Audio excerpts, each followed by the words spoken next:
Bon dia. Bon dia a tots i a totes. Gràcies per ser aquí avui amb nosaltres, tant els que esteu aquí com els que esteu en línia, ja que tenim participants de diferents indrets. Hello and welcome. Thank you for being here this morning. We have people from Italy, Croatia, and some 500 participants En streaming. here with us and following on streaming. And they will help us understand more about our daily educational task in vocational training. And we thank you for your efforts and for your attendance. I'd also like to highlight the support of CaixaBank, our main sponsor. Thank you for sponsoring us and assisting us today. Before we get underway, let me give you a few housekeeping announcements. I will be your moderator today, and I will be introducing our different speakers. You can ask any questions you may have. We want this to be an interactive session, and for it to meet all your needs and concerns and all the reasons that you are here with us today. You can make any comments or ask any questions through the tablet that you will find on our website. I will also share a place to share thoughts and opinions, as well as our YouTube chat. And also here in the room, we will pass around the microphone. And we encourage you to use our Twitter feed to further the discussion on these matters and be able to use that communication channel. The Jornades OrientaFP is our hashtag. So to stay on time, as we have a very long day ahead, and we hope that it will also be a fruitful day and an interactive one for all of you. Let's get underway with our first speaker, Mr. Giuseppe Mortal, Director of Impulse FP, the Innovation Unit of the Director General of Vocational Training of the Ministry of Education of Catalonia. Giuseppe, you may take the floor. Hello and good morning. Welcome to this second session of Orienta, the Orienta Vocational Training. Last month, I went to the Pedro Forca mountain. As I was coming down, I received a phone call from a master's student who was very happy to have gotten a place in the master's program. And he said, I said I was just climbing down the mountain, and he said,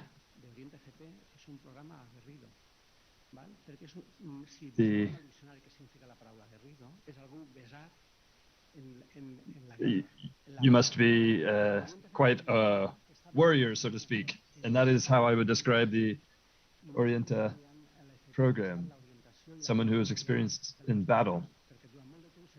And I thought it was an appropriate term for that, because it used to be that people entering vocational training didn't have the proper background, but thanks to programs such as like this, they can be battle ready. And that is going to be the topic for today's session, based on reflection and dialogue. These tools help us to win many battles and leads us to the figure of Carlos Porta, a popular radio broadcaster with a show whose model is to bring light to darkness. And I hope that's what we will do, bringing light to the darkness that can sometimes surround this topic by sharing our ideas and mutual reflections. Thank you. Thank you, Giuseppe, for those ideas. Climbing down a mountain sometimes can be more difficult than climbing up, as you all know. Now, Mr. Jose Manuel Garcia Train, Director of Business Centers of CaixaBank, will take the floor.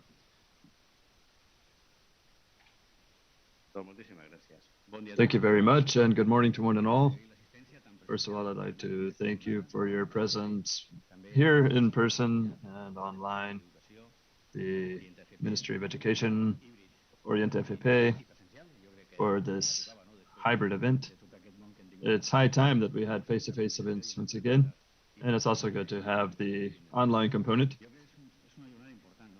This is a very important problem, that of dropouts and abandonment is a problem to be avoided. We have to put every mechanism and tool available to us in the service of solving that problem. And that is the ambition of CaixaBank, as well as to promote dual vocational training. Clearly, this has a great influence on those entering intermediate degree programs or vocational development, personal development. This has a big impact on vocational training. We must ask ourselves, what are the risk factors? How do they interrelate? And what are the economic and social factors that come into play? Today is a day to think about the system, its efficiency, the reasons and strategies that can be put into service from the institutional and corporate level to motivate students, prevent dropouts, and ensure the future success of our students. Training is a tool for social equality. They must provide a means for social advancement, occupational advancement, and that will accompany individuals throughout their educational and professional lives. And this includes jobs that don't even exist yet. All this in the service of a more equal and inclusive society. At CaixaBank, we promote vocational training as part of our commitment to society. And the social goals and the social needs of society. That is why we support the professional support of our students, the future, our educators, schools, companies, and many others. We do this to support society, and we wish you a very fruitful seminar that will help all of us progress in our common goals. Thank you very much for that. And to conclude this segment, we will ask Jose Antonio Andres Villena, Deputy Director of Programs and Projects for Vocational Training of the Ministry of Education of Catalonia, to take the floor. Hello and good morning to one and all. And thank you for organizing this vocational training seminar in this wonderful palace built by Putin Calafalk in 1901.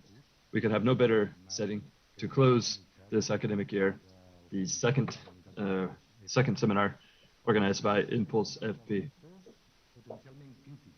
We believed that there are some critical factors that influence vocational training. We have to find the causes, the root causes that lead us to be where we are and bring us here today. Sharing ideas, strategies, activities, and tools. How will we do this? To solve the problems, remedy the causes that lead to dropouts. For all of us to make the most of our program in Catalonia, to raise awareness on the importance of dropping out of vocational training programs, the impact that this has on the people, the student bodies, but also their families, companies, and the entire socioeconomic context in which we find ourselves. I think we can all agree that we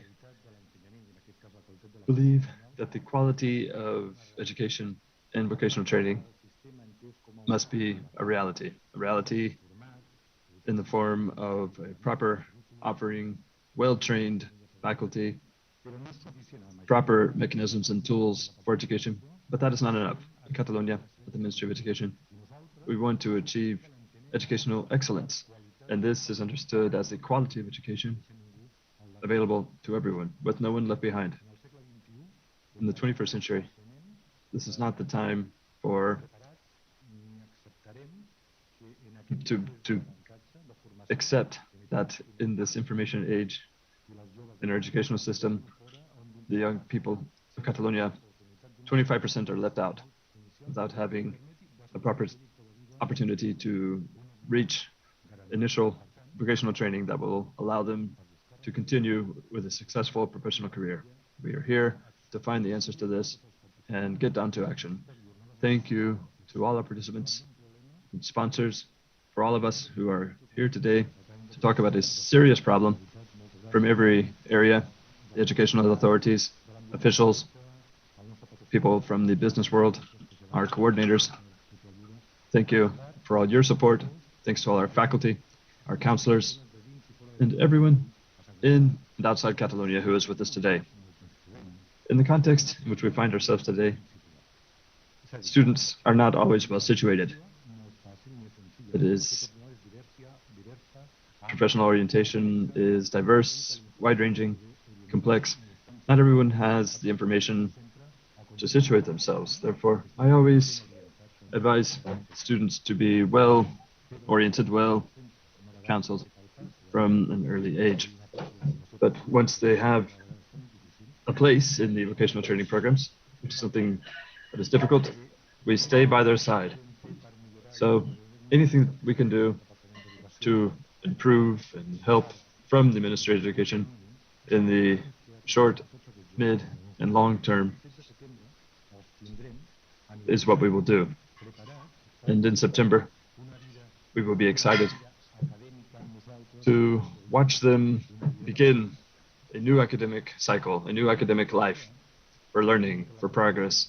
There's a difference between the dropping out from schools and the dropping out from the entire educational system. A student may change or get it wrong when they choose their educational program, and they change. That's not the same thing as a dropout if they change. A student at a school is the result of a complex process going through secondary school, pre-university, or vocational training and arriving in one of these programs. What a school does to retain those students, for them to be involved in their programs and engage in their educational process, is always costly and complex. If vocational training is a lifelong process, as professions change, new professions appear, new values, new content must be taught. It should come as no surprise that the students require proper lifelong learning to have the tools to continue to get this training and education throughout their lives. In the end, at the end of this speech, I will make a proposal to go from thinking to action, because vocational training is action. And to take action, we need to provide a response. Where is the limit, the acceptable limit for students who drop out of the system, who drop out of our schools? At the Ministry of Education, as you see, there is evidence that we work on this topic, as it is of great concern to us. And we have students who are responsible for this. We are beginning to work on a decree for counseling and orientation that must cover this aspect, the lifelong learning aspect for students, and undertake counseling and orientation from the initial educational stages, and while the student is in them, to accompany them in such a way that we improve the academic success of most students who are with us. In the midterm, as you know, we speak a great deal. There is an open part of the Integrated Centers Decree, one of the pillars of which is the information recording in progress orientation system, which must reinforce the role of anyone who is interested in professional orientation, professional training, be a stage of life that can be returned to improve their qualifications, to further their qualifications, to learn new qualifications throughout their professional life. In the short term, you know that the vocational training have, in the public network, have 6 guidance counselors, and by the end of July, we will probably be able to say that we have some 50 guidance counselors in our vocational training system. This shows in a concise, brief way the importance that our department is attaching to orientation for our students in the vocational training programs. And I need to tell you a brief story. I was working at a vocational training center in the Baixo Brigat area, and we had a great many activities there. But one of the problems that I want to explain to you today is that in the mechanics intermediate degree program, we didn't have enough students to say that we could call it a successful program. At the most, 12 to 13 students in the first year. If you're a professor, you know how worrisome that is, because it can have an impact in the school's project and many other things. We tried everything: advertising, open house days, visits, anything that we could do to try to generate interest in this program, but it was not easy. And there was one element that confused us. The Baixo Brigat area is a very industrial one, and all of these things tend to be disappearing. And there are many families who had negative memories of industrialization. Pirelli, Pharma, Elsa, all these companies that once populated the area. So we realized that it's an interesting profession, but due to offshoring and relocalization, all the families that had suffered through these processes, perhaps at home, were not so supportive of the mechanization field per se. So that was a concern to us. The director of our department tried many different ways and finally managed to get 25 students. And he said, "We're thrilled. We have raised the level of our intermediate mechanization program. We have two groups, one with 30, another with 18 students. And their level is very good. In the superior program, we are filling up all the places. And we said, great. Who could say no to this explanation? He was happy to explain this and thought he was doing things very well. But I asked him, how many students drop out in the first year? He said half of them. And I said, well, when I was there, we didn't have any dropouts. And they weren't necessarily better academically, but their life depended on it. We accompanied them, and our life depended on it. We accompanied them, we tutored them, we did personalized tutoring, measuring their individual starting point, learning levels, personal project. This entire theory that we'll talk about later, we knew how to do it to keep students from dropping out. Now, their goal was different. Now, they were in a situation in which, even with the best intentions, we weren't preparing students to be good technicians in the intermediate degree program, but to be good students in the superior program. And there's a definition of vocational training that is that it prepares you for professional life. Of course, you can continue studying throughout life. Of course, there must be opportunities for that in degree programs and training programs for that, but we need technicians, not just superior technicians, not just engineers. As you know, if you know me, I tend to be very blunt. 2 years later, I ran into that same director, and I said, we've changed without undermining the quality of the education that students receive.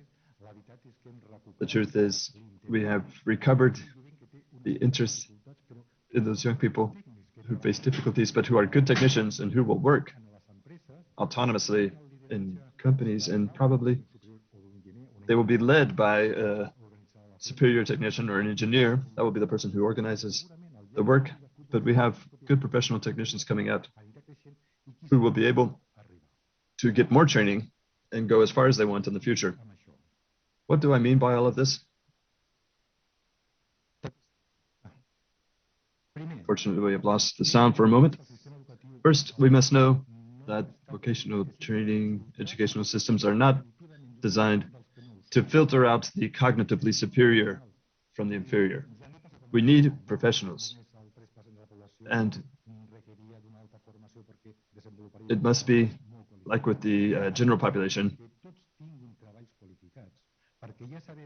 Everyone must have the opportunity to get this education. We know that over 10% of the people will wish to develop their professional projects at the level 1 variety of training programs. Life is difficult enough as it is, and it will be even more so if they're unable to do this. Therefore, that they at least be able to get the intermediate degree. And among the challenges, I would say, this is one of the challenges, but the head of the program told me, in your program, what must we do to keep the dropout level below 10%, to get it down to 5%, for example? Yes, I said, I think that is a very good challenge for you, a difficult one. But these are students that we have now, and we have to guide them very well from the schools. We have to get our colleagues, prevent them from focusing the training and education of the intermediate degree students to not be to get good superior degree students. Therefore, we accept this challenge. We cannot fix everything. There will always be some percentage of students that we lose. But let me conclude by expressing my wish that we have time to speak to our students at the schools. Often, these students talk to their friends more than they speak to us, but they need persons of reference, mentors, people who have been through these stages to guide them and help them. And this can be result of us being so busy that we don't always get to talk to all of our students and provide them with proper guidance and orientation. My second wish is that we meet again next year and tell each other about the success stories that have grown out of the things we discussed today and how we've embraced the innovation program that is on the table for the next academic year. And my third wish is to wish you all a good summer, good holidays, as September is right around the corner. I wish you all the best for today's seminar. Thank you very much.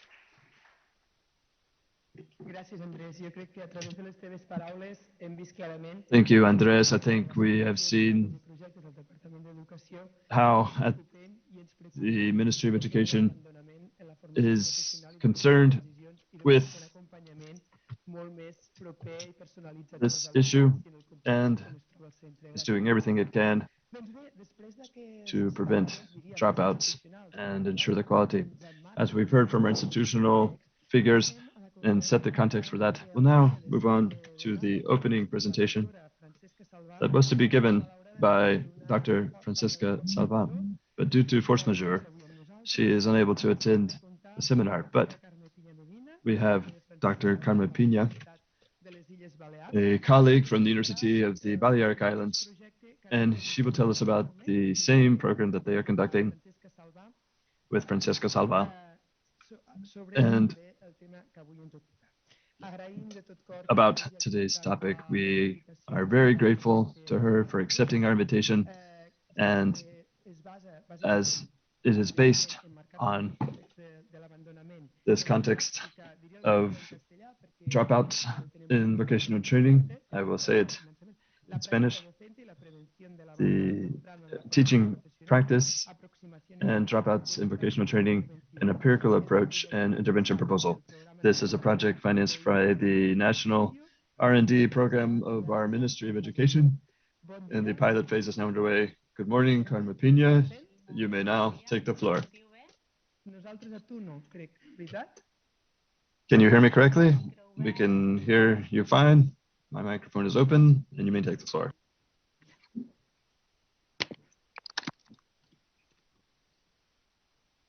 Aleshores, no sé per què no em sentiu. Ara està, perfecte. Can you hear me? All right. All yours. Good morning, everybody. Com ja vos hem dit i veig, no?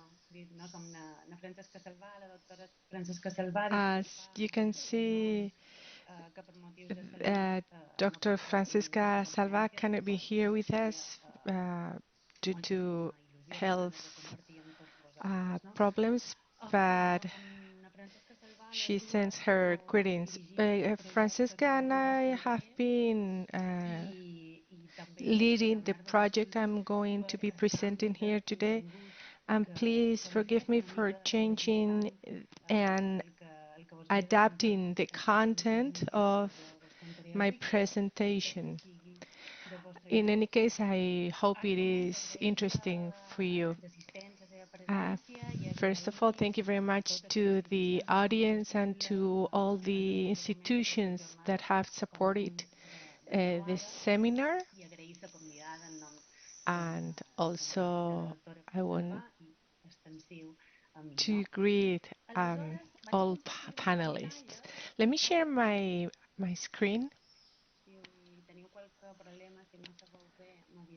And please let me know if you can't see it properly. So this is the title of our project, Teaching Practice and Preventing Dropouts in VET. This is a project that has the support of the ministry. It started in 2019 and it will go on for 4 years.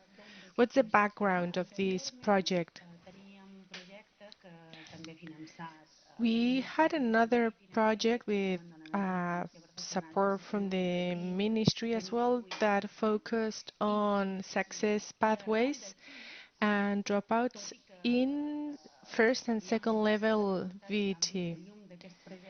Many outcomes have been published and 2 main blocks of conclusions have to do with the impact of social, educational, and economic factors.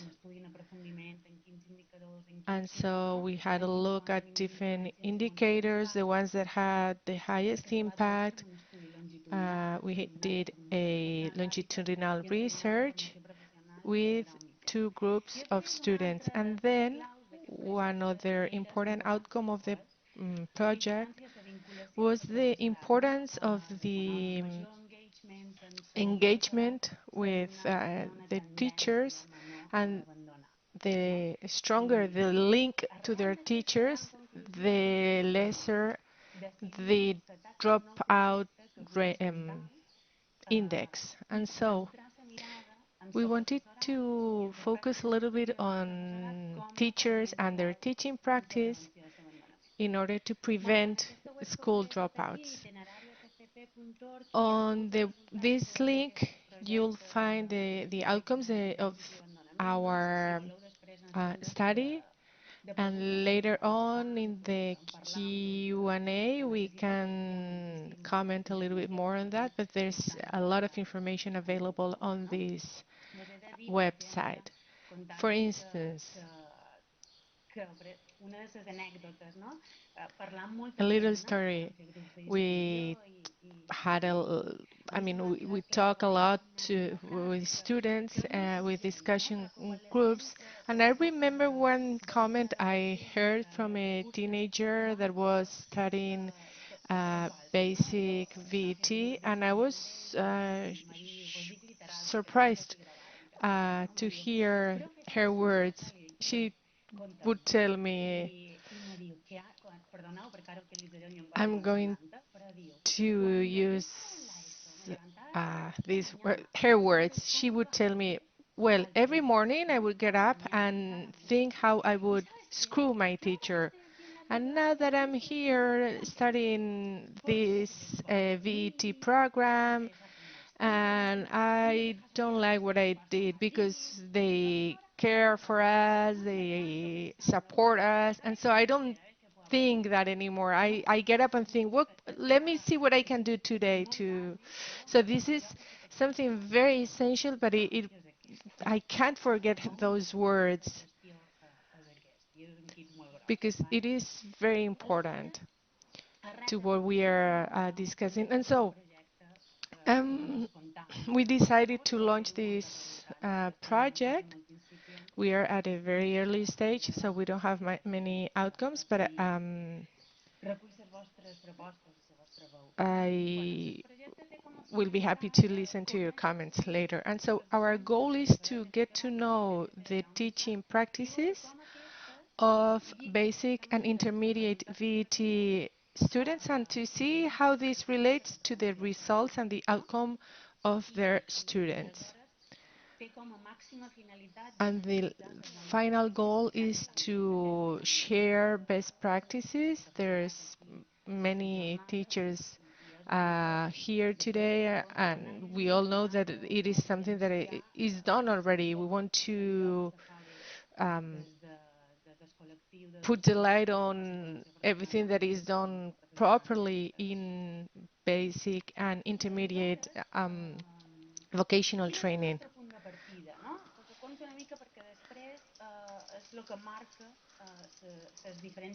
And what is our starting point that defines the different stages of our study? Well, we have two starting points. One, that the bond between students and teachers helps prevent dropouts, and second, that the style of teaching learning is also an important pillar.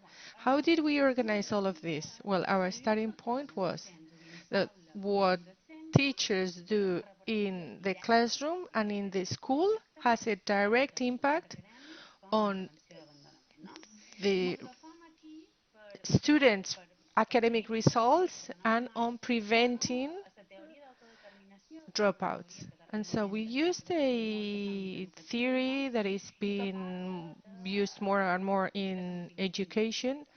It is the theory of self-determination. And this self-determination theory was used because it refers to an autonomous motivation that comes from oneself and from our interests. And we have organized some discussion groups in the pilot stage, and someone was asking, so it's for us to motivate them, and someone would answer, no, it's their, I mean, they have to have their motivation. They have to come to school already motivated. But we need to see whether we have to motivate them to create this motivation that has to do with the well-being, the learning, and the students not dropping out from school. And so according to this theory, there are three pillars that, or three things teachers can do to foster this intrinsic motivation. It has to do with the bonds with their peers and working the bonds and working the willingness of the teachers for the students to feel that they care for their outcomes, and that bond is very, very important. Then one other thing that is very important is feeling competent. And all of you, I'm sure you know of students at basic and intermediate vocational training, how they feel that they are the poor, the bad students, those who are useless for any other thing, that no one cares for them.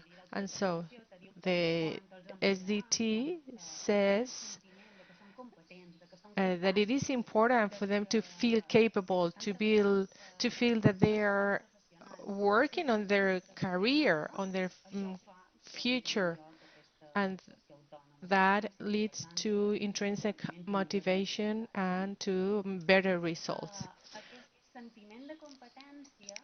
Then this leads to the self-regulation of learning.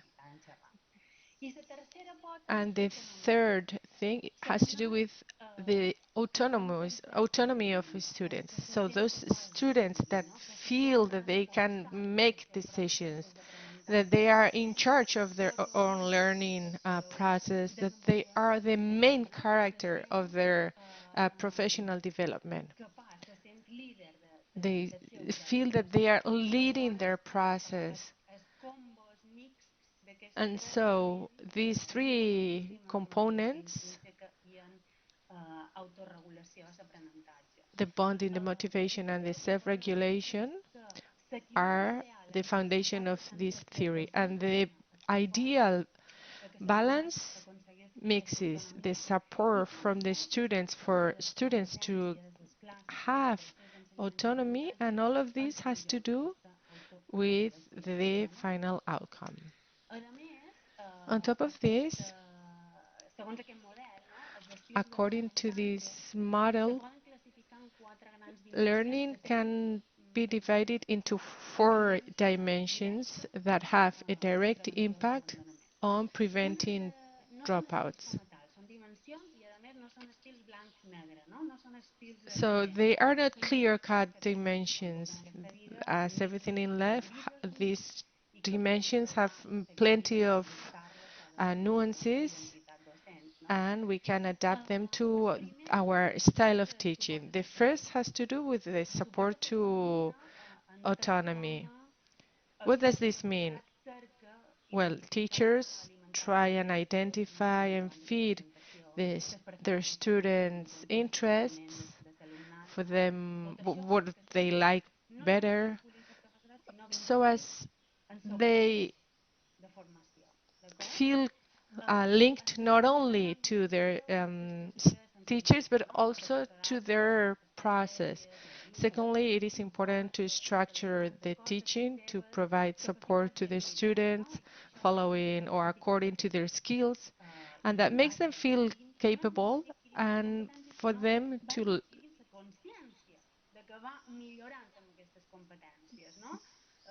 be aware of their own improvement, because sometimes students will tell, well, we are at the same point as we were like when we started out. No, teachers have to tell them that they are making progress, so they feel that they are capable.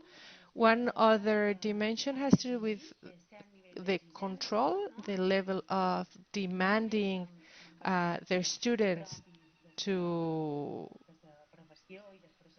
things that have to do with their learning process, with their career, but also with behavior, basic norms. And very often students come to school and they say, well, I came to this school and I would smoke in the corridor, and now I behave better. I follow the norms, and they are happy and thankful for the teachers that put them limits. And so that is what control refers to. And this control is linked to demanding from students things, because students often say we want teachers to demand something for us, not to treat us as if we were little kids. We want to learn. And the last dimension has to do with chaos.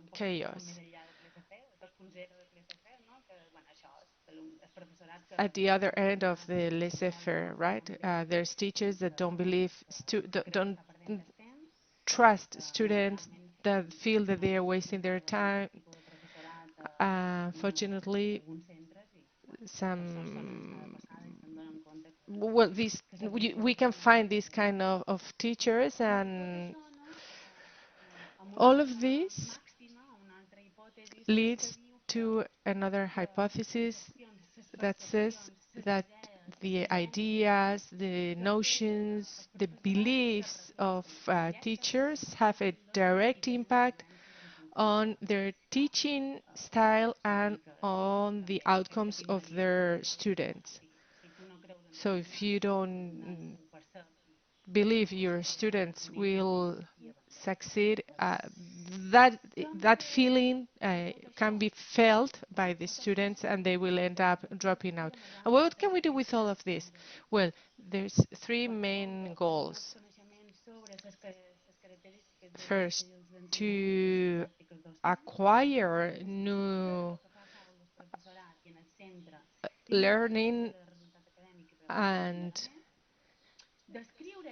to describe and identify best practices. There are plenty of them, and also to share and disseminate these good practices. There are many schools that are doing great, and so it's important to transfer this knowledge, to share this knowledge, and to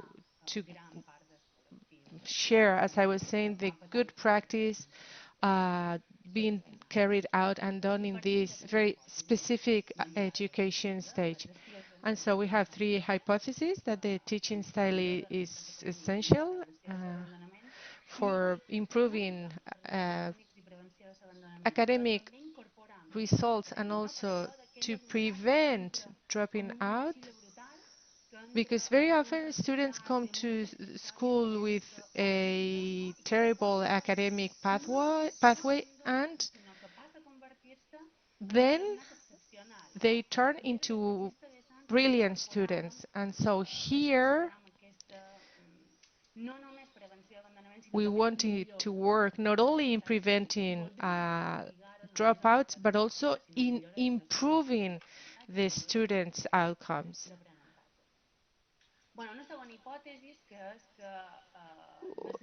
A second hypothesis is that it is necessary to identify teaching styles and practices, and to offer a framework so as we don't just follow our intuition, but we have a clear framework that empowers us to say that it is necessary to use active methodologies, etc., etc.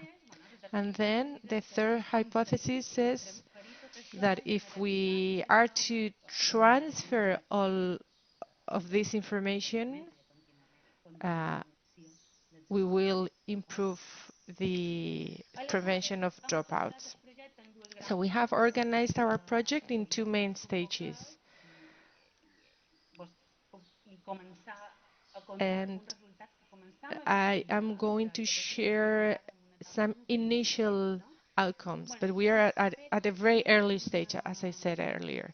First, we have reviewed all the available literature, and we have compiled statistics about teaching styles. We ran two questionnaires in order to describe the teachers' teaching practices in the Balearic Islands community. We organized discussion groups to review the information, and then we identified teaching styles. We have used two tools. One is the self-efficacy, perceived efficacy scale, and then another one, the SIS, the situations in school.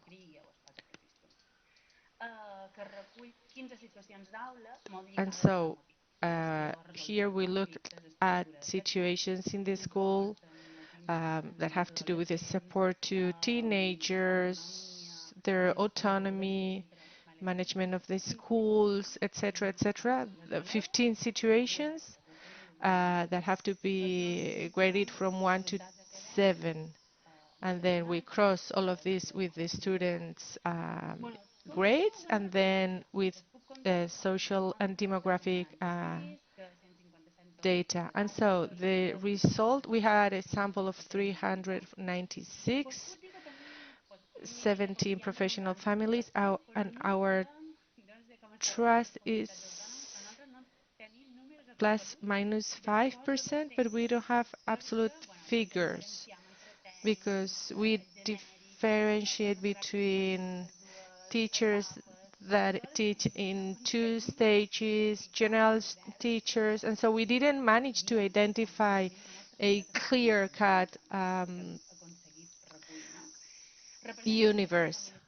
So as I was saying, we looked at 17 professional families, 36 programs, and 40 schools.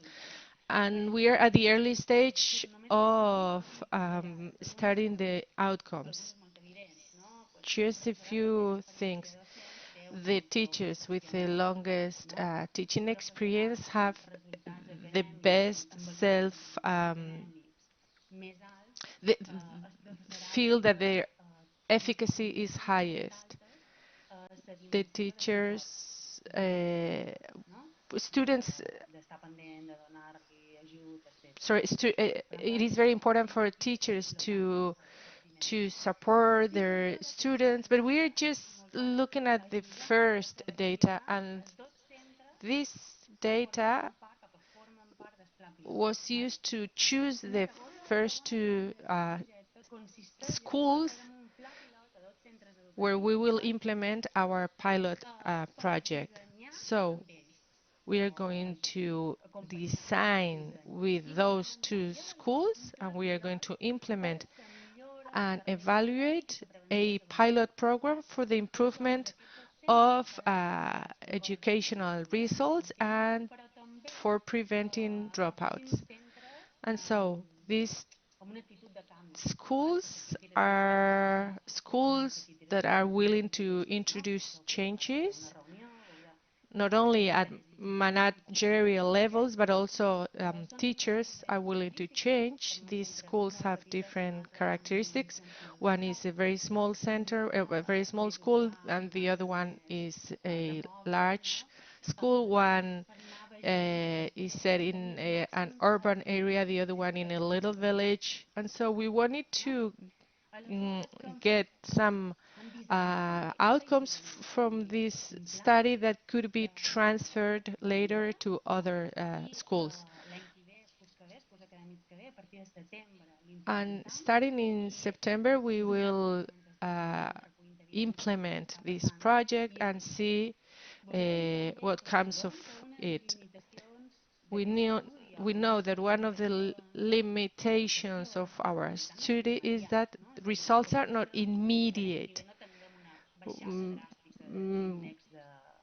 So next year, dropout levels might not drop clearly because the process has to do with different factors. Of course, teachers have a role there, but it's not the only thing that affects dropouts. And secondly, because innovation and changes take time, and most probably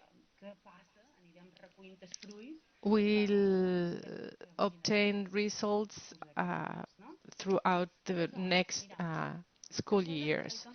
And so here is what we did in our pilot project. We had a first contact with school managers, and in each school we have a promoting group with people that are very committed, that want to change the world. And so this makes it wonderful because they are like a little drop of oil, and we want their work to expand and they are the best to incorporate other teachers in their schools.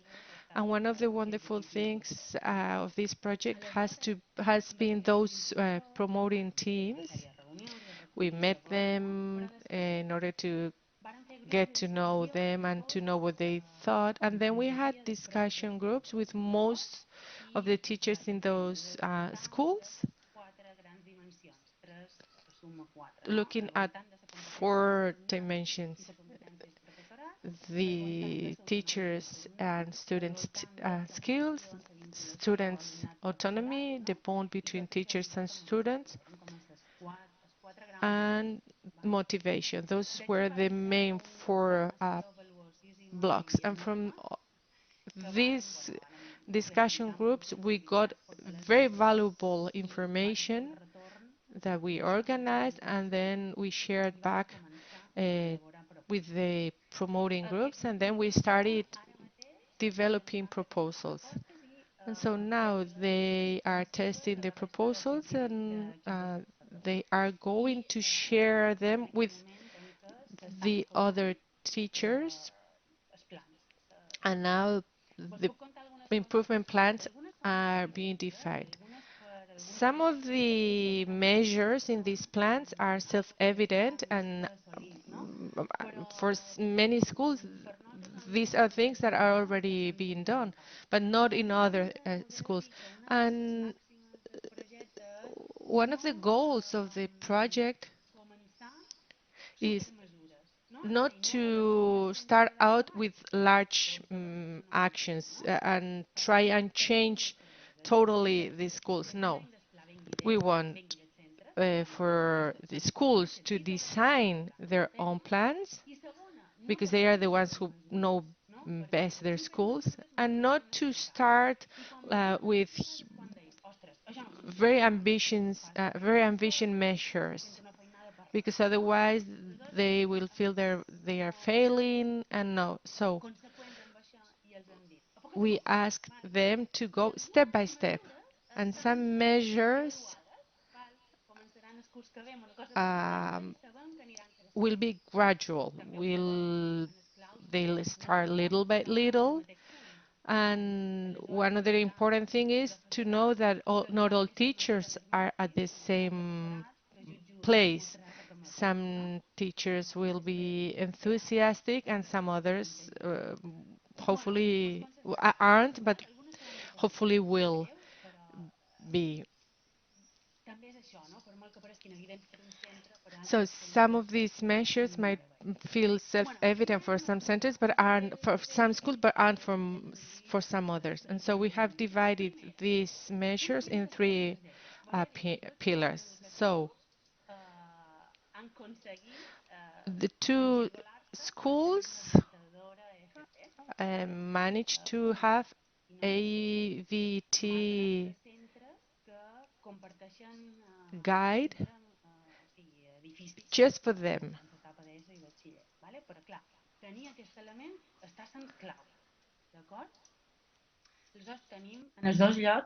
But in both places, we have one very clear figure who is familiar with the program.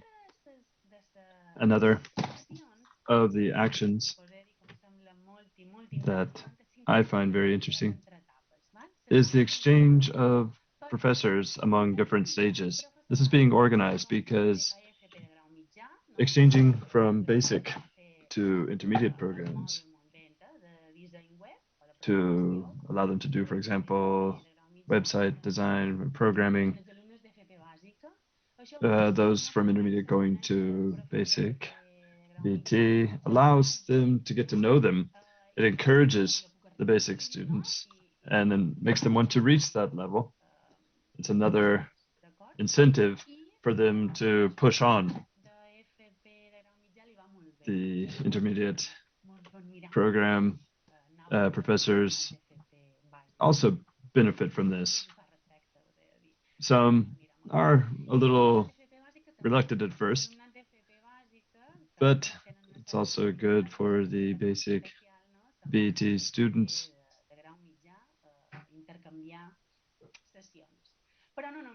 go to intermediate classes and have an exchange that year.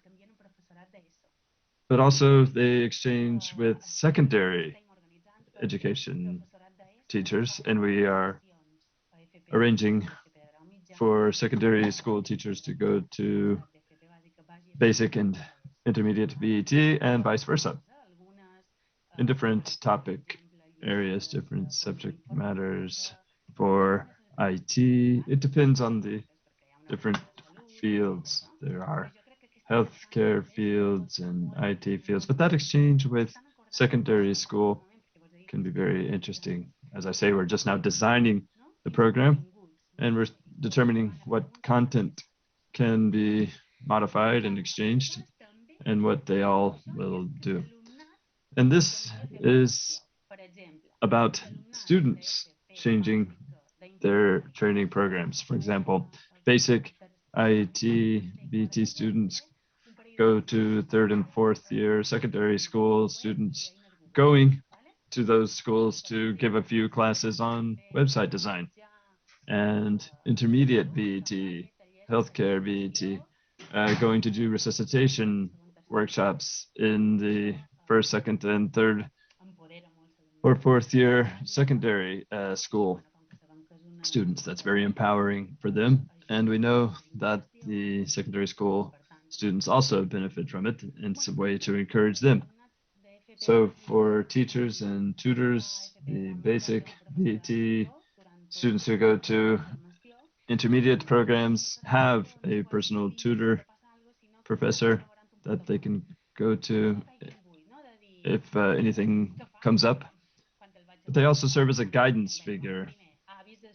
That way they are not left alone. This counselor is up to date on what is happening with the student and accompanies them throughout their entire learning itinerary.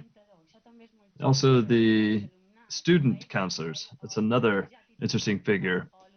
Alumni or students who are in intermediate programs go hold guidance sessions in the basic BET classes, telling them this is what you're going to find in the intermediate programs, or the alumni can come back once they've graduated and talk to the intermediate BET and let them know what the actual job is like and that it's worthwhile to finish the educational program. This is already underway. And another part of the program, we have field trips to our local mountains and group lunches to have a bit of recreation when we can relax a bit, and that helps us build better and stronger bonds. And we're running out of time? Okay. Our tutor protocols, it's our tutoring protocols. It's not just that tutoring is important, we already know this, but how we're attaching more content to tutoring. It's not just tutoring per se, but what they are actually doing. And the big second block is on skills. There's an entire trend in education of skill-based teaching. We are no exception. We are taking this into our classroom planning. This is clarifying things a great deal. In one of the centers, we have an inspector there in the school designing reports with quantitative and qualitative criteria for the students working on the design there. Active teaching methodology. This is already well explained in the literature. Support and decoupling. You can't imagine how complex the schedules are to support and decouple classes to back each other up. And so-called zero-year courses. This is not yet underway, but we're working on this in the belief, well, more than a belief, it's evidence that the skills levels are lower especially now in the post-COVID time. And we're thinking of having like a 0-year course for the first week of just very basic elements of just basic skills. We don't know if we will be able to be successful there, but we are trying. In autonomy, we have a work script for all the tasks for the students. The classes are very structured. At first, they're very structured and very scripted, and then we gradually eliminate those. Organized tutorial sessions, study habits are worked on. We try to flexibilize the modules. Before a student drops out, we say, look, you can stop doing a number of things and just come to this. So as a means to keep them from dropping out, and certain limitations and a discipline protocol for any even minor infractions. Proposal is to transfer the results as much as possible using discussion groups and contributing solid evidence that there are things that can be done to prevent dropouts, that there are keys to preventing dropouts. People do this, it does work, and making this more visible and making it more of a reality. Do I have just a minute, or is my time up? I'm sorry if I've gone on too long. Yes, Carmen, you can take another minute or so. Okay, well, let me show you this video then. It's a very nice one.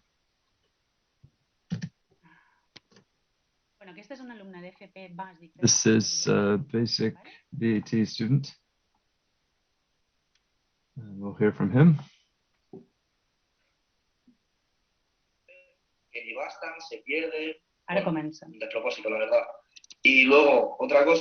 Another thing is that something that's more based on the center and the professors from the outside, what you see is that people see us as real students. Not just me, but the teachers often hear remarks that we are some kind of second-rate students, and that's difficult. I probably have as many skills as the next person, or not, but I shouldn't be considered more or less intelligent because I choose this educational option. And so this view of us as somehow second-rate is very irritating because I get good grades and I have over a 9 average out of 10. And so a lot of people, they believe that basic VT is easy, but to get a 9 average, you have to work hard, which is what I've done. I don't care what other students say, but that secondary school teacher, say a literature teacher, looks down on you as if you were inferior, that is very annoying because we're all in the same educational system. But it can't be that some consider themselves superior to others because they study things that we don't. Okay, I need to share that with you. Thank you very much. Okay, thank you very much, Karma, for that interesting presentation and the project. And I think here in the room, you've had a great impact. It's very interesting to hear what you've said about the perception that they have and how they are seen, and that may bother them, how they are labeled and stigmatized. If you don't mind, and if you could stick around for a few more minutes. Sure, I would be thrilled to. to what extent is the role, the self-perceived role of the teacher as such, influence on the dropouts of a student? It seems like the perception of teachers more as trainers and not so much as educators, with this more social aspect, like a secondary school teacher, that might have an influence on dropouts in BT. Yes, when we were putting together this program, there were teachers with many years of experience, and they said, you know, my role has changed a lot. And I know I'm a master of my trade, and I know a lot about it.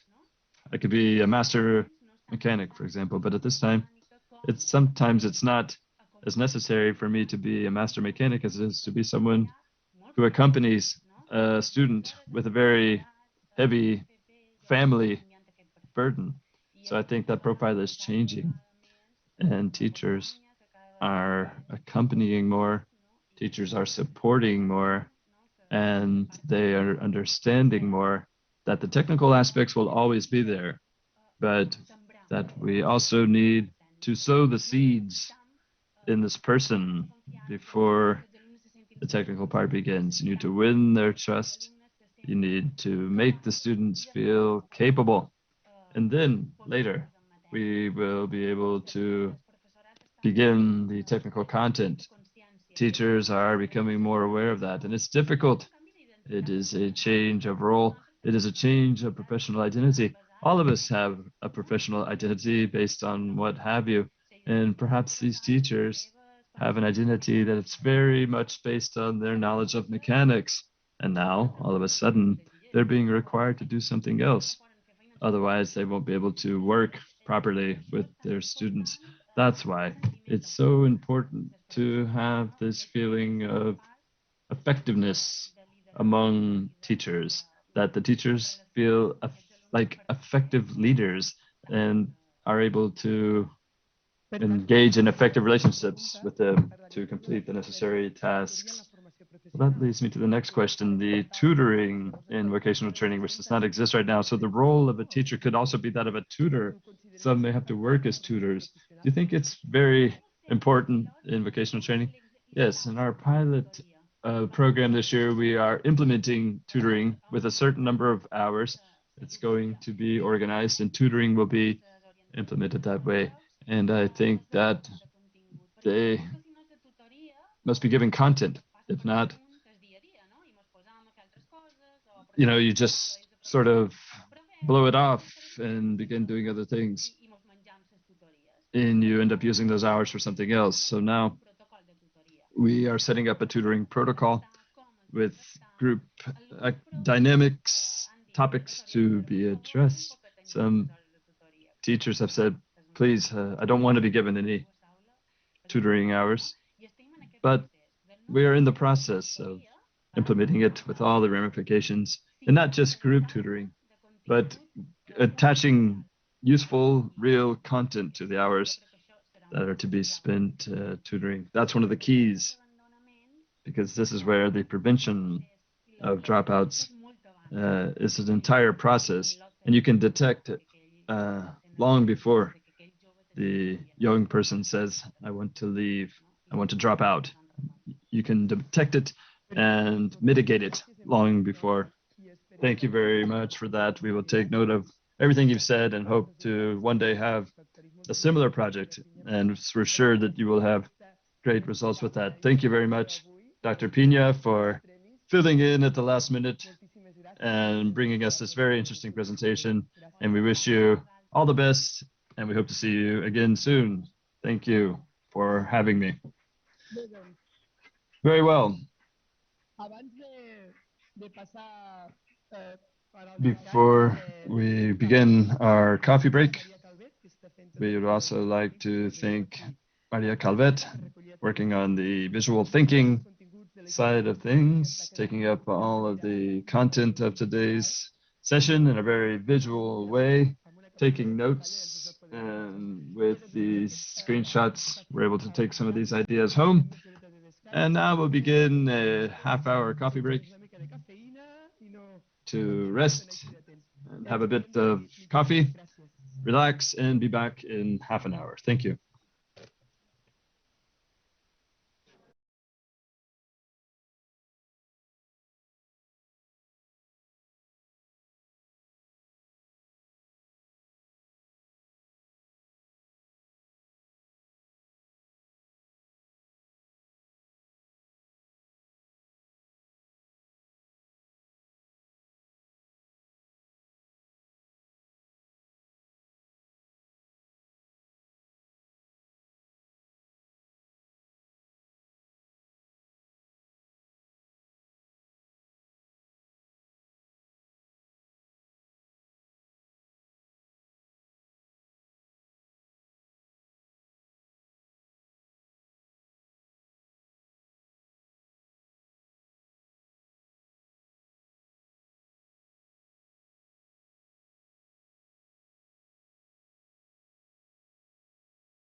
Pues això, controleu vosaltres els 8-10 minuts i... Bé, doncs, ara amb les forces ja recuperades... And we are back, energized.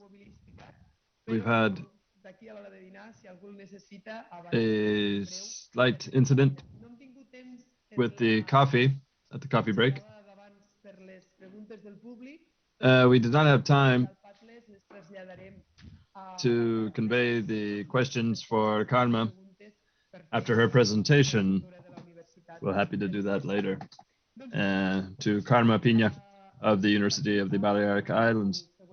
Now, we'll move on to the second block of today's seminar, a panel of experts from different disciplines, speaking on the particularities, old and new problems of the dropping out from vocational training. We give a warm welcome to Dr. Oscar Mask from the Autonomous University of Barcelona, who belongs to the CIFO research group and the CERCIN Research and Studies group. Thank you for being here today, Dr. Mas, and we will give the floor to you as today's moderator for this panel. Thank you very much for inviting me. Thank you for considering my participation worthy of this panel. Before being a professor at the Autonomous University of Barcelona, I'd also been a vocational training professor. And before that, I was a vocational training student. And so I hope that my personal background will enhance my participation here today and everything we're discussing. Second, I'd like to thank my colleagues, my fellow panelists, who are different experts from different fields and who are willing to come and spend the morning with us in this very busy time of year at the end of the academic year. I'm sure you know her for her publications and work, and a bit from the website of today's seminar and her CV, very impressive CV. Professor Miriam Avitar, Professor of Education and from the Department of Education and Organization from the University of Valencia. Second, Mr. Rafael Marino, Professor of Sociology and also from the Autonomous University. Then Dr. Silvia Carrasco, Professor of Anthropology and Sociology from the University of Barcelona. And last but not least, Professor Aina Tarabini, Professor of Sociology, Delegate Professor of Sociology at the Autonomous University of Barcelona.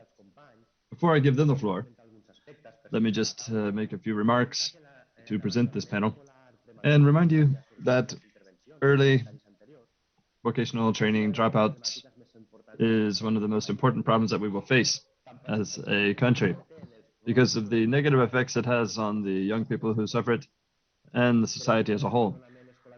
That is why dropouts are one of the most concerning educational indicators that we have. In recent years, these levels have been published in recent year, and 2021 academic year in Catalonia was 14.8%, in Spain 13.3%, and the EU 9.7% of students dropped out. But if we dig a bit deeper in these data, we'll find several nuances. For example, very different significant differences between genders. For example, in Catalonia, it's 9.4% for males, whereas for females, it's 9.9%. For the first time, it's below this 10% level that we heard from a previous colleague. When young people decide to drop out, they're usually in situations of vulnerability that make it more difficult for them to continue with their education, move on to new educational stages, new educational modalities, and it also accentuates their social, educational, occupational, and economic exclusion probabilities in the future. But for all of these reasons, dropping out is a concern for public administration, the schools themselves, and the professors and teachers on the front line. And that is why they wish to engage in innovative activities and projects to help the students achieve academic success, but to not decouple themselves from educational activity and ensure that they will have proper opportunities and social integration in the future. To conclude, we could say that vocational training dropouts in professional training, but throughout all education, is a multi-dimensional topic. And among these multiple dimensions, I'm sure my colleagues will speak of them. For example, the social evaluation of vocational training that we've heard about, the orientation criteria, the practicals and educational aspects, family, social, and other cultural factors, the occupational background of students and their families. My fellow panelists will touch on these topics, and to not take up any more of their time, let me give the floor to Dr. Miriam Abeitar. Thank you very much for that presentation and for inviting me to be here today.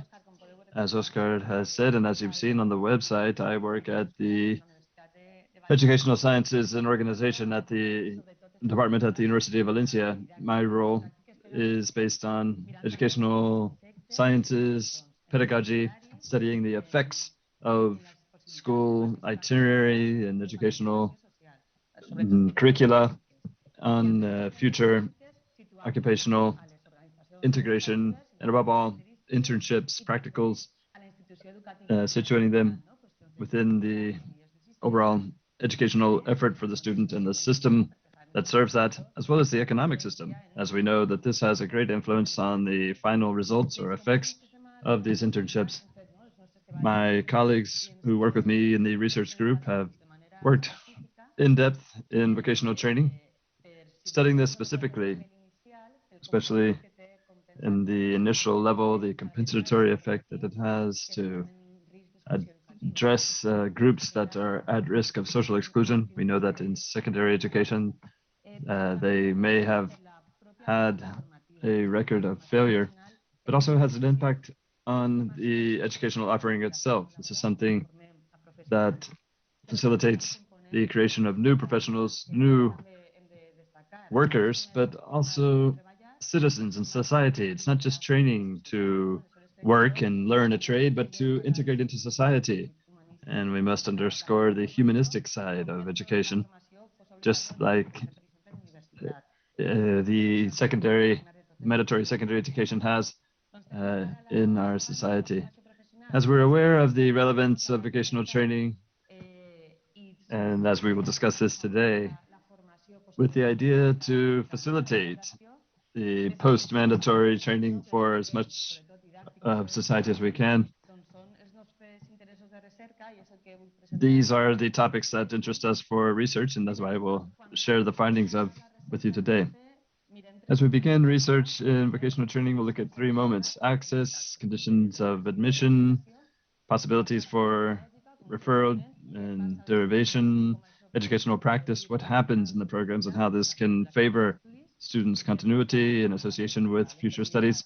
And then graduation, the exit from the program, the occupational opportunities and occupational integration opportunities.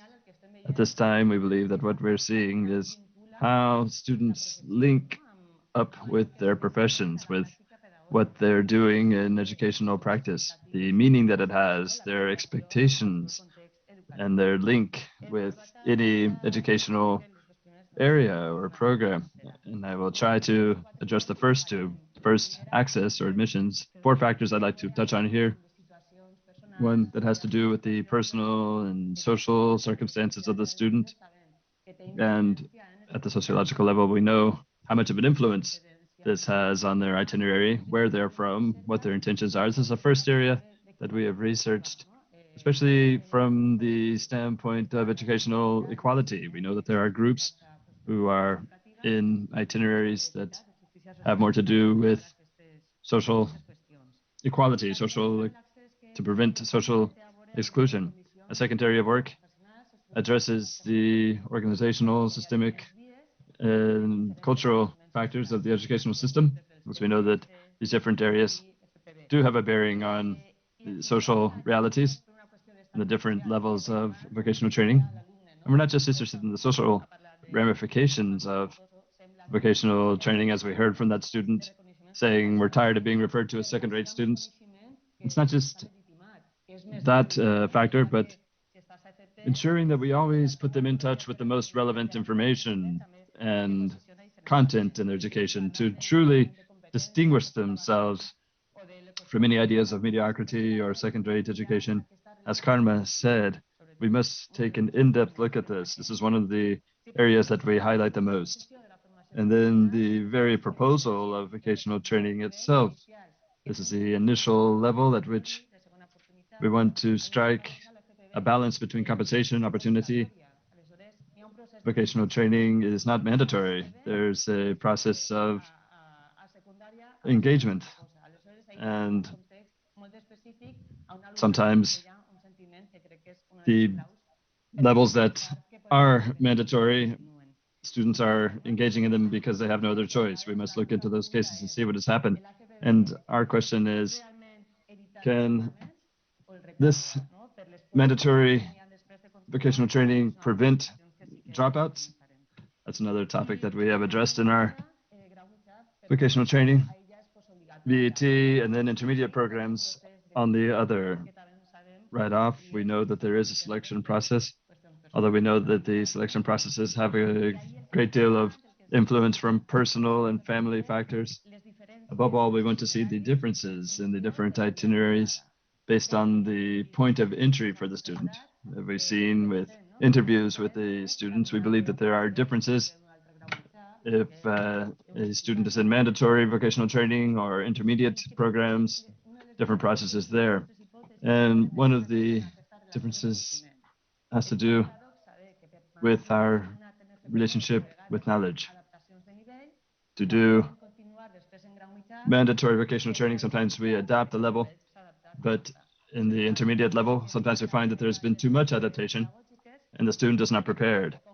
We must work to see how to maintain the quality of our educational practices, adapt it, but without renouncing content. And in training our professors and teachers, we must bear this in mind. And then after access or admission, we look at orientation and guidance. We visit schools and draw up profiles of students as we've observed them, students that can recognize that they are of the mechanics program, but what is the criteria that has been followed to refer them into mechanics? Is it based on their expectations or the students or the professor's expectations?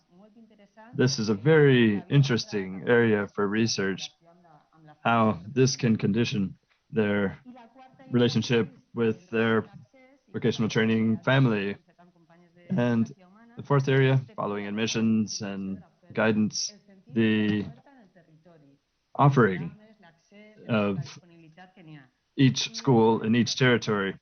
And we study this from 2 angles. First, the differences between the difference between rural and urban centers, as we did in Valencia, studying it in the city of Valencia, but also along the coast and the hinterland. Depending on where you are, you have certain limitations. Also, political factors or mobility programs that can facilitate the attendance from students from other areas, or being able to go wherever you want, and then adjustment to offer and how this has an effect in the territory, and how in Valencia we are training for the entire territory, not just in the administration training, but adjusting to the full range of opportunities that will exist in the future in Valencia, and thinking of educational programs, as I'm sure my other panelists will also mention. It is educational practicals or internship, not renouncing content, setting limitations in terms of how each discipline can be worked on by the student, ensuring the quality of contents and also ensuring their continuity.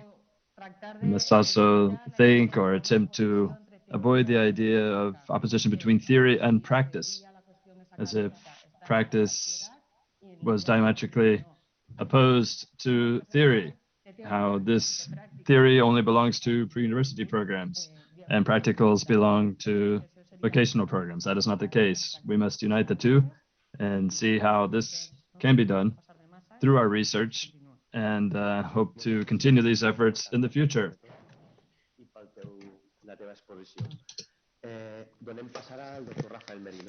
Thank you very much for your presentation, and now on to Dr. Merino.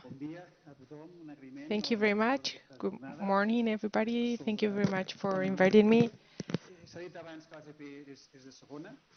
Someone said earlier that vocational training is secondary in the school system, that is considered so, but it is a very important area of study as well. So I prepared this presentation trying to answer four main questions.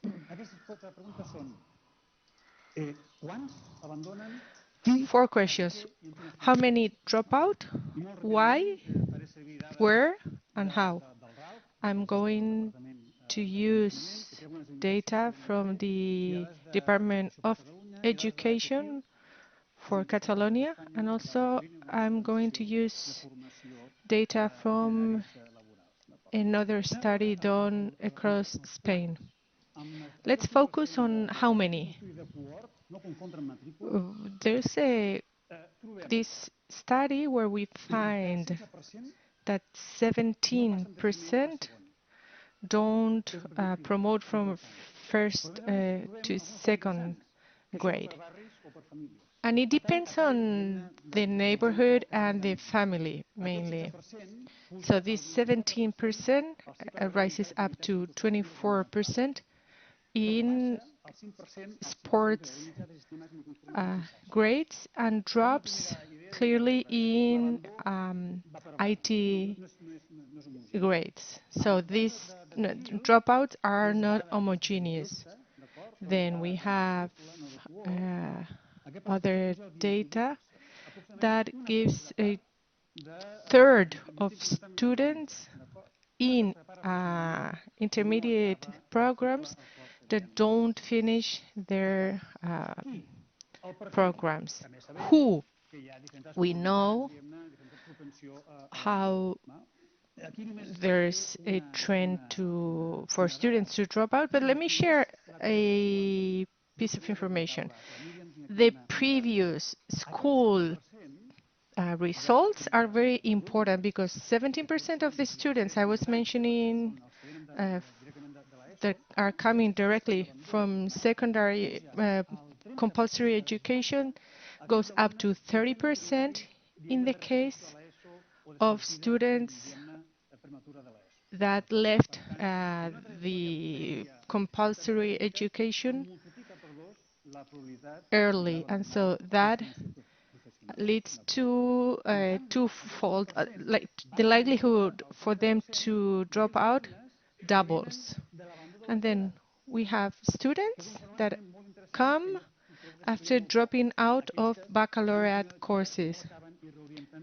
And so they don't finish the studies and switch to vocational training. They are less likely of dropping out of vocational training. Why do students drop out?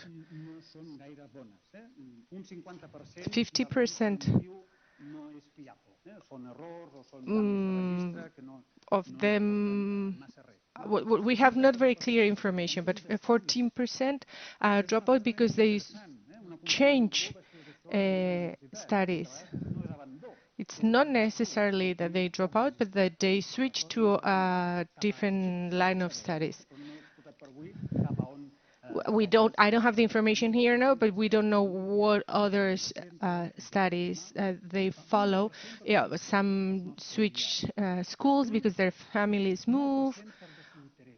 Some drop out because they don't feel they don't like what their studies, and some other students leave because of employment reasons. From the 28% that drop out, 40% say that they have found a job. That is one of the main reasons. So they say that there's a lot of work, and they don't feel like keeping on studying. 15% say they drop out to look for a job. This is their main reason. There might be other reasons as well. 14% drop out because of personal reasons, and with 8% say because they don't like what they're studying or they are too tired. These reasons can be combined, etc. What are the consequences of this all? First, is this for good, or as they say in Finland, a country that I recently visited, it is because they are discontinuous students, maybe.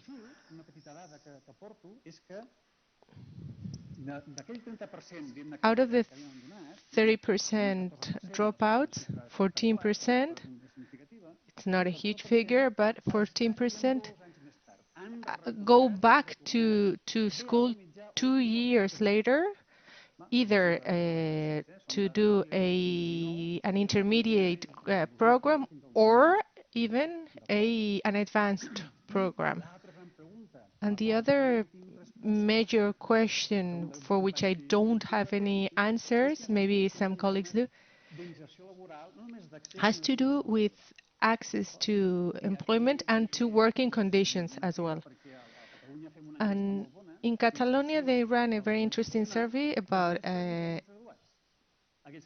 incorporation to employment. But one very important thing is what happens when students drop out the first week, whether they drop out the first week after practices, 3 months later, etc., etc. And so the consequences of the moment of dropping out are important as well. First, we need more and better data to understand this phenomenon. We don't know enough about what's going on. For instance, the option students follow has an impact on them dropping out? Most probably it does, but we don't have the figures. Second outcome is, are we talking about dropouts or discontinuation in their studies? What can we do to open our doors and be more flexible for these students not to drop out for good and come back to school. Third, I fully agree with Miriam. It is very important for students to be able to go to the school. Sorry, for many years, uh, often has been said that those that go to vocational training are the worst students, and that is a major challenge. And the fourth challenge has to do with retention. Once our students come to vocational training, we have to retain them.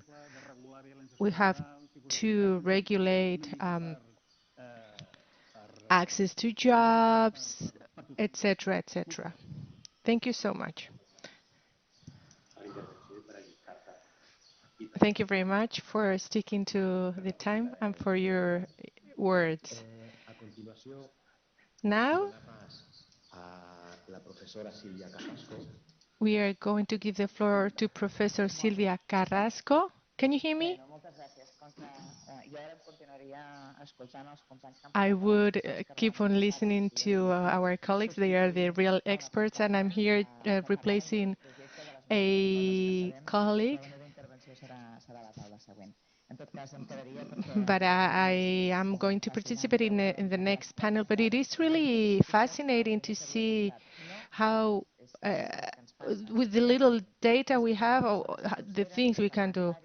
The data we have are fragmented. There's many different ways of compiling this data. So we need qualitative research.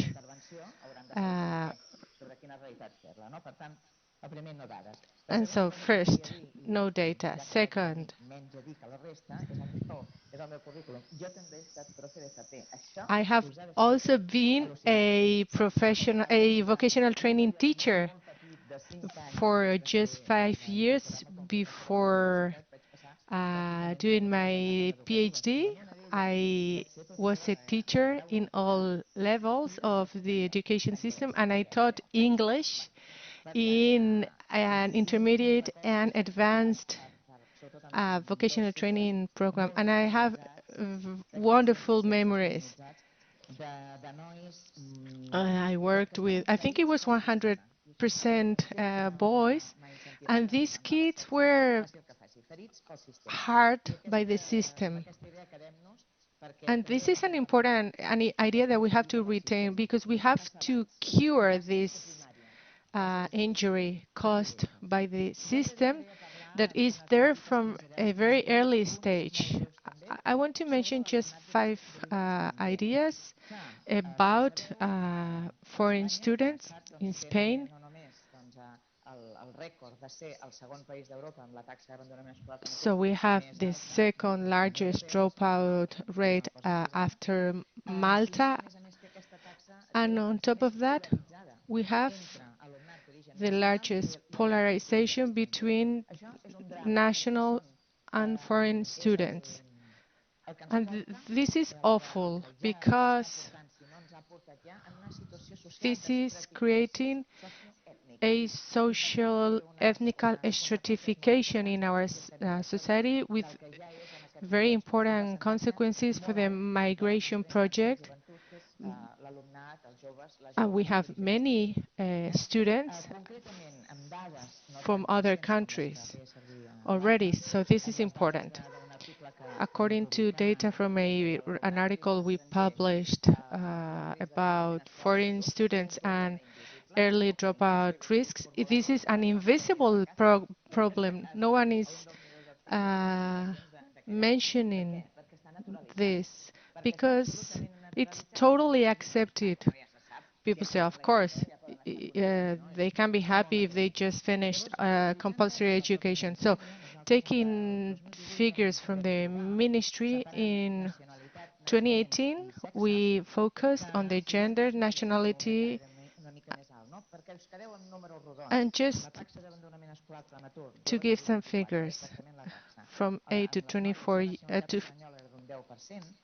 so dropout rates for national girls was 10%, for boys 20%, and for foreign, so for male students born outside Spain, it was 48%. This is especially severe for foreign students, considering the twofold function of education that has to do with giving them access to employment, but also to help them be members of the host society. And so this percentage is very high already in the society, but for this specific group is especially severe. And how many studies have been done about this issue? None at all. We, of course, take into account origin in our research, but there's been no single project to see what's happening in terms of stratification. So we started out a project that turned into different projects. First, we wanted to compare 9 projects. We had funding from the Barcelona provincial government focusing on Sabadell, and then we tested some tools in 9 schools. But when we do research, we need to focus on what we did was focusing on risk, not on the phenomenon of dropping out, but on the risk for students to drop out. And the perception of receiving support from teachers for this specific group was the most important factor. To feel that someone thinks that you can follow a pathway that has expectations for you and that supports you was very, very important. For those invisible students, because very often not prevention is done for these students, they are invisible. And out of these, some 20 students, or 40% of boys and 33% of girls at risk of dropping out. That has to do with national origin, but also with social background. And so those expectations were very, very important for their success.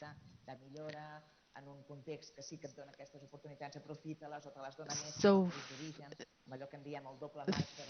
there's the twofold framework of reference where some students feel that they didn't have opportunities at in their country, and then they see that those expectations are not met here. And so among these students, many feel to be invisible, and teachers don't have expectations for them. They feel that they won't graduate. I don't believe, I'm not saying that this is what teachers think, but this is what students feel their teachers think. And so this is something we have to highlight, because this is very important. Laia studied students from sub-Saharan Africa, where dropping out of secondary compulsory education was considered to be normal, but we cannot accept it like that. And so vocational training is a lifeline for many students. That is the feeling. And so students will be qualified and trained workers unlike their parents. And that is very, very important to encourage students to keep on studying and not dropping out. And so here we are referring to students that can feel frustrated due to all these circumstances. And so the only goal And the only reason for the families to migrate can be frustrated if they find themselves in this situation. And to wrap up, Rafa, I very much agree with what you said, because in our qualitative analysis, we saw that there were students that would go back to school. That is not easy to go back to school after dropping out. It, it's all of them would go back to vocational training. None of them would go back to high school, to baccalaureate. But when they went back to school, despite all the injuries, what pushed those students to go back to school was to feel that there were teachers that trusted they could do well. But one thing that we cannot ignore is that some students go back to school after 25. And there are many of these boys and girls that after turning 25 have gone back to school. We don't know much about this. We have just a few data, but I think this is important. And let me wrap up. I don't know how much time I have left, but let me finish by saying one thing that I know one of the organizers won't agree with. I've directed many PhD dissertations. One of my students has done the best and only PhD dissertation about vocational training dropouts. Thank you very much. Thank you very much, Silvia. Now on to Professor Aina Tarabini. I'm the last to speak, and so I was writing down so many things, and it's difficult for me to speak the last. So what I'm going to do is to explain how some students decide to join an intermediate vocational training program. In our research group, we've participated in EducoSETSA program to analyze this choice. I'm referring to intermediate vocational training, but I believe it's not possible to understand what's going on there without taking into account what happens in baccalaureate programs and its role in educational transition programs. And so I'm referring to the intermediate programs because very often we speak of vocational training as if it was just one single thing. No, there are different reasons why students follow the baccalaureate pathway or vocational training. And so today I'm going to be focusing on how on students that choose intermediate programs seeing themselves as students but as the less smart students. And so in our research and in many other studies, it is highlighted how when students choose intermediate vocational training programs, they often do because they feel they are not good students, especially, and also that they feel they don't have enough theoretical knowledge. And so three main traits that explain how this identity is established.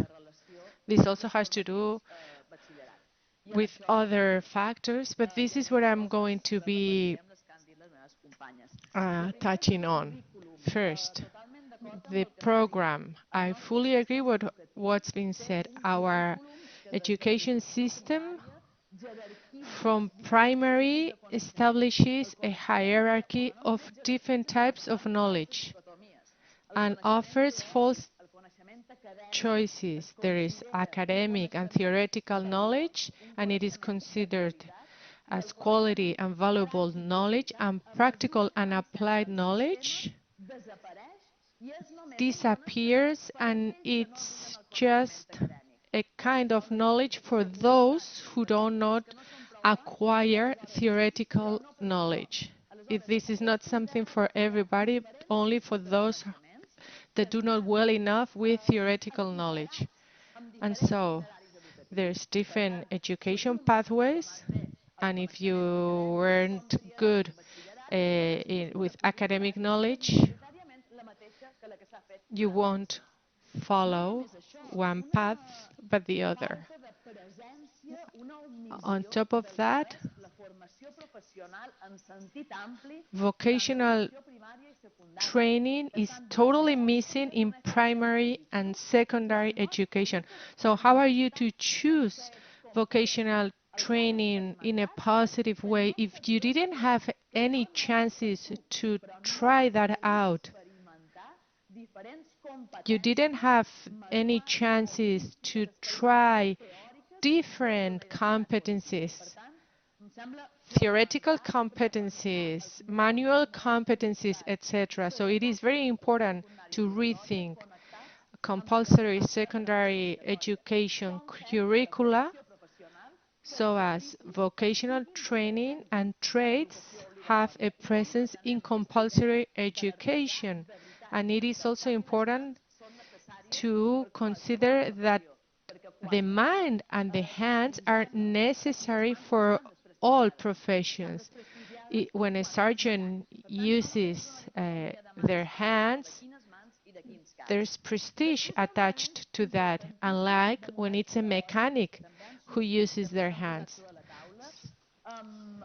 Teaching methods have been mentioned as well, and there are some teaching practices that not always are good for students. Leaving aside the utilitarian approach to learning, it is important for teaching to make sense for students. This is important in all education stages, and that is something that teachers in all levels have to take into account, because teachers, professors are not just experts in theory, etc. We are there to support uh, our students, and what we are teaching has to connect with our students' lives and needs. And so very often there's a false dichotomy between teaching and supporting, and both are necessary. And we need to make sure that we have a demanding curriculum for everybody, but at the same time it has to connect with everybody. As Miriam said, knowledge is not neutral, and for the curriculum to be interesting, this is not something that is neutral either. There are ways of distributing students according to their perceived capacities, and this is something that we need to challenge in the Catalan education system, because we all know that there's not just less demanding curricula for those students that we think can do less, and so teachers push those students to vocational training at the end of the day. And there are some teaching practices. I'm not accusing anyone. There are wonderful professionals doing wonderful professional tutoring, but we know that in our system, tutoring is failing. And so many students know that if they don't have good academic outcomes, they're going to end up in vocational training. But they are going to end up there as a negative consequence. They know that if they are not good students they're going to end up there. That is a message they receive constantly, and so it is hard to move to an intermediate vocational training being perceived as good students. And there is a false equivalence between baccalaureate and intermediate vocational training. I fully agree with Miriam, because regardless of whether we are referring to compulsory or non-compulsory education, baccalaureate and vocational training needs to provide basic skills, because we are still training citizens, and it is easier to go to baccalaureate than to vocational training. You have more career and professional opportunities. We know how if you just pass your grades, you have access to any baccalaureate school, unlike what happens with vocational training. And it is easier to choose baccalaureate than vocational training. And I remember how student we recently interviewed, he would say, no, my mom didn't want me to go to vocational training because baccalaureate has a name, it exists, you know how it works. And so these identities don't come out of the blue,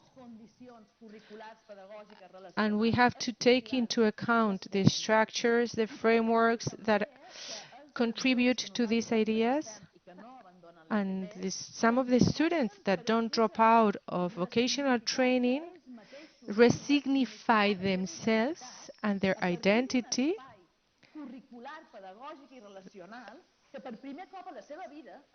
in a place where for the first time in their life they get to feel that they are useful as well. And so we need to be very aware how skills, competencies, preferences are built in specific contexts, in specific relations, and so the teaching curriculum and relational conditions can lead to different preferences and competencies. Thank you. Gràcies per la teva intervenció. És que he vist que anava tant. No, cap problema. Thank you for that. Thanks to all of you for staying on time. And I just wanted to convey a couple questions. And obviously, if you have any questions or remarks of your own, feel free to bring those up, as we've stayed so well on time. First thing I'd like to ask is, between the didactic practicals or goal-based practicals, what aspects could favor continuity and not dropping out by students? Based on the last research study we did, a longitudinal study, what we are seeing is one of the factors that can favor continuity is engagement. Engagement with the actual profession makes sense. I am linked with what I'm studying, I am engaged with it, and I see the real future possibilities in it. As for best practices in vocational training, I would say, what is a best practice in education in general, in any context? In mandatory secondary education, we talk about specialization without overlooking matters, civic matters, citizenship matters. And also, as we look at second opportunity programs, there are some things that change automatically, such as the student to teacher ratio. If the classes are smaller, it's easier to connect with these students. Also, the classroom atmosphere factors to facilitate engagement, the possibility to accompany the student, for them to feel recognized within the educational context and positively recognized and acknowledged, not just as when they are groups, they only receive attention when something wrong happens. As for methods, we prefer active methodology that involves the engagement of the student, that they be engaged, involved in everything that is being done in the classroom, that they participate, that they connect with the interests, but that they see that education has meaning for their future profession, that they be clearly linked to the future trade or profession. And this false dichotomy between theory and practice, a good professional in any area has practical skills, but they must be based on criteria of the profession. They could be based on mechanics, but also with social factors, sociological factors, and therefore we need that theoretical work to be done. The two cannot be separated. The dichotomy is a false one because the practice is always based on theory. As for educational practices, I would highlight being able to adapt to the student's pace, but also, as I said before, we should never renounce content. We would not renounce them in other contexts, but it's because we know that the content is necessary for the profession. And as for educational organization, we've seen in our research the atmosphere of the school, how the VT student is integrated within the school. When we research and we visit schools where the secondary schools where VT is offered, sometimes the VT classrooms are far away from the rest of the school. They're in the school, but they're not integrated in the school. We think this kind of inclusion is important. And from what we've seen, the secondary schools or integrated schools that offer VT facilitate integration more and focus more on students having good relations among themselves. And if the student to professor ratio is low, that also makes things easier. Then guidance, orientation, how this must be strengthened. One person working as a guidance counselor for an entire school does not work. We need more counselors. And also, not just preparation for a profession, but stability at the school, that the professors feel like they have stability in their schools. If there's a lot of moving around from one school to another, that also affects students. That's a political matter. It's not just about students and teachers, but this stability and continuity has a positive effect, if it's done right, on students and their future. Very well. Thank you for that. How do you think we can improve expectation management among students? Professor Merino. Well, how much will you pay me if I give you that answer? Just kidding.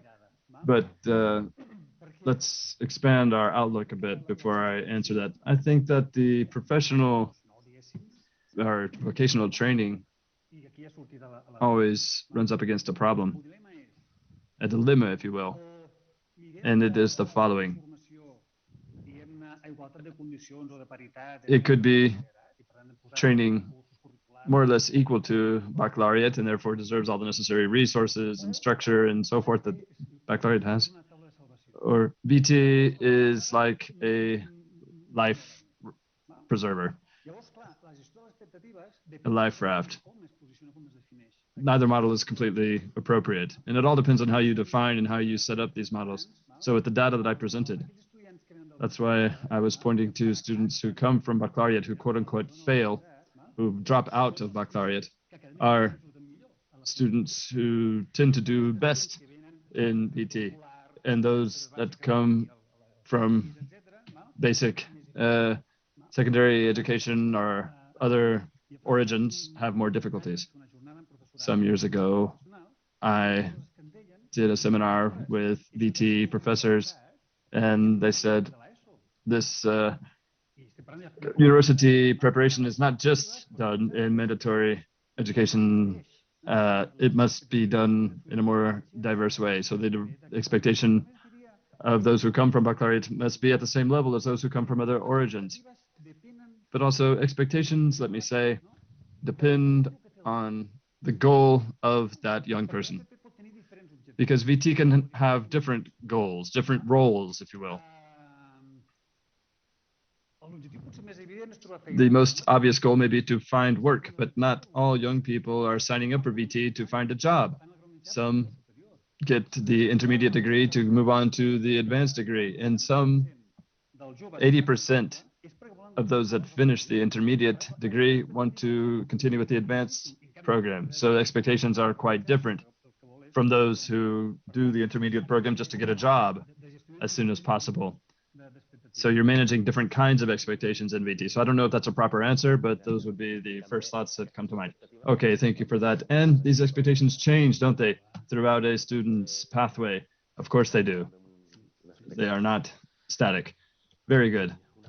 Now, another question. Based on what you said, what came to mind, and this is a huge question, answer as best you can. I'm sure you will charge me dearly for this, but along the same lines of what I asked Miriam, what are the practices, what are the policies that you think could be applied to favor the group that you were mentioning, this very specific group? Are there any political or practical educational factors or policies or practices that could favor the kinds of groups that you were touching on? Well, we always answer the same thing to this question. The truth is, what we must take into account is for teachers to move on beyond the idea of deficits and shortcomings that for many years that I've been researching in education, in this field, education, migration, and I always come up against teachers who say they don't speak the language, but they do speak, don't they? It seems like they are unable to speak at all, but that's not the case. They have a lot of knowledge, very advanced knowledge, and not just theoretical, but also practical knowledge of implementations, meetings, of multilingual approaches that don't require the separation of students based on their linguistic knowledge level. It can be done based on their professional skills, and oftentimes this segregation has to do with whether or not they have certain linguistic skills. That is absurd. It is unfair because we are denying them the possibility to really receive the education and move forward with language. You not only learn the language, but a number of other academic registers. So we're finding this widespread attitude among teachers. That is an initial barrier. We must know that in Catalonia, we have a lot of professionals and successful practices of including and exposure to a truly interesting curriculum, not just some mediocre curriculum, something just hands-on with no cognitive or educational challenge.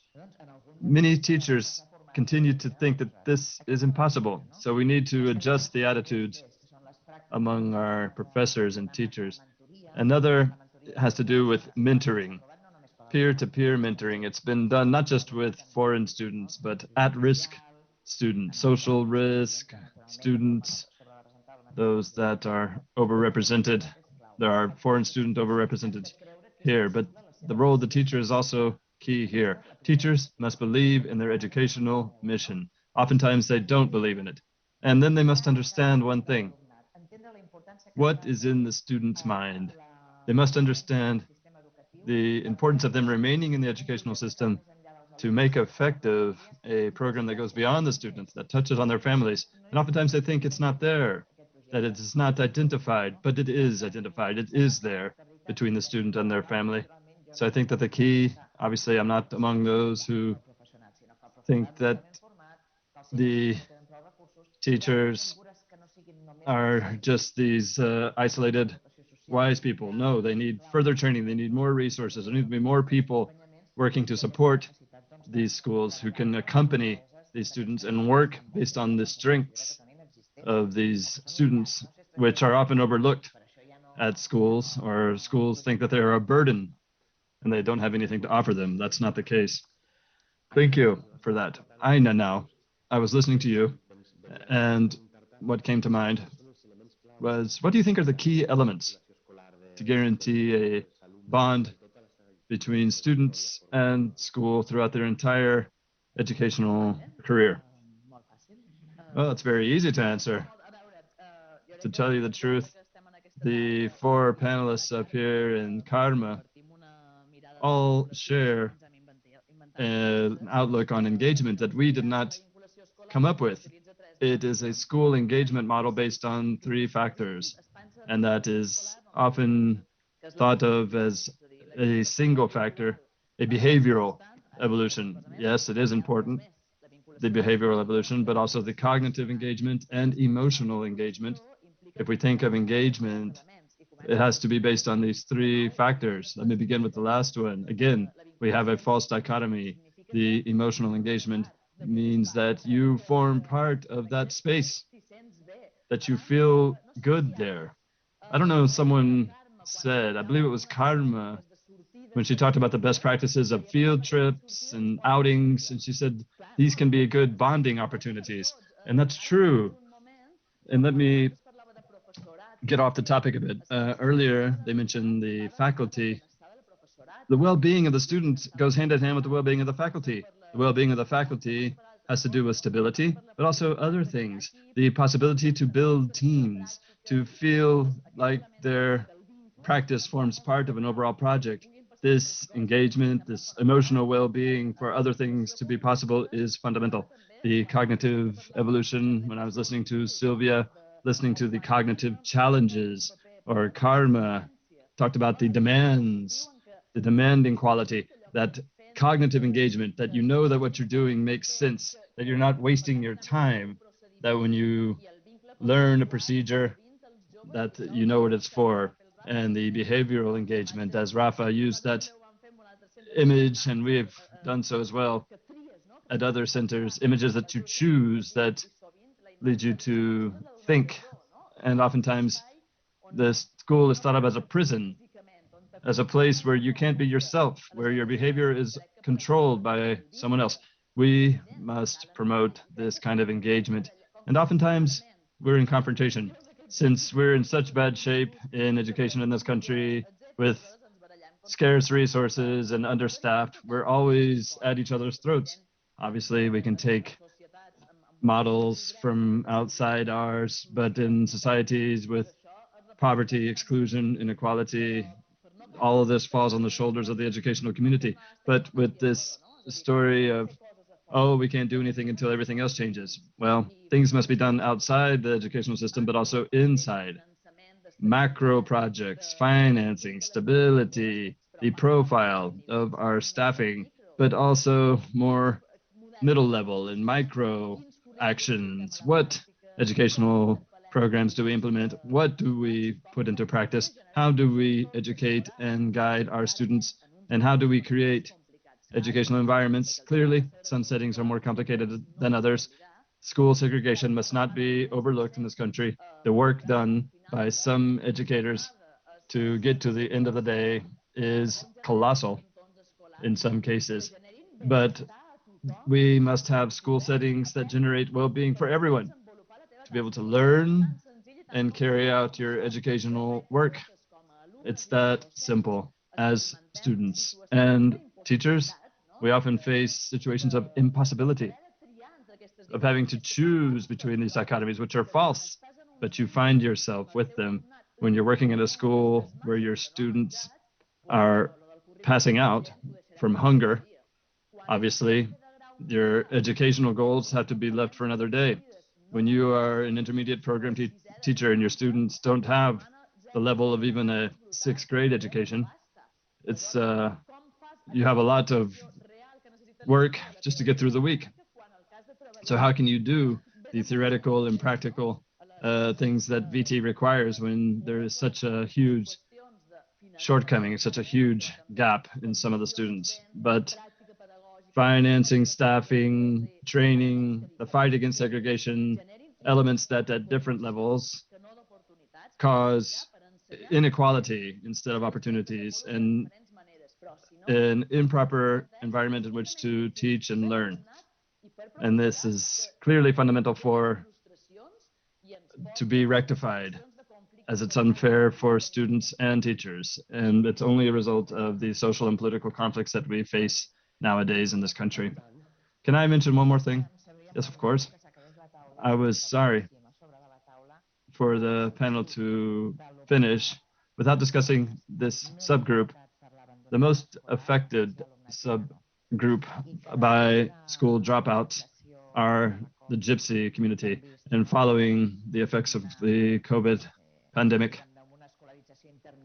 with this intermittent schooling and all of the problems that have come with COVID, all the problems, all the inequalities that came to the surface during this period in which distance learning was used, all of these things have only caused the Gypsies to remain further behind.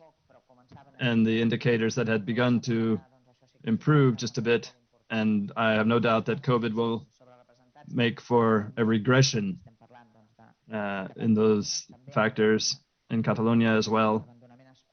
They were already the most affected group by dropouts.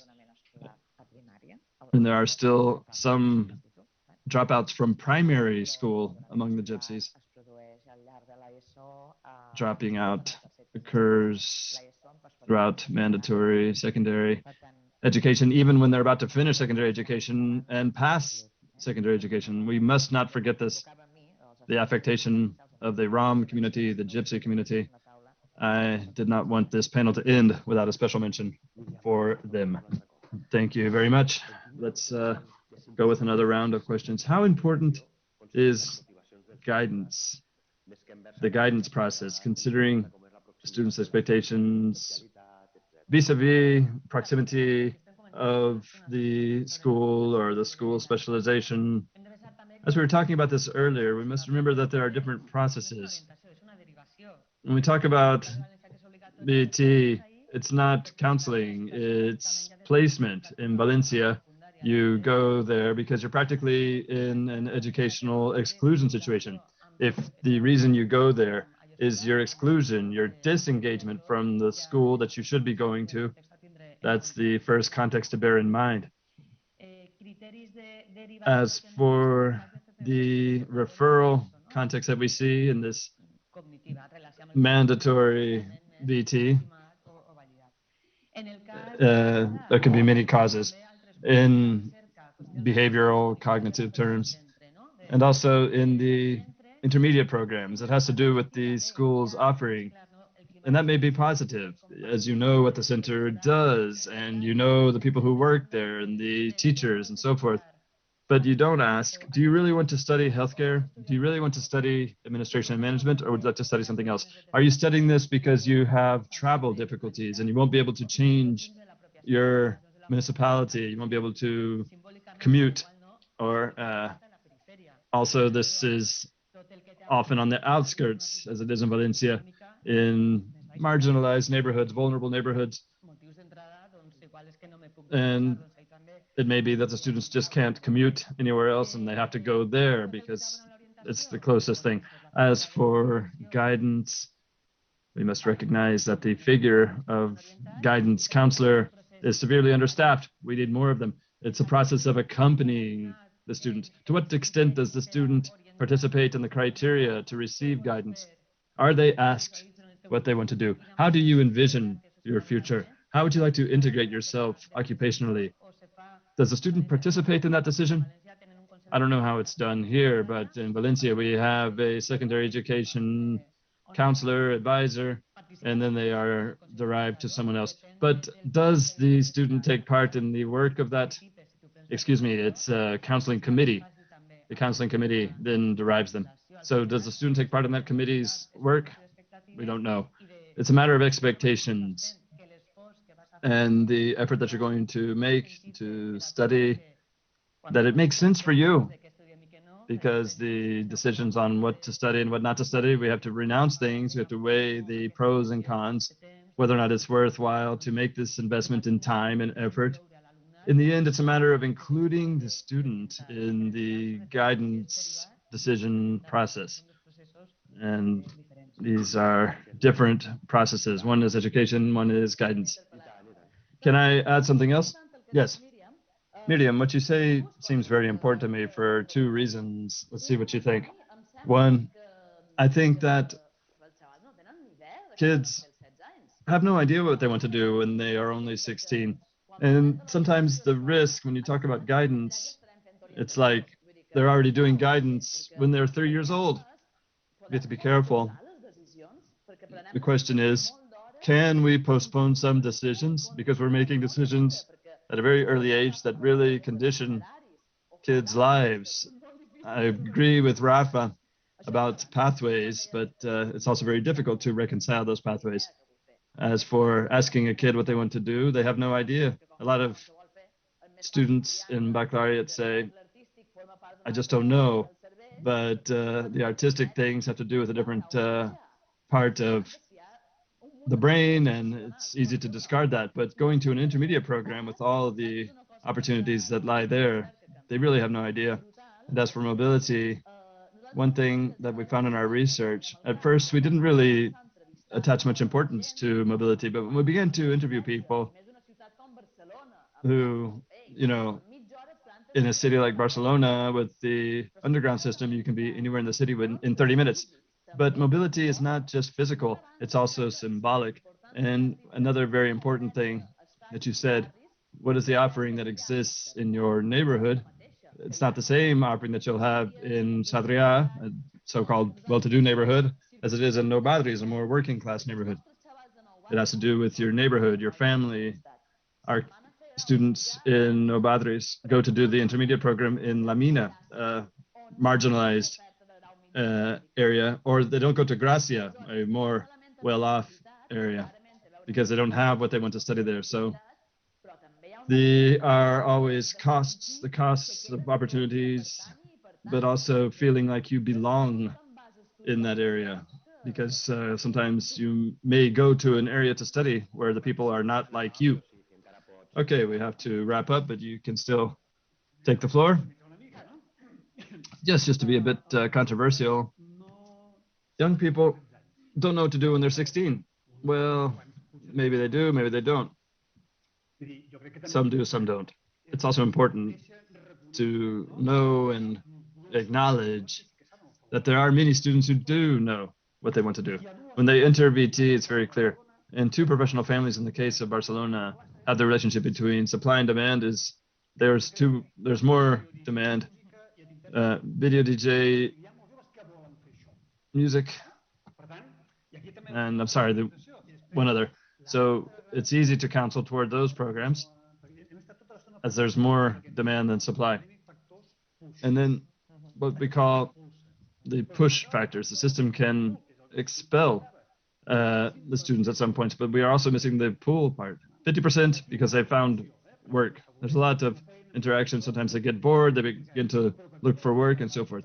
But there's another important matter, because the risk of placing all of the emphasis, and I say, let's not assign the blame, but it appears that everything is up to the teachers and schools. But what about the job market? Let's include that in the equation. And let's think of mechanisms that would prevent too early integration into the job market. It's because maybe before 1998, the work that we had in VT, it was too easy to find work, so to speak. We have to think about the job market. And this idea of the school as a prison, I think it was expressed among 30% of the students who saw their school as a prison. I don't know if that's a lot or not much, but those students, when they dropped out, had a sensation of being freed. Going back to the expectations, you'd think, well, then go ahead and leave if you need to leave to be free. But it's also, let's also make it easy for them to return. Yes, one final remark. Prisons, freedom.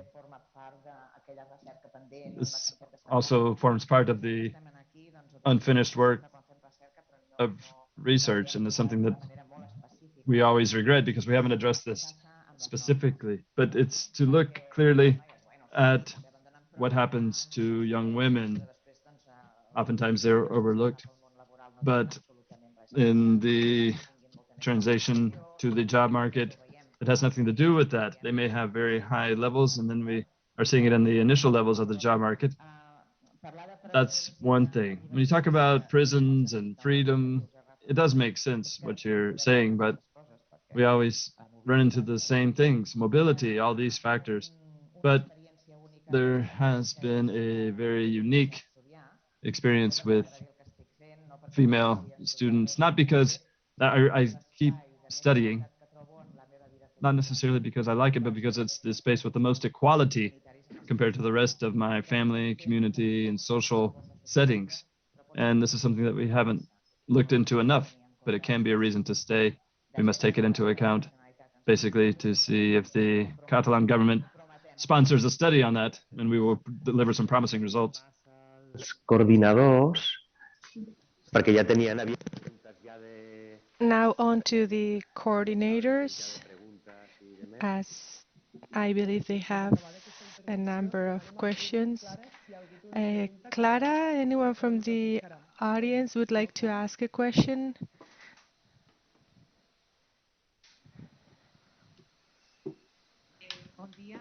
Good morning. Thank you very much for your very interesting presentations. We work with the University of Valencia and the Barcelona University and Barcelona Autonomous University. Had a look at the research done on vocational training, and we saw that it could be improved. It didn't have much economic support, and there were very few research groups. And so you mentioned the main challenges in the field you are researching, but I would like to ask you about the challenges for doing continuous research about the factors you mentioned, but also maybe about other factors. So my name is Mónica Munzo, and I'm in charge of the research center, and we've been doing research on these topics for 5 years. We have a data observatory using secondary sources, but let me just mention one interesting thing. There's the employment information that is very useful, because our labor market is hiring non-qualified people, and so it's absorbing unqualified workers, unlike other European countries. And so what our question is, what are the advantages for someone that graduated from intermediate vocational training as compared to someone who didn't graduate? Thank you very much. Please try and be short in your answers, because there are many questions in the audience. We can group the questions and listen to them, and then we'll answer at the end. Any more questions? At the end of the room, Mr. Antonio Martinez. Good morning. My name is Antonio Martinez. I am the president of retired teachers from public education. So my question is this: what do students know about the jobs they are going to end up having after following their vocational training programs? Any other question?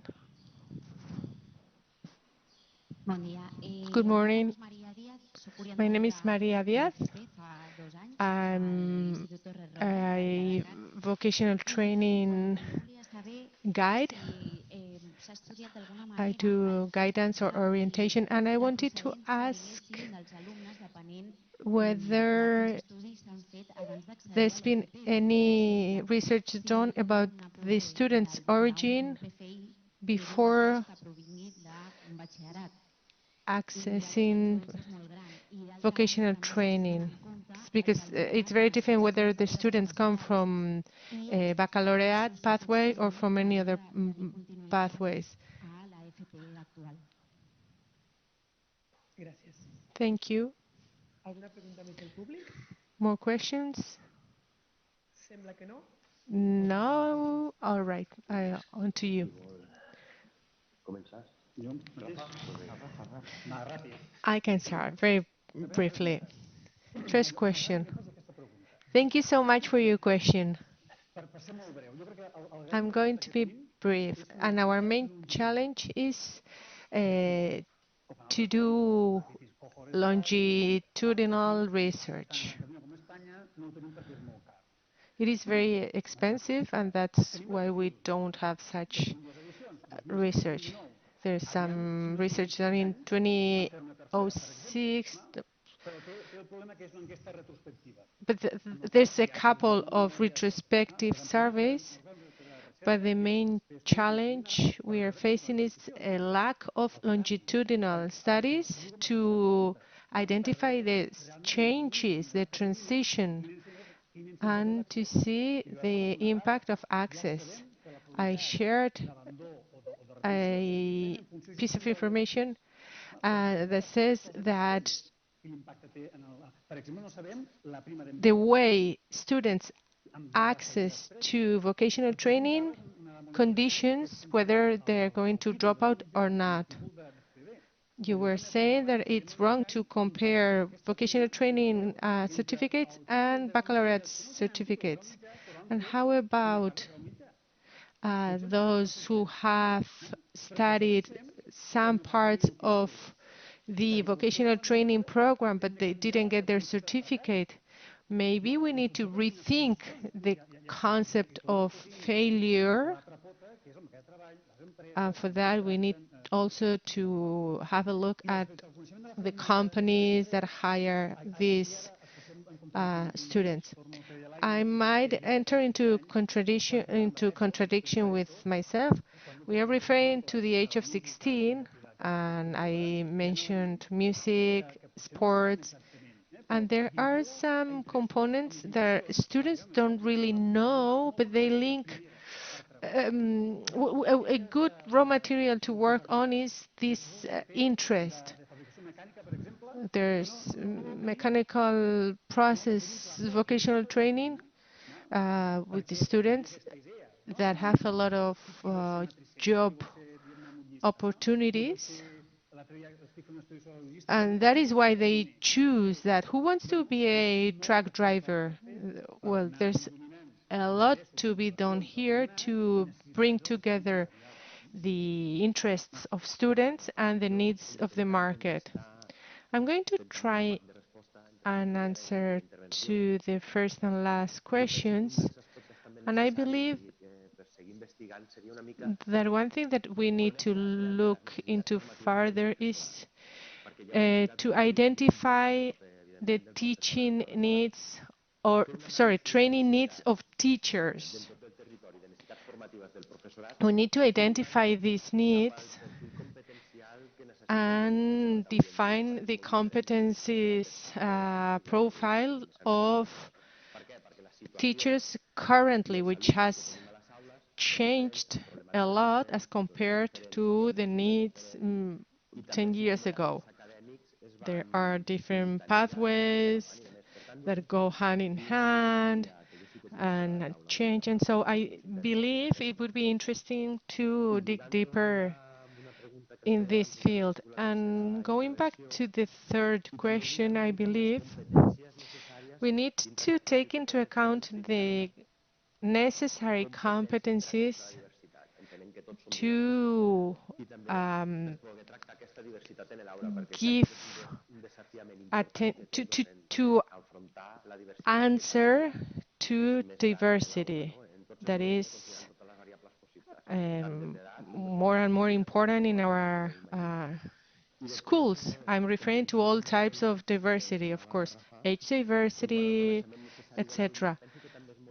As for the necessary knowledge for students, I think this was the second question. It is important for the students to know the content, the training content of the courses and programs they want to follow, because very often they just read the titles, and then those students visited the school in the open day, and they read the title of the program and made their own idea, but it is important for them to read and receive the information about what they are going to be doing, and maybe they can meet former students or students that are in those programs, because otherwise sometimes there's a lack of adjustment between expectations and what is done, and then it leads to dropping out. As for research, we need a new strategic research framework in Catalonia and, if possible, in Spain, because the conditions for research in Spain are awful, and there's a huge hierarchy in the academia. In academia, some people have a lot of funds, and some others don't have funds at all. And we are in a very difficult situation with a lot of precariousness. Not all research is valued equally.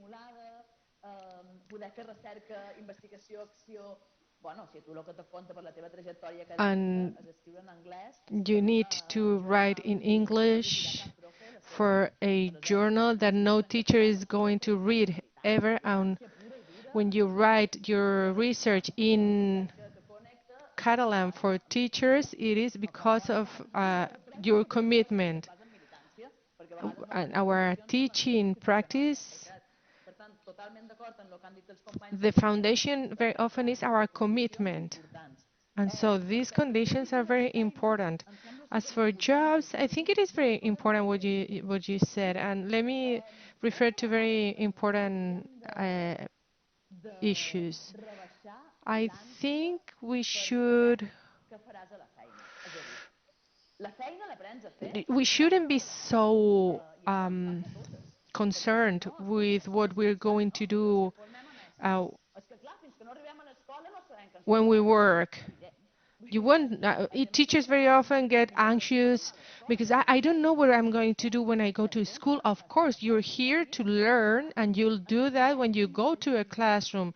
And so here we need to kind of imagine what's going to be about, and the school has to give you training resources to try and test, because otherwise people end up choosing following external things. For instance, DJ, it's good for young people, but who follows art baccalaureate? People from artistic background that had the chance to test their artistic skills.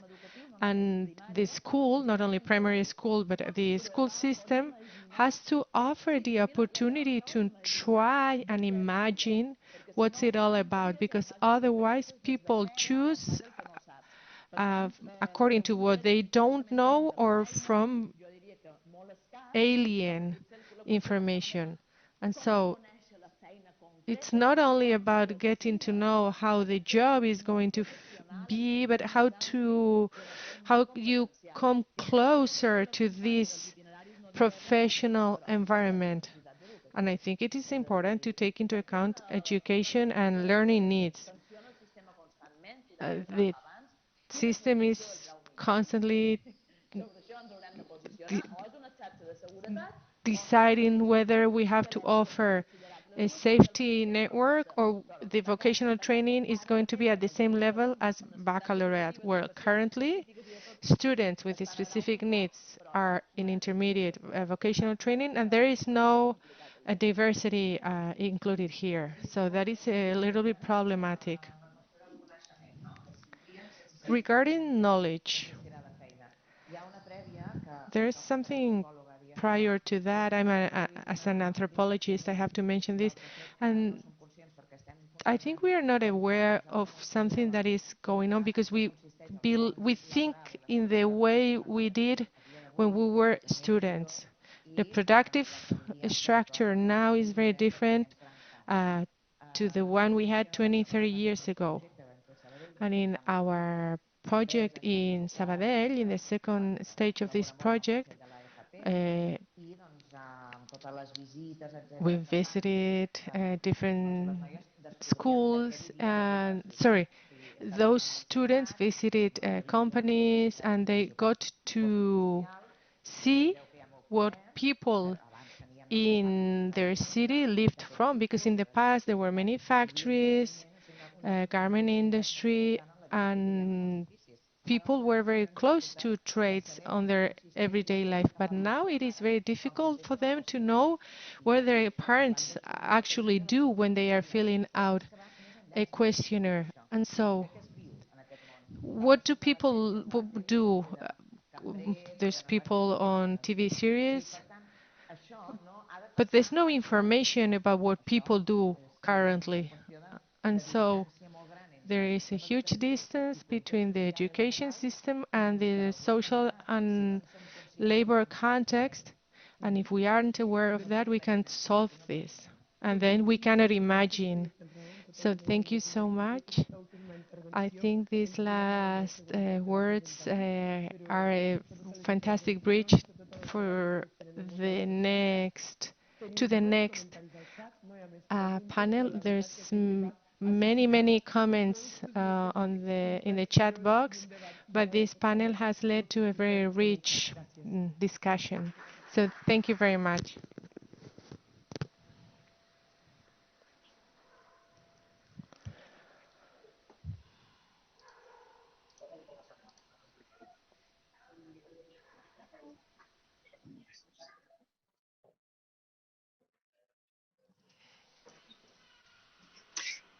Bé, doncs, com bé dèiem, aquesta As I was saying, the last words lead us to the second panel.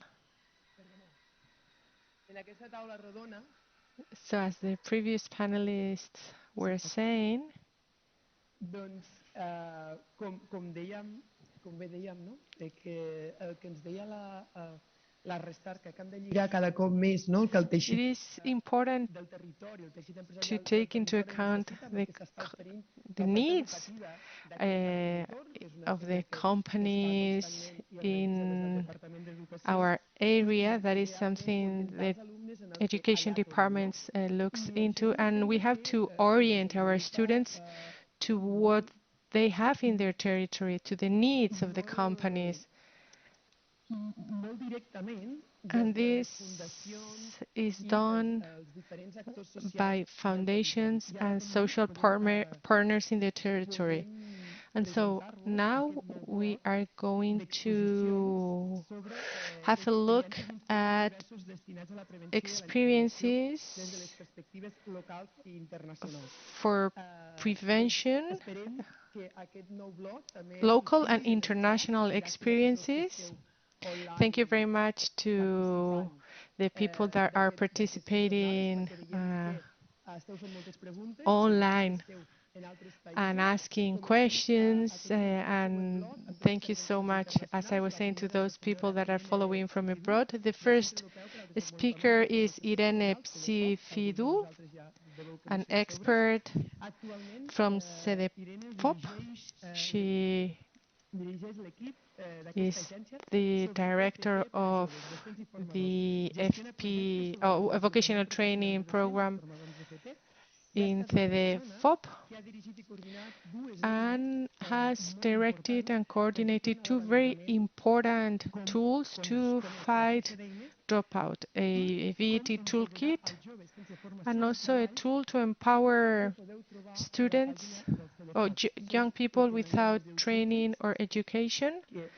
They are available at the FOP, have been used by different European institutions and organizations in a very successful way. And so Irene Fidu is going to talk about how to promote an inclusive vocational training. Welcome, Irene, and you have the floor. Is Irene with us? Yeah, sure. Can you hear me? Yes, loud and clear. Thank you, Irene. Good morning, good afternoon. When I started preparing my presentation, I got this clip from YouTube, a very interesting video clip because helped me prepare my introduction to my words. The panelist was saying that the narrative about education is a negative narrative because when you look up the word scholar or student in Google and the hits give you information about failure when education is the solution, it's not a problem. And then if you Google the word teacher, then you'll see information about teachers' strike, teachers' vacation, teachers' depression, and teachers' stress. And so an alien might think, well, these teachers are pretty weird. How are they depressed if they are always on strike or on vacation? Well, European institutions, CEDEFOP, European organizations spend a lot of time trying to change this narrative, and the Commission has put forward a proposal about pathways to school success. And at CEDEFOP, we speak about protective factors for success rather than about risk factors for school failure or dropout. But if you Google in Catalan, fracàs, failure, or abandonament, school dropout, then you'll find the research done by the guest panelists. So it's a great pleasure, and I'm very proud to be sharing this conference with them. And thank you so much to the organizers for inviting me. And so I'm going to be presenting European tools to promote inclusive VET. But give me a few seconds here to share my slides. Just a sec.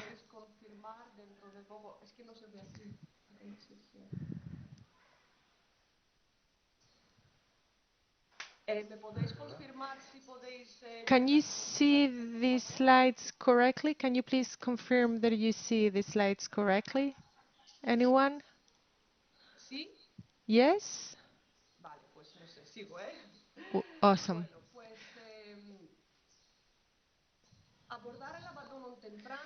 Tackling early school leave has been one of the main goals of European cooperation in education during different decades, and the new goal for 2030 is to bring school dropout below 9%. And as you can see on the graph, currently we are at a 9.9 European average.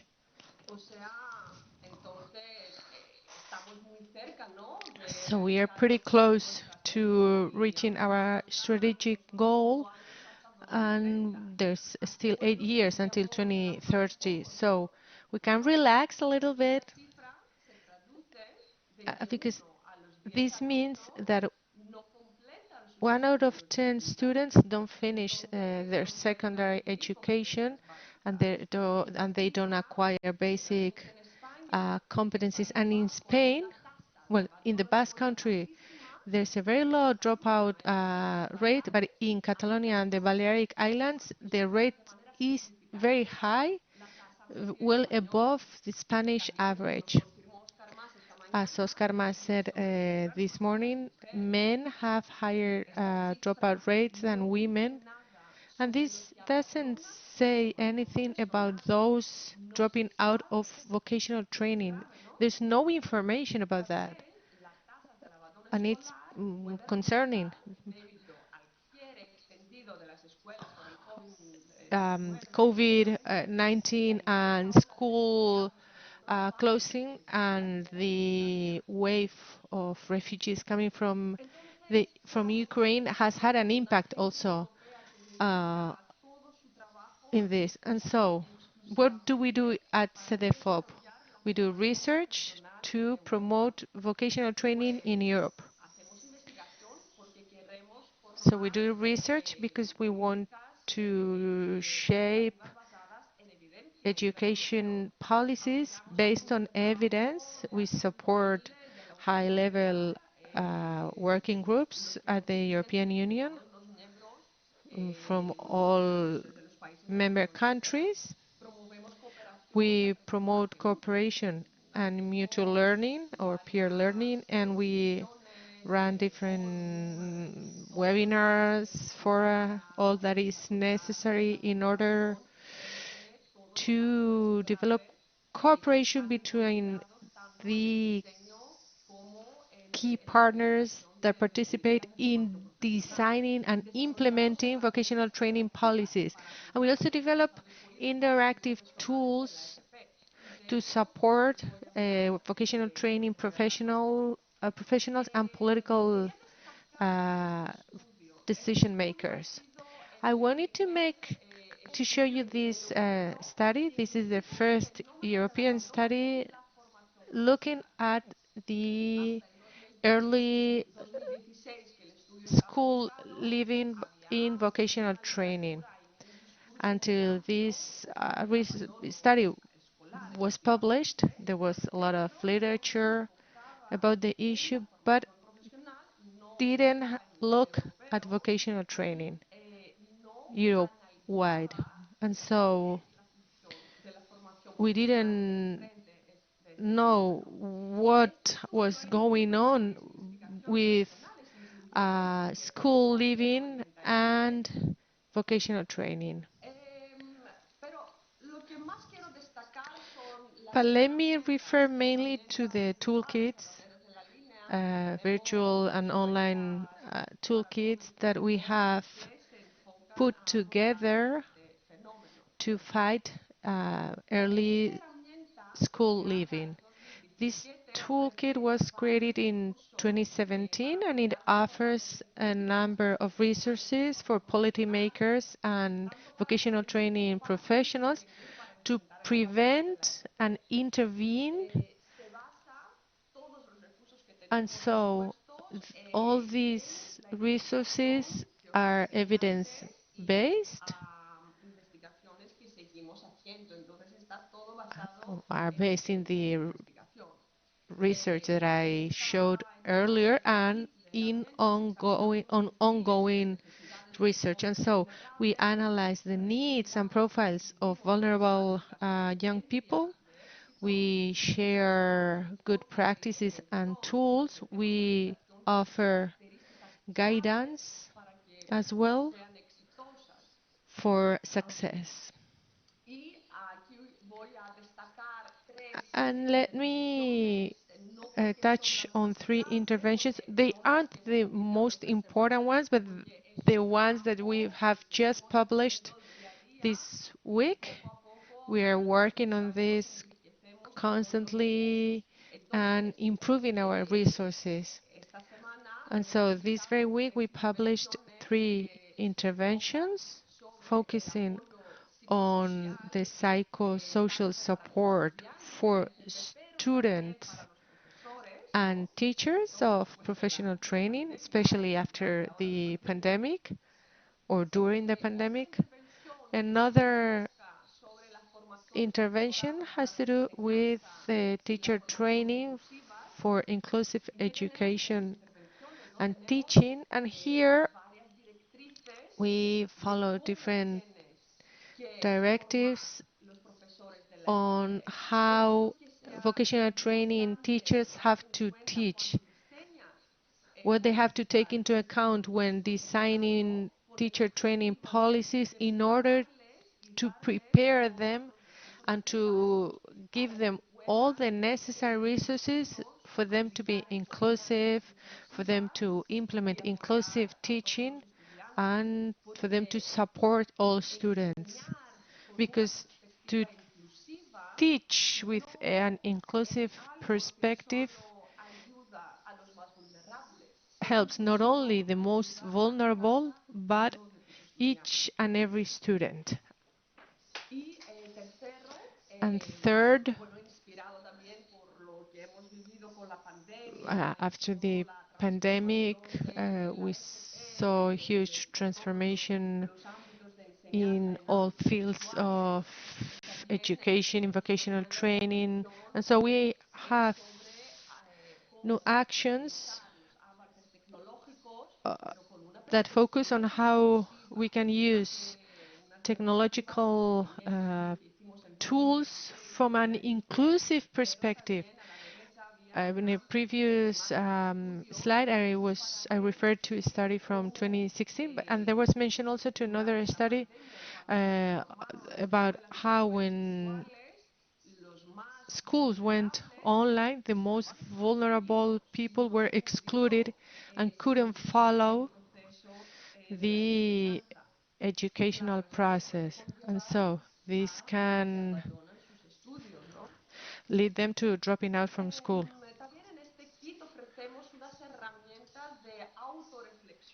Tanto para los formadores de políticas como Here para are some elements for reflection by policymakers and VT professionals for evaluation and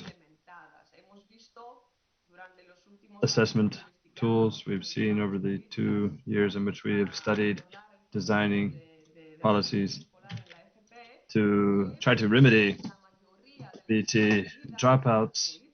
Most of the measures, most of the policies did not evaluate. There was not a monitoring, a comprehensive monitoring of these policies.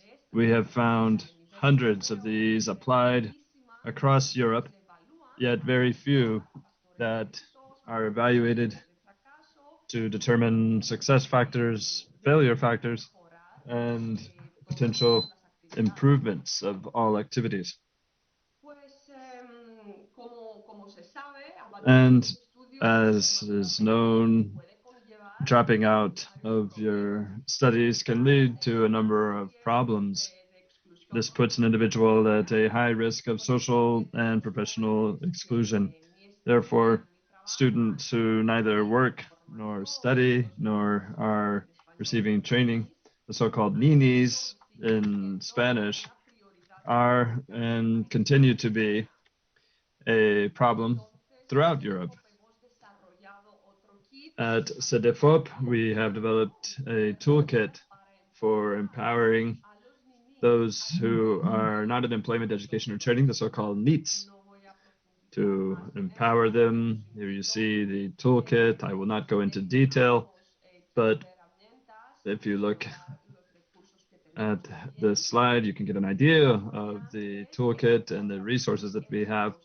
What I did not mention is that through these tools, we are attempting to disseminate and give a voice and presence to all national and regional projects that are being carried out in this field at the European level. Therefore, you will find there best practices such as the OrientaFP program and other projects that perhaps you've been involved in. And what are we working on now? This year, we just launched a new survey among EU member states. The goal is to compile data on VT dropouts. The Eurostat data do not yet allow us to measure dropouts in different educational formats. We know the average European dropout rate, but we don't know whether the average dropout rate in Spain, that is, how many drop out of VT and how many drop out of general education. And this is a key factor because if one means to develop policies that are aimed at mitigating the problem, you need proper data. Thus, we must make an effort that will be difficult and which we don't know whether it will be successful to compile data internationally. But we know that these data are very disparate. They are not always comparable, but we will make an effort to improve these data on VT dropouts throughout Europe. And also with the European Commission and other member states, we are working to create resources and directives that can help us include refugees in the European member states that receive them. The European Community of Ambassadors that was created and in which some of our speakers participating in today's seminar participate. This is a key rule to design set-ups, tools, and resources to dream, envision, and achieve educational success. And with that, I would like to thank you for your attention, and I will stand by for any questions or remarks you may have. Thank you. Thank you, Irene, for that presentation.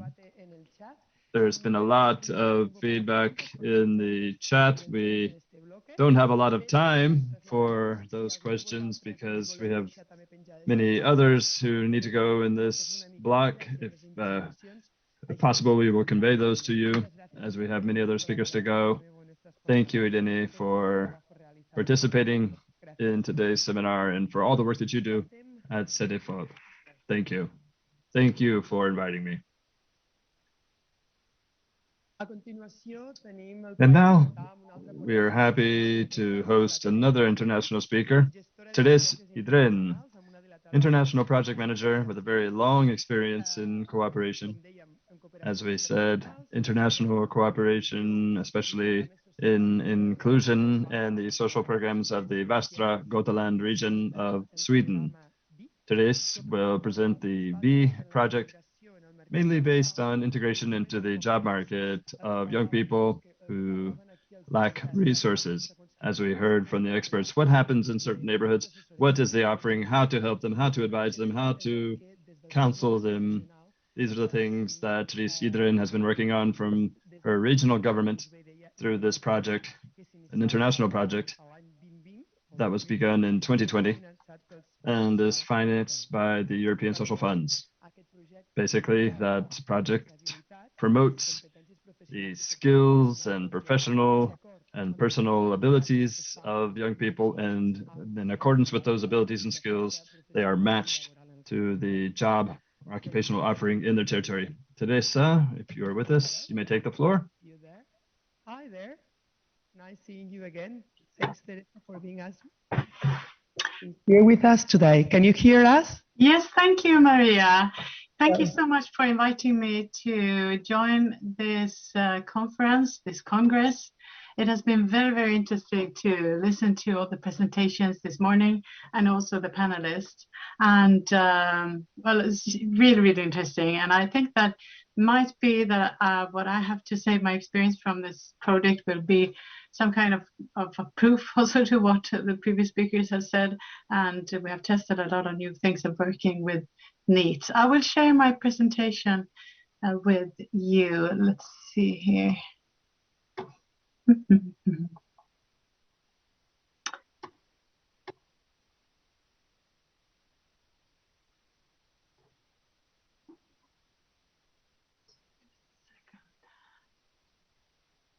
Let's see.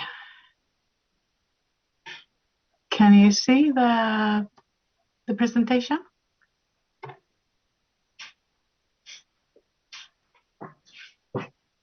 Okay, can you see the presentation? I don't. Please give me feedback if you see the first picture. It is showing on the screen that I see. I'm the translator. Okay, thank you so much. I would say that they're seeing it as well. Then I will continue. Sorry for that. Thank you. Well, as Maria said, we have been carrying out a large ESF-funded project in the western part of Sweden. And I will present some results and findings from this project. We have focused on youth dropouts and needs, and also we tell you how we worked to hire the motivation to re-enter education or vocational training and internships, and not the least how cooperation between civil society and different authorities can strengthen this work. My name is Therese Idrén, and as Maria said, I've been working with international relations, big projects and integration of Region Västra Götaland. And right now I'm the project manager at the Folkhögschools of Region Västra Götaland. And the Folkhögschools are on liberal adult education, and the region is the owner of 5 of these schools. The project name is Vi Nos Altres in Catalan, I think, because it is we, all of us together, who must work to tackle this very complex problem of school dropouts, and how to make youth believe in their own future and have faith in their own abilities. The aim of the project has been to reach 1,000 individuals, 15 to 24 years old. But there are as many reasons for school drops out as there are individuals, and we have tried to find some key elements on how to work in a more successful way. After 2 years with the B project, it actually ends now in June, and I'm in the middle of doing all the final reporting, so this is a break from my reporting, actually. Well, after 2 years, we do have results, and I understand that the system in Sweden differs a lot from the way the issue is handled in Spain, where the responsibility lies and where the challenges are. And this Congress has a special focus on vocational training. I will highlight examples from just vocational training and our complementary activities linked to vocational training within this project.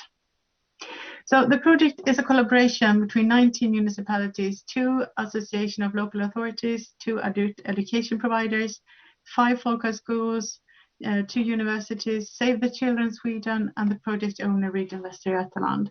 Actually, more than 30 organizations have worked together in this project. And the area in Western Sweden with this 19 municipalities has a population of 550,000 people, and 45,000 are in the age group 16 to 25. The largest city is Borås with 115,000 inhabitants. This means that the area is generally not very densely populated, many small towns and rural areas. And now I came to think of my speech is being translated to Catalan, so I will try to speak a bit slower. I'm sorry for the interpreters that I was speeding my presentation. As you see, there is a map of Sweden in the corner and the region in the west part. Firstly, some quick statistics on needs. In Sweden, there are about 6.5% young people aged 16 to 24 who are out of work or school each year. This is independent of the economic cycle, although of course it fluctuates a bit between the years. We saw an increase in unemployment in the first year of COVID-19, and now youth unemployment is actually going down quite fast. And compared to Spain, I've seen that Sweden has a lower proportion of needs in the older age group 20 to 24, but about the same proportion of needs in the younger age group. Well, it is, well, of course, it's because completing the upper secondary school lowers the risk also of becoming unemployed. Sweden has 12 national programs in upper secondary school with vocational content. Just to give you a bit of frame of when I talk about vocational education, upper secondary level. And the vocational diploma from these courses can give access to higher education only if supplemented with passing grades in specific courses in Swedish and English. And all upper secondary programs have a duration of 3 years. But the dropout rate from vocational projects is quite high, 25% was it last year, and compared to theoretical programs, 19%. And the dropout rate does not mean that the students never finish their education, but indicates that we do have a problem keeping the students following the planned study path. But the group of needs that we're talking about, there are young people who have not completed their primary or upper secondary education and who have been without education or work for a long time. Among young people in Sweden who neither work or study, there's a clear overrepresentation of young people with foreign origin, third country national especially, with little education, and in particular young people with a disability or neuropsychiatric diagnosis. There is also an overrepresentation of young married women and young women and household receiving income support. So, and also where you live also matters. In socioeconomic weak areas, we find over 50% more needs, and not even 50% will complete their upper secondary school within 3 years. Well, in Sweden, labor market policy for young people is carried out by both the state and the municipalities. And since the beginning of the 90s, Swedish municipalities have the responsibilities for providing all young people under the age of 20 with upper secondary education. And municipalities are also responsible for young people who do not attend upper secondary education.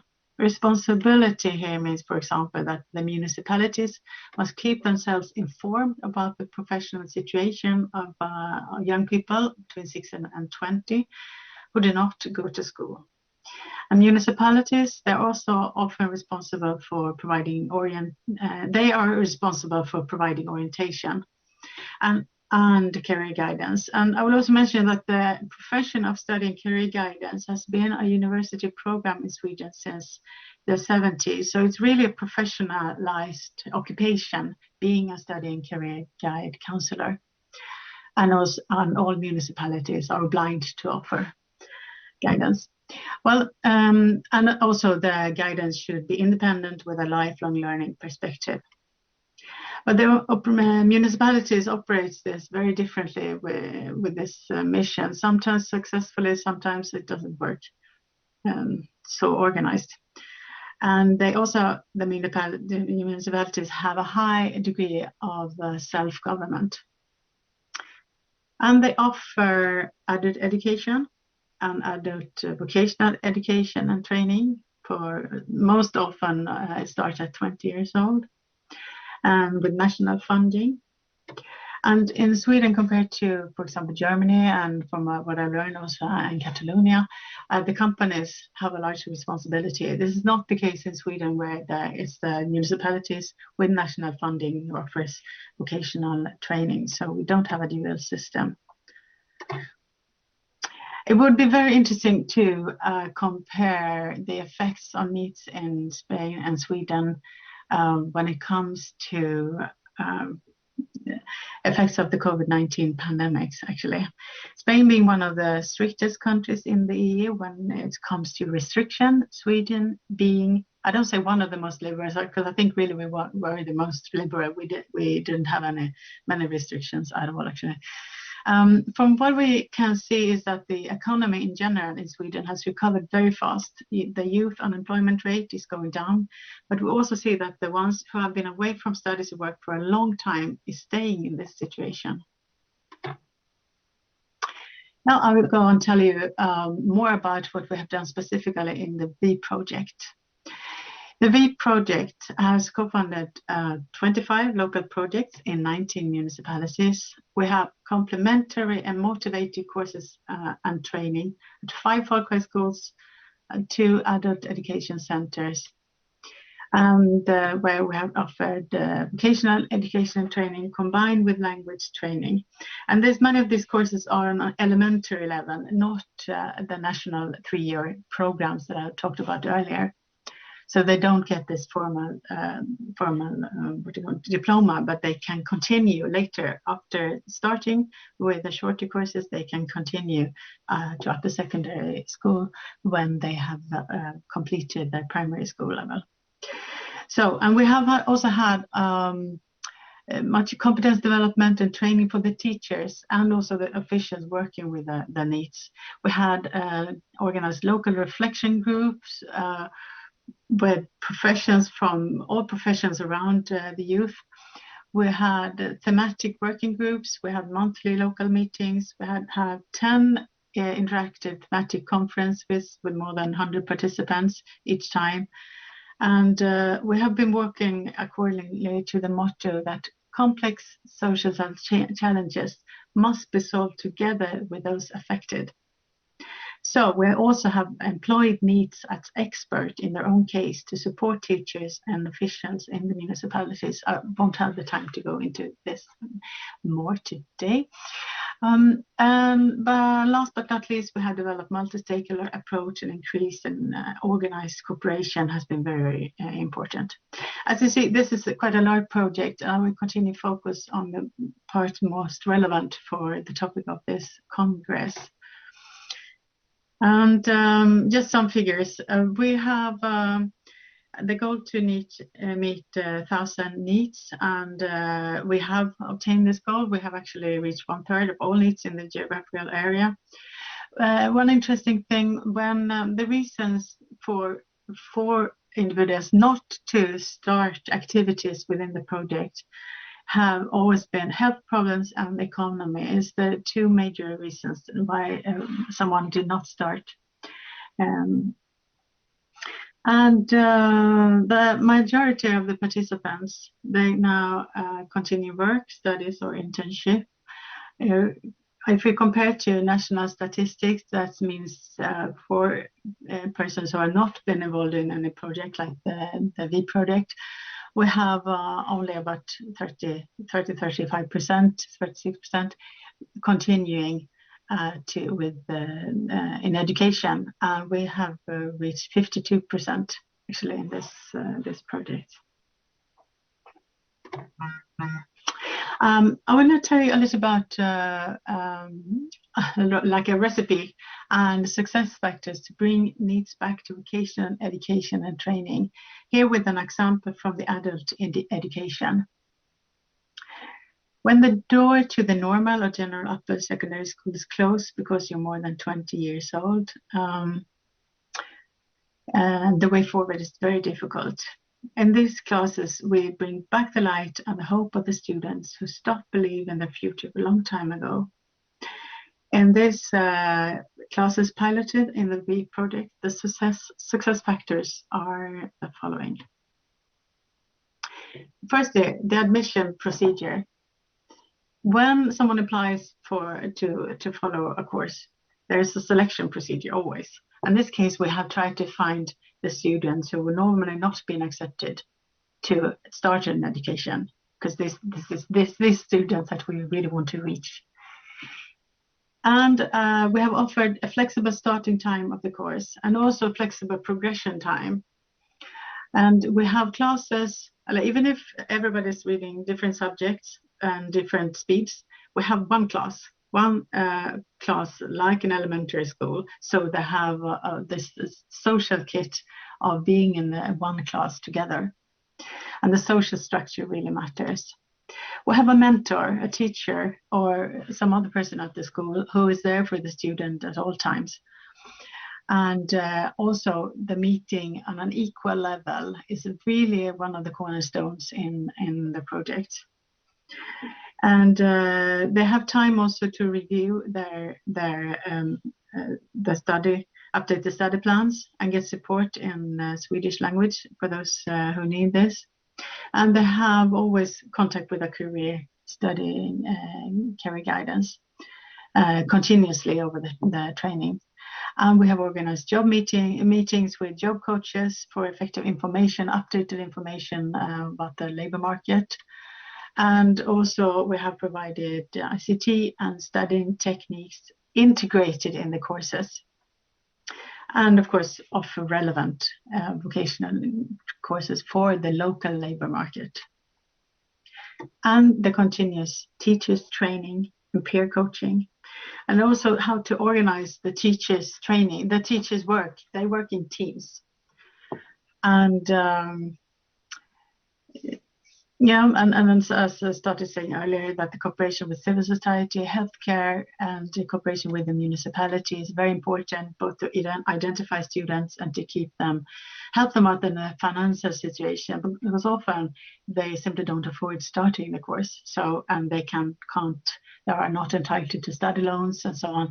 So sometimes when they have talked together with the municipality and see if they can keep on studying with income support. This is one of my last slides, and I have summarized the key messages from the VEEP project. Several of these conclusions have been highlighted in previous presentations today. It has been very interesting, as I said again, to listen. And I'm so really grateful for the translations. It has been really, really great, actually, to follow this in English. And it's interesting to make international comparisons, and to always have in mind that the national policies and structure, as well as the local settings, will determine how all findings can be applied. Firstly, the cornerstone of the VEEP project is meeting on equal terms. Allow relation building to take time. This is the most important learning in the project, and many project partners really have emphasized that even if you know that, of course, relations are important and meetings on an equal level and treating one another with the respect and seeing the students is important. But when we actually have put emphasis on this and put time for competence development for the personnel within and how to meet the students and different techniques and different things, it's been really something that had changed the way of working, and we even see effects on how many students drop out, and you can also calculate what are the costs not to using this method, and how lower are the costs when you start using this method. And also to work with and not for the needs.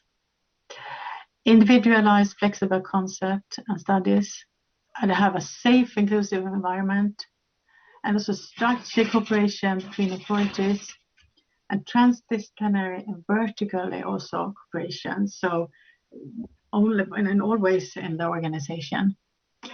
And also cooperation to promote and care for a smooth transition from primary to upper secondary school, and from upper secondary school to work or advanced studies or training.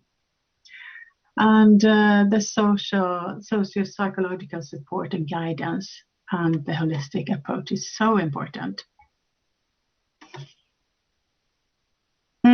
So finally, all goals in the VEEP project has been reached. But the question we always need to ask ourselves, and the financing authority, who are putting a very heavy administrative burden on projects like this one, is what is the most important? To do the things right, or to do the right things? I think that we can do both, but we need a change of attitude and look at structures hindering development. Thank you so much for inviting me here today, and please check our website where you will find more testimonies, and we will also have a final report of the whole project coming up soon, and all materials will be on the website. Thank you so much.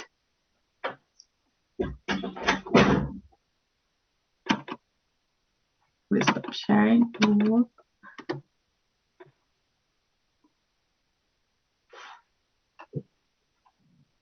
Hope to see you soon.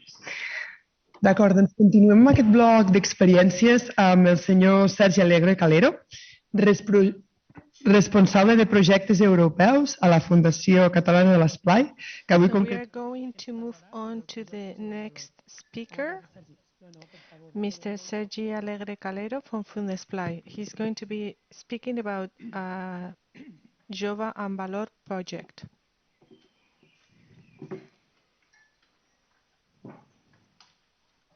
Bé, bon dia. Good morning.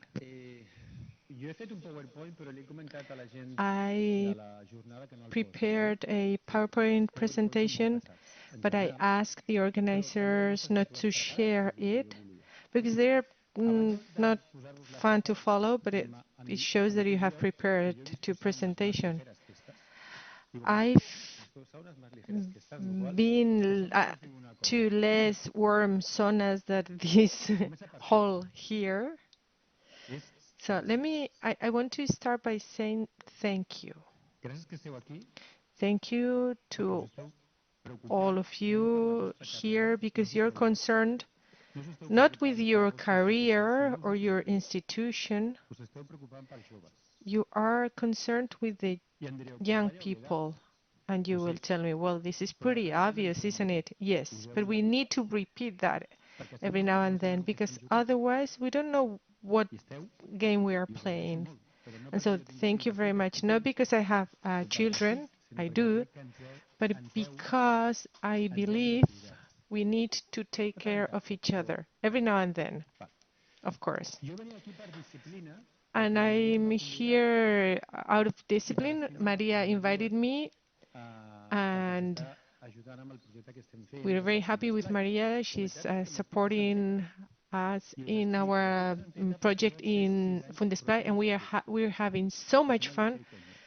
I was a teacher at vocational training when it was really vocational training 30 years ago, and I taught history to mechanics students. And the first day I arrived there and I said, hello, I'm your history teacher. And they would go like, I'm studying mechanics because I didn't want to touch a book ever again. And so 27 years later, I was the deputy mayor in Alprat. Mostly housing, etc. But I was in charge of education for some time, and I had to deal with the reform. And I remember, so someone mentioned distances, and so we moved from one school to another one far away. And El Prat is a very compact town, very flat. And we had a lot of discussions about the distance that defined where the students would go, what school the students would go to. And so we had a lot of discussions with the parents. I remember when I was a teacher, there was this student that was making me very nervous, and so he ended up telling me, you are a snob from this place. And so this was a neighborhood with very low with a lot of vulnerable people. And so the people from San Cosme, a very, very hard environment, they go to San Cosme. For them, El Prat is something totally unknown to them. And the same happens there and still is happening nowadays. And thank you so much, Maria, for being here and for inviting me here. Someone was mentioning the number 3. I've lived in Germany, and there's not a single boy or girl that finishes school at 23. Things are super relaxed there. They go to school, they leave school, take some time, go back to school. And I have to bite my tongue when I speak with my daughters who are studying in Germany. And to fail and to make mistakes is not seen as something wrong in Germany and in the United States as well. I know you're not responsible for that, but I think it's something that we need to remember every now and then.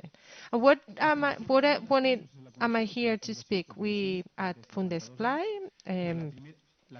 have been working for 52 years. It was created by some communist freaks. We have some communists with us still.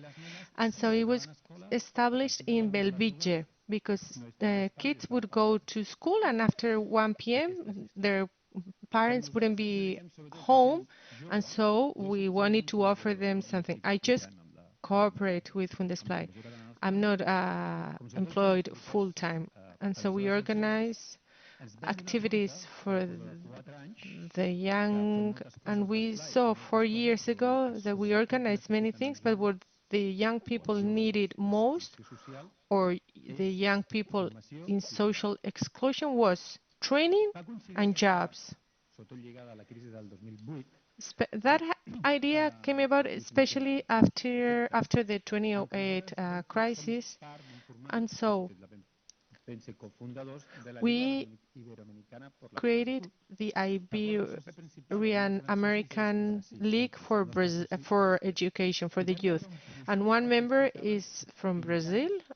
They had been running a project for 20 years, and we saw that it would be interesting to implement that same program in Catalonia. Jove and Valor is the title of the project, and so all students, all kids have social and human value, and that is the idea behind the project.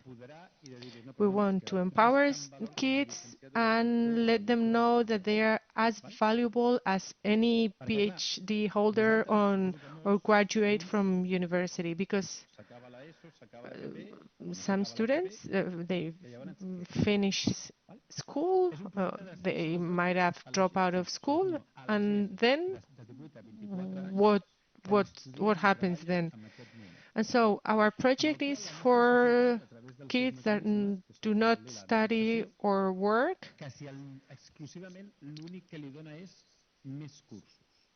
in a context where the only offering for them is to follow courses. So they have failed in school, and the only thing they get is more courses. When they go to work and the employers ask about their experience, they don't have any experience, so they won't get a job. They have no expectations, and those who had some expectations lost them as soon as they got to a company, and they have some 30 euros a week, and they spend their time staring at their mobiles, but they feel that they don't have much future ahead of them. And so we are working on this project with pilot programs with the Catalan government, and through Erasmus Plus we are trying to take this to other countries, Italy, Sweden, Romania, etc. So as we have a European project and we have funding for this kind of projects. I'm going to speak about the project in a minute. What is it about? We take boys and girls from neighborhoods, El Prat, Sant Cosme, Cornellà, etc. And through social services, we select some of them and we give them a job from day one with a salary of 800 euros. And so they have a job contract where they have to study for 4 hours and work for 4 hours from day one. And if they fail in one of them, they cannot follow the other one. So they have to do both things. How much does it cost? So project is very, very successful. At the beginning, we only had 30 students, 30 kids, then 60, and now we have 90. In Brazil, after 20 years, our colleagues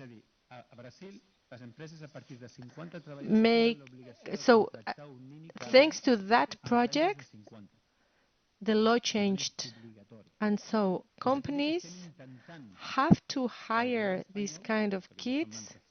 We are trying for the Spanish government to implement this system as well, because in Spanish history, never have companies received so many public funds. And so we want for companies to contribute to society as well. Their role is to do what they do best, namely make money without exploiting others and train people through work. That is what allows them or gives them the sense of belonging to society. That is their goal. Luckily enough, the chief of staff of the Minister of Work is from Catalonia. We are working with them, and we are also talking with unions and the Catalan government to try and have an agreement for the public Catalan companies to hire these kids or follow this program. Why is this program so successful? For different reasons. There is a selection process, and these kids work in companies that we have to select, and it takes a lot of effort. And when we leave our comfort zone, that is education, that is why it requires so much effort. One other challenge is for these kids that they don't have a clue what 800 euros are. For some of them, that is the most money that has ever entered their households. And many, especially girls from Romani background, feel very empowered. And some see that if they don't finish school, they won't get a job that they feel capable of doing. And so many go back to school. And one very important thing is to get support. Without support, there is no success. It is very important to support these kids because it's not about knowledge. It's because the lottery wanted us to grow up in a pretty normal family, so these kids don't know what things are about. They have so many fears. They don't know whether they have to call in sick if they don't go one day, or what they have to wear, or etc., etc. They know they are not normal students, top students, students that know it all. So they need support. Sometimes we have to go and visit their families, especially in the case of female students, or we have to go to the companies. But what we are trying to explain to the Catalan government and to the Spanish ministry is that this kind of training needs the support throughout the entire process, because otherwise it will be useless, or we won't get all the outcome of this economic and human effort. Let me finish by saying something that was raised yesterday. It's not about lowering the level. Now, from the outside, I'm very concerned with one thing. There was this teacher that was telling me, if I were to ask my students to pass the tests I used to give them 20 years ago, I don't think any of them would pass them.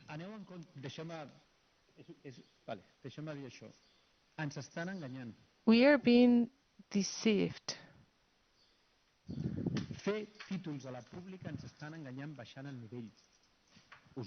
We are being cheated, as I was saying, because the only thing that public schools are doing are to lower their levels.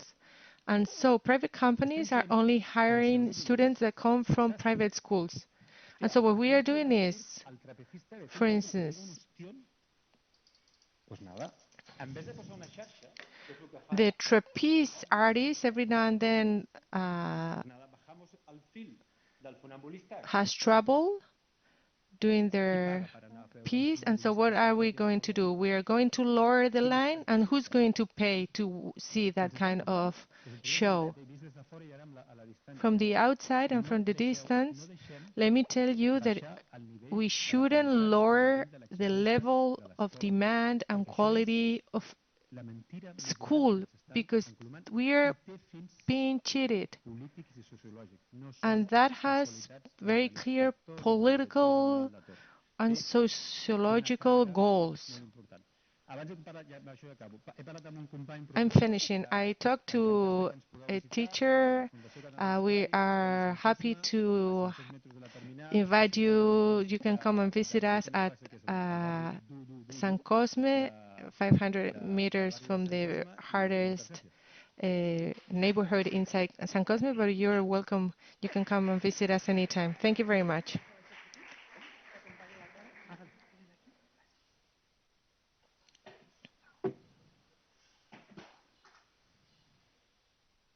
Cap allà, Sergi, si tenies una mica de pressa, que s'agafa un... Sergi, I think you have to catch a flight, right? Gràcies. Thank you. Doncs molt bé, després d'aquesta intervenció... Awesome. After Sergi's words from Fundesplai, now on to... So no questions, but I see some people are discussing here. Most of us are teachers in the public education, and we have the Twitter for that. You can use the Jornades OrientaFP hashtag for discussion, for comments. We're here to share and exchange opinions, experiences, etc. Suggestions, etc. from all areas. So, as I was saying, now on to Ms. Teresa Zambola, who is going to present a project named NOE 4.10. She coordinates the Department of Sports and Youth in the Barcelona regional government. Teresa, you have the floor.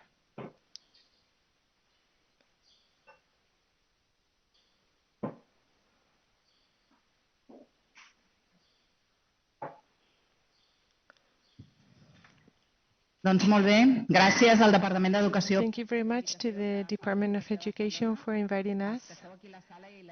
And thank you also to the audience and to the people following online, because I think it is a very useful and interesting seminar. And it's a great pleasure to speak after listening to Sweden and how they refer to the importance of the local world, and also after listening to Sergi Alegre when he was a policy maker in El Prat, and how he was referring to the support that the students need. And so I'm here to present the NOE 4.10 project. NOE, why? Because it's a strategic project about new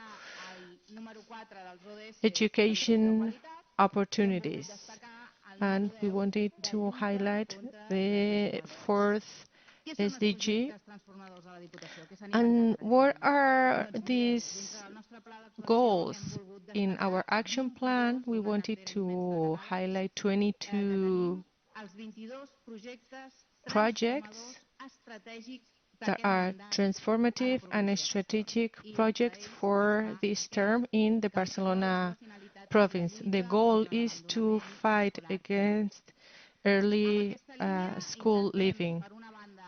And so we want to meet all the challenges posed by the SDGs, and we also follow the Agenda 2030, and we have promoted 3 transformative projects that share that we work with young people and with vulnerable groups. What is NOE? At local level, people have been working for many decades to provide attention and orientation to young people, but we believe we have to go farther and we need to find a comprehensive and longitudinal tool for young people from 13 to 24. In secondary schools, we can find many information, support until the age of 16, 17, sometimes until 18. But after that age, what happens with students that are 19 or more or older, and those students that drop out of school? So we want to offer all municipalities in our province a technology platform to universalize and coordinate information, because in this century either we use strong and solid and robust data or we will fail. Fortunately enough, luckily, the pandemic has allowed us to have data available to share. So data about patients have been shared with pharmacies, with schools to follow up on COVID cases. And so we can share this data in the health sector, but in the education sector, there's room for improvement. And so we at the Barcelona regional government shared a project to share information about students with the education department at the Catalan government. We are referring to almost 400 people aged 17 to 25, and there are some 70,000 that don't study and don't work. So it's a pretty large population. And what have we done at our department? We have invested as much as we could, 3.9 million euros for 3 years, plus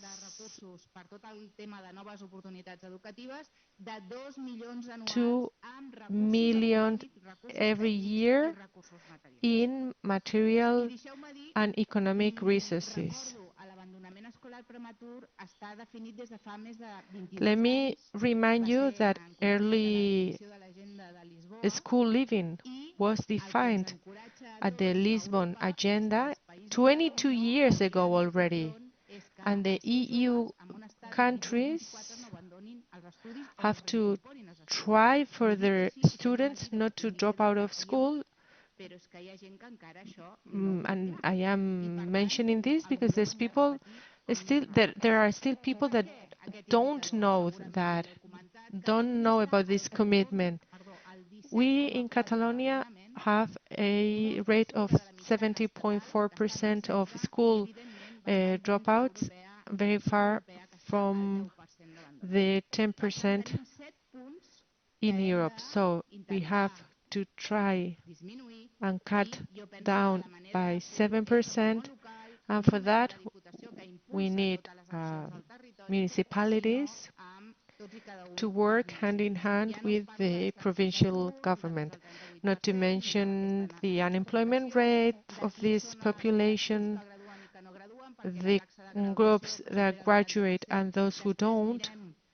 Because if we look into detail, in more detail, and see that there are populations from out of Europe whose rate of graduation is very, very low, and then the social and economic background is also very important.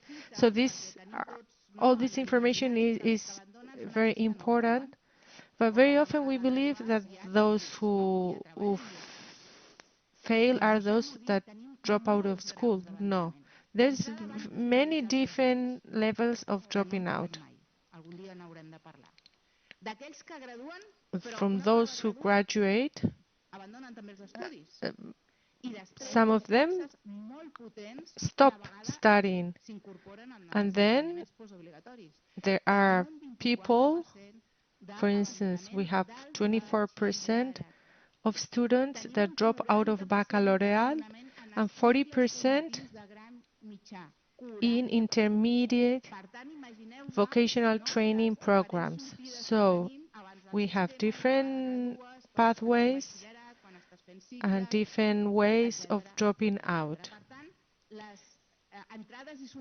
And coming into and out of the system should be the essence or at the core of all education action from public institutions. And what are municipalities doing? Just recently, we presented a study that showed that we have 1,200 resources that have to do with new education opportunities in Barcelona. 2 out of 3 municipalities are committed to fighting early school leaving, and many municipalities are doing direct action. So there's a lot of awareness in our territory, there's investment from the local administrations, and there is a huge commitment with these young people. What have we done at the regional government? Well, we have gone and see what's going on in the territory. We can give support, we can create resources, but first we need to know how things are done in the territory. And for that, we have a pilot experience with 8 municipalities. We have an action plan for each municipality for 3 years. And we want this experience to be scalable to the entire province. What are the municipalities we chose? Mataró, Mollet, Badia,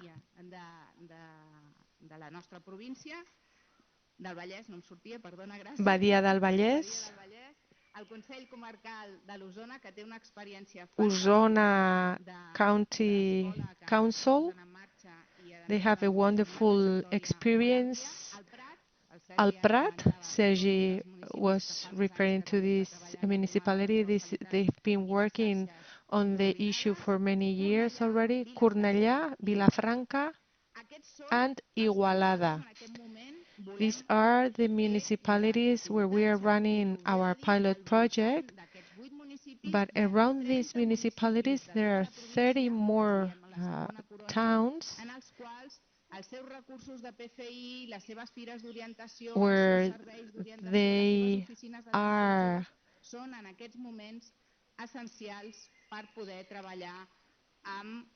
are doing a great job in order to have the young people that have dropped out of school go back to school. So we want to cut down the percentage of early dropouts. We want to strengthen the resources of all these municipalities. We are working with 40. We want to expand our job to all of the municipalities in our province. We want to focus on most vulnerable populations, and we want to also promote youth equipments, because after the pandemic are a place where we can connect with the youth, and we are working on a project to listen to them. And we have street educators to try and prevent emotional health issues. So we have these pilot projects, and you can find a report with all the indicators and goals of our project. But let me explain how we are going to prepare a methodological guide about this project. We are still defining their interprofessional work to be done on the territory, because there are many services available in the municipalities. You have the youth departments, social services, sports, and it is important to coordinate all of that in order to offer individualized care. And this is something that we are working on in our 8 projects. The truth is, they've been very successful. To begin with the data on municipal patterns and the knowledge in each part of the territory, to conduct an entire set of support mechanisms and resources, not just in the initial vocational training programs, but some specific modules that students need to join adult centers or specialized centers, or to take admission exams to other training programs. Then we have the specific training of technical modules, families of technical modules, and an entire technical pathway program. Aside from these different activities that we're offering to the public, we have kept up a supervision through what we call the experts committee. And we have people here, the academic and communities committee, and this helps us to disseminate information on each of the stages and advancements of this transformative project through a number of seminars. The name is 4.10, 4 blocks and 10 seminars to discuss early leaving of academic programs, how to work on this internally, professionally, all the resources that territories have to define, identify these cases, and to work on them from the territory. Sergi is a great example of that with the foundation that he directs in El Prat, and also come up with ways to use different resources and procedures to address the possibility that young people can enter and exit the system and can feel truly motivated and interested in progressing in their own education or training. In just a few days, we'll be signing some agreements with the Bertelsmann Foundation and the Exit Foundation and the Barcelona BT Foundation And today is a good example of these best practices. There are many organizations and actors throughout the territory with a very long track record when it comes to adding up our efforts, cooperating, and bringing each of our efforts to the table for our young people to enjoy true opportunities. And in the end, I say we're available for any information you may need. We are more than willing to disseminate our studies, offer our seminars, offer our projects, which we also communicate to the media.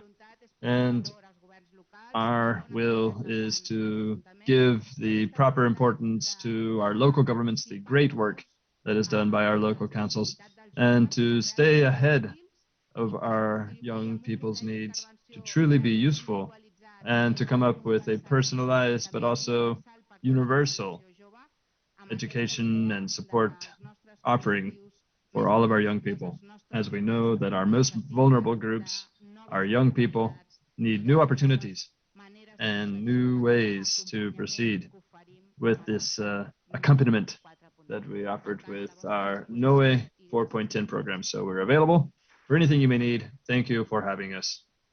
Thank you for your attention.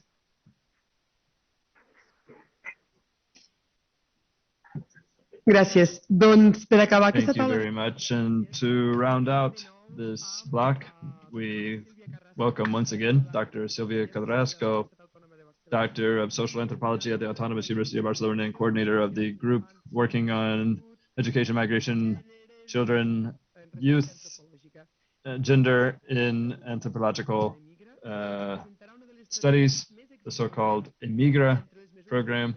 She will present one of the most important studies done to prevent dropout and with youth intervention. This is research that came from a European project, and I'm sure she'll tell us about this more in detail. But she was the first to apply here in Catalonia, specifically in the city of Sabadell. So Silvia, whenever you're ready, you may take the floor.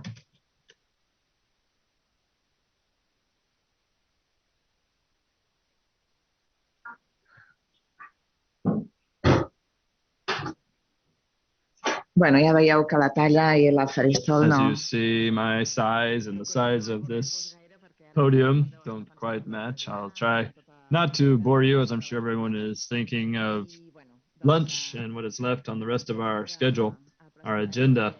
But I see there's a typo up there. Mentoria does not have an accent on the I. But let me offer some evaluation of research done on the prevention and intervention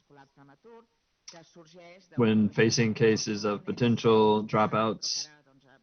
This came out of a project that our moderator touched on, and I'll tell you more about so you can know its origin and what the program was about. A program that has now been rolled out to more places. When we began in our city, we were the first, but now many other organizations are doing it. We didn't do the first pilot program, but we did do the first implementation. And so with this in mind, it's important to remember a lot of the elements that have come up this morning will be reflected in the entire process of youth mentoring as an intervention strategy, prevention strategy when facing cases of potential school dropouts. As you know, we've spoken a great deal about this. We had our first panel, then we've heard several excellent presentations. But this is when we began with our research efforts in parallel to another project called AbJovis. And Irene is here. Obviously, I must mention her. She is a leading figure in this field, and we began in our Catalan counties, and they were doing it throughout Spain. But we cooperated with Europe, other countries, looking at the colors, the ones that were in color then. It made sense for Spain to be one of the 9 countries that was compared with the different countries. This ended in 2018. It ran from 2013 to 2018. Then there were 2 spin-off projects held consecutively. The last one was cut off due to the pandemic, and now in 2022 we have resumed with another tool that came out of this project. This is something that occurred right before the pandemic broke out. As I say, our initial program consisted of 9 country samples. Sweden was already below the tolerable threshold of European dropout rates, was 10%. That was also in line with the Millennium Goals, but they also had Spain and Portugal, who are not dark, and now much has changed with the latest educational reforms and so forth. But we also had Austria and Hungary, some very specific impacts of early school dropouts. The UK, which was in the midst of a reform of their whole policy. Poland, with very low, very localized dropout rates. Here we see a whole range of countries at higher risk and lower risk. The Swedes were worried because they were at 9% and they were getting worse, but they thought it was terrible. And we were at 28%, and then we said, oh, it looks like we might be going down. So it was somewhat funny to see what different territories consider to be tolerable and what strategies they've implemented when things could get worse. Rafa Medina mentioned this, the factors, the push factors that push people out of the system. And sometimes we don't have dropouts as much as we have expulsions from the system. So when you talk about school failure, you have to define who you're talking about. Is it the system that's failing, that is unable to fulfill its missions? And often we just put the spotlight of responsibility on the designers of the system. So here we see the 3 stages summarized. They say that I can go into a little detail. We had this initial phase with these 9 countries. In the case of Spain, it was only Catalonia, 2 counties, and 2 cohorts before the mandatory secondary education, and first baccalaureate and first educational cycles and the first vocational training. So 4 different types of education in the Valles Occidental and Maresma territories. These are neighboring territories of Barcelona. This is another interesting aspect, and that is that we have diversity and great inequality around the territory. We've always said that the educational offering varies quite a bit. It depends on whether you're able to take the bus or the train, and you might even have free public transportation up to a certain age, as you might have in Barcelona or certain cities. But symbolically, you might as well be going to the end of the world if you have to change towns. The neighborhood in Sabadell, where we had the first implementation for this program, it has one of the highest poverty and inequality rates of the city of Sabadell. There is not a single subsidized private school, the typical school you would find in a Catalan neighborhood, and there is no post-mandatory offering beyond baccalaureate, which the 2 secondary schools do have, but no one else has anything else. No cycles, no offering, nothing. Even the adult school is in another district. We're talking about northern Sabadell, and after that, it's just fields, okay? It's on the very edge of the city, very edge of civilization. So here we have this cohort, the 2 cohorts, that is, that we did the longitudinal quantitative and qualitative study with the students using these techniques, and 700 teachers who also described their ideas on early dropouts. The responsibility must have been the family that was responsible, according to these teachers. In most cases, they did not attribute it to any mechanisms that originated from the school or resources of the school.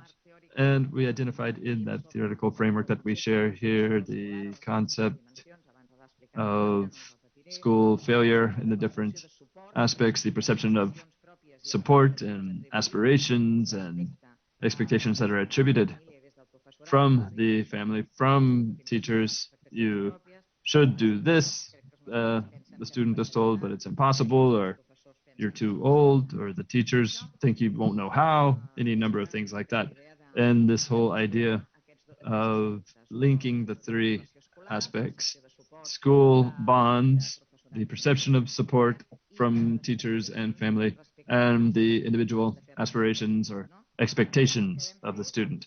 And then what we did was to identify them, these protection aspects, in general terms, the ones with the greatest impact in the different countries, the socio-demographic composition of the population most affected by dropouts, and comparing them to systems and the palliative or preventive or compensatory measures that different countries had implemented to face these problems. This gave us a lot of ideas, but we thought that the territory hadn't been taken into account. A county, 35 schools in 2 counties. Well, that was fine, but we needed a universe without a sample because we needed to see all the kinds of schools, from private schools, subsidized private schools where only elite people went or people with great aspirations went, in a city like Sabadell that does not have a purely private schools. We know that Sabadell is the 5th most populated city, but they don't have any private schools. These elites already live outside Sabadell, Sant Cugat, Matadepera, Bellaterra, surrounding towns. So we needed to know what was going on in these schools, what mechanisms were they deploying, even the schools of so-called high complexity, the entire range, the territory, the center, a cohort, and a universe, not just a sample. Therefore, what we saw here, what we did here was to evaluate the capacity of these centers to meet all of these needs and their differentiated characteristics. And it was 530 students in the last year of mandatory secondary education. It was the years 1617 and 1718. The idea was to study the resources, the palliative resources with very low impact, we must mention, and always devoted to students that are visibly at risk of dropping out, not invisibly at risk. This interesting distinction I'd like to insist on because it has an interesting bearing on our research. But what were the possible measures in the territory of those which could be organized from that perspective of prevention strategies, intervention strategies, compensation strategies, and which could be proposed to improve and articulate these local strategies?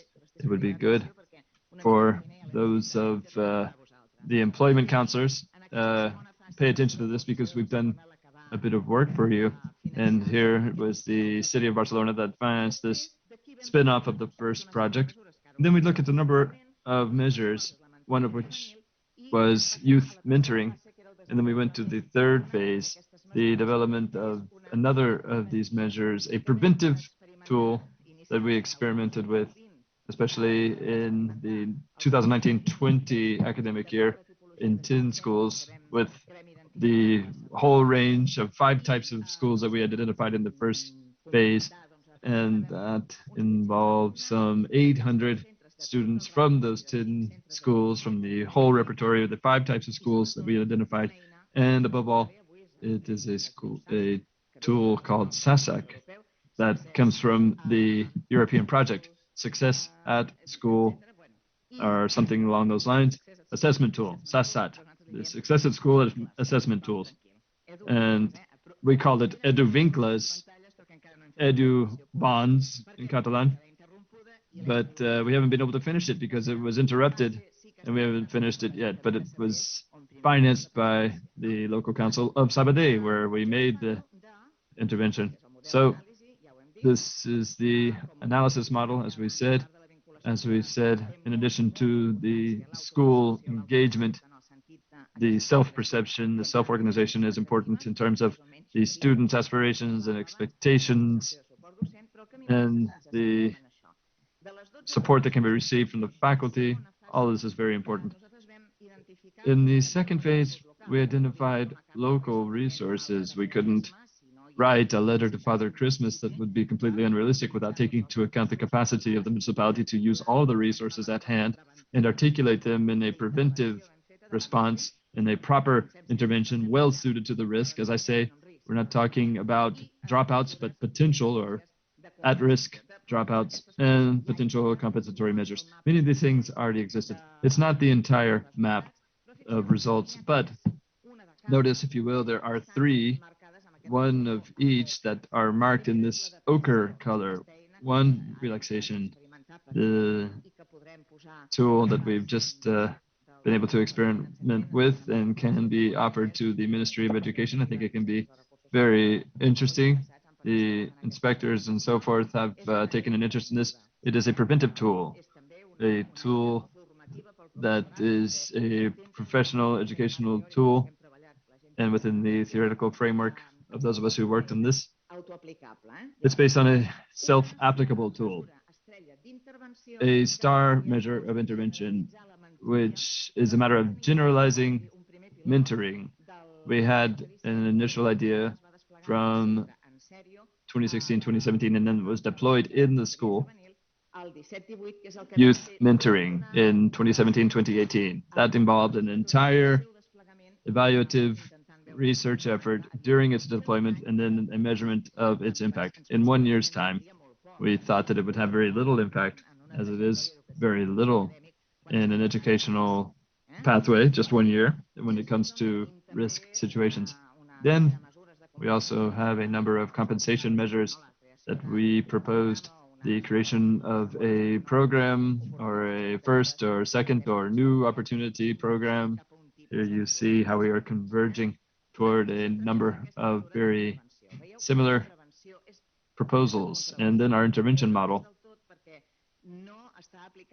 This is not a true intervention model because it's not applicable to all students, only those students that are presenting a number of risk indicators.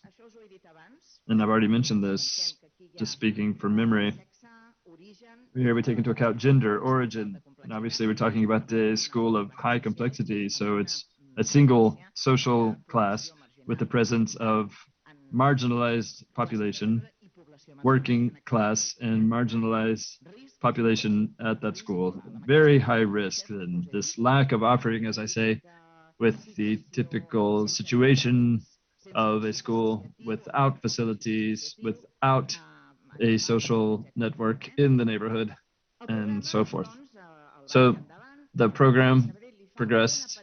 The local council of Sabadell requested from the Autonomous Solidaria Foundation, that is the NGO at our Autonomous University of Barcelona, because it wanted to begin a youth mentoring program that looked like it could be very interesting because they needed young students, they needed young mentors. Where are the young mentors? Basically in the university, not just in the university, but those that are adult age are at the university, and those that are in the youth mentoring program should have responsibility vis-a-vis or with the mentors. It can be done in a peer-to-peer way, but the program was designed to have adult students speaking to minor students at the Autonomous University in the same neighborhood in northern Sabadell.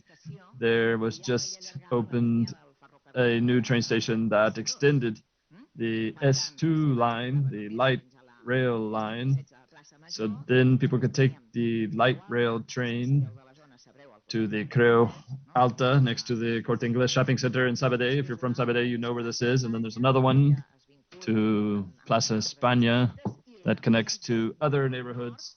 And the one furthest north, Sabadell Park del Norte, that's where the line ends.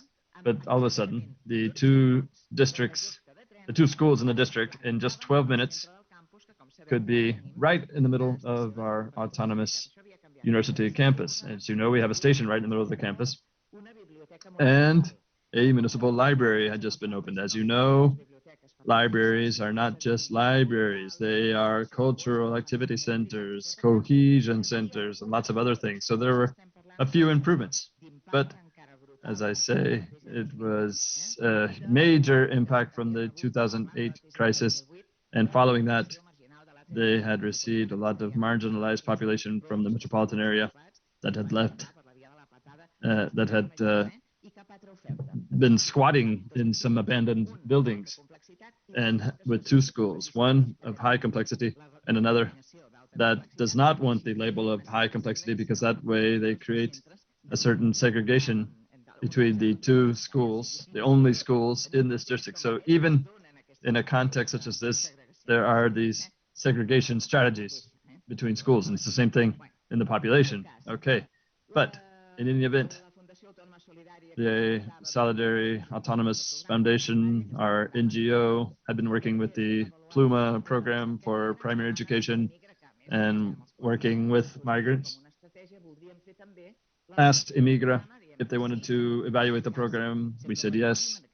And in this case, I did it myself personally with a small team that I directed, a school of high complexity. And we said, we can't do something that's infinite with very few people, 8 people, or 16 people, 8 pairs of mentors and mentorees, and we chose a few more tutors, teachers, students who were in at-risk situations who would do well with a bit of accompaniment. And once they were chosen, boys, girls, local, foreign, and different at-risk situations. For example, one case, a very good student, but in this case, a very conservative Muslim family, did not want the girl to continue with baccalaureate and then go to university. She wanted to be an attorney, and she is studying law now. So all of this has been very interesting. At the Autonomous University and through this NGO, we chose 8 mentors. We have a great volunteer program. They work with the Chroma program for primary education and many other primary education, prisons, environmental affairs. And so we got some of those volunteers to work in the youth mentoring, sociology, criminology, anthropology, biology, all these fields. The students came from all these fields. These young men and women who are interested in the experiment. It was only the second time that it was done seriously. And then we did a matching program, matching just like you would for couples, okay? And so we did the matching, and with the matching, our intention was to strike upon affinities. You can imagine how difficult that is with our university population and the city population of young people. But there was, we looked for one characteristic that they did share. They were young people who were studying. You may think one has nothing to do with the other, but no, it does, because they were studying. They were concerned about their future, which is uncertain. And the older ones had already been through the educational stage that the young people were in now. There might not be any other characteristic in common, but there was one thing that they shared. So in the end, we decided to match them by gender, to not make things more difficult than they already were. We wanted to eliminate noise in this way in the later evaluation. So the external coordination, the matching, the training of the mentors. You're not a friend, you have responsibilities, you have to have one visit per week. You can't direct them.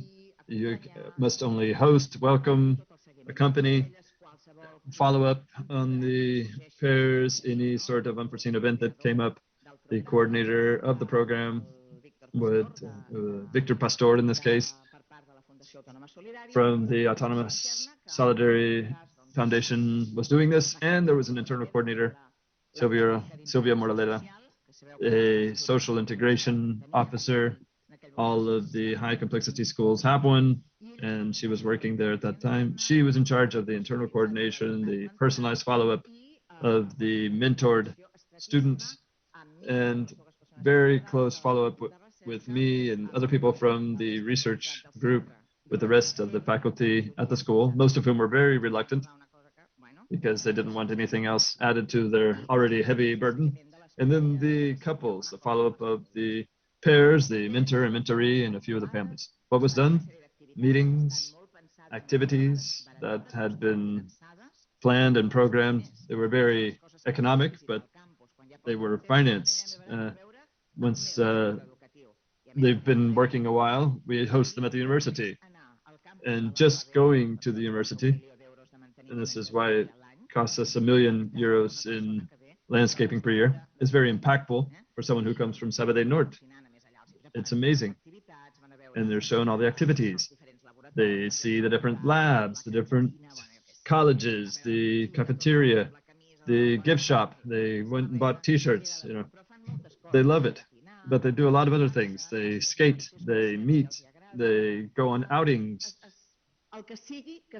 whatever it is that can be done as pairs. The cinema, they discuss movies. The idea is to get some group activities with the pairs. They went to the Tibidabo amusement park in Barcelona. And then something else that they really were dreading.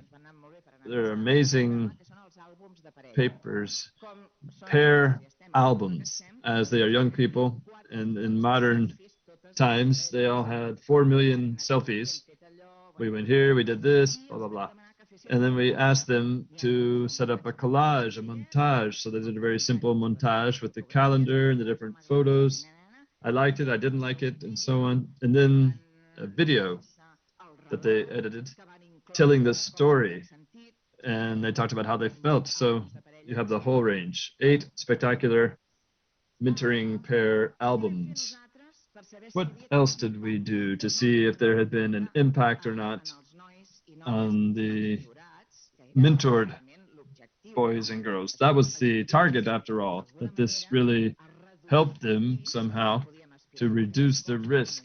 Obviously, we can't hope for much more in one academic year, but to reduce the risk of dropping out. We went back to the Vinclas questionnaire that I did not show you, but it's very well known, and it has a lot of spin-offs, support, expectations, aspirations, but we didn't do it at first. We did it in the second half of the course. First, we had the tutoring reports. They were all terrible. If it's not with a mentor, I don't know how to do it. And there were 2 texts that for us were really guideposts. It refers to our previous research. What is it that schools can do? And there are many experts here and many who have been on the panel. We agree with a lot of them. But what can schools really do with different realities, different faculties, with financial possibilities that are also different? What can they do? What can be done from the schools? But there's another thing that James Snyder and Glees Poole have put together, that is, what can schools not do, but other programs can do? It's very interesting, because what can they not do? And here we were facing one of those situations. What can schools do? They had analyzed it in depth, as had been done in other research projects, but what can they not do? And it's also, what is it good that they not do? One teacher, all teachers are mentors already. We all informally mentor and accompany, and we think of our students all the time. The one I had last year, what have they done? We're interested, and if we can, we provide support, but that's not really our job. And there's part of it, and I don't want to be too populist, but we don't want to be their buddy. We don't want to be their buddy, and it would be counterproductive to be their buddies. So there are certain limitations and when it comes to our role of mentors, but other figures that do not have the academic and social responsibility can do. And Maurice Cruy Schneider from Germany and Gothenburg designed a youth mentoring program in the city of Rotterdam, Rotterdam, the Netherlands, with a lot of financing. I hope the necessary authorities are listening to me. In the city of Rotterdam, with the overrepresentation of foreign origin students and some local working class youth, and they had analyzed this very well. And that was useful for us because it was good for us to see what the schools can do and what teachers can benefit from.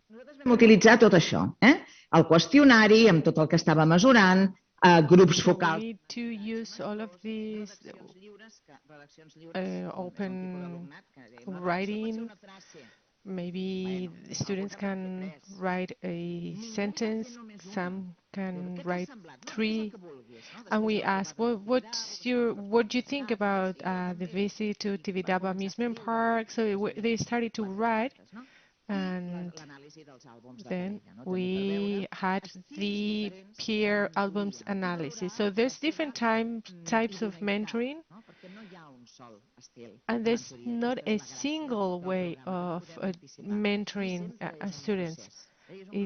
It always involves a never-ending process. Now I have 15 more slides, but I don't have time, so let me finish with the 3-4 sentences. The impact on mentored students, mentoring teachers, teaching teams, and the assessment by the involved institutions, the university, etc. As for the impact on mentored students after some time, so we compared the results from the questionnaire with the reports about these students that all hope have been given up on. And so everybody had a very, very positive assessment. The kids were so happy to have a mentor. They were showing off and telling their colleagues that didn't have a mentor, look, I have this mentor, we've been here, my mentor is doing this and that.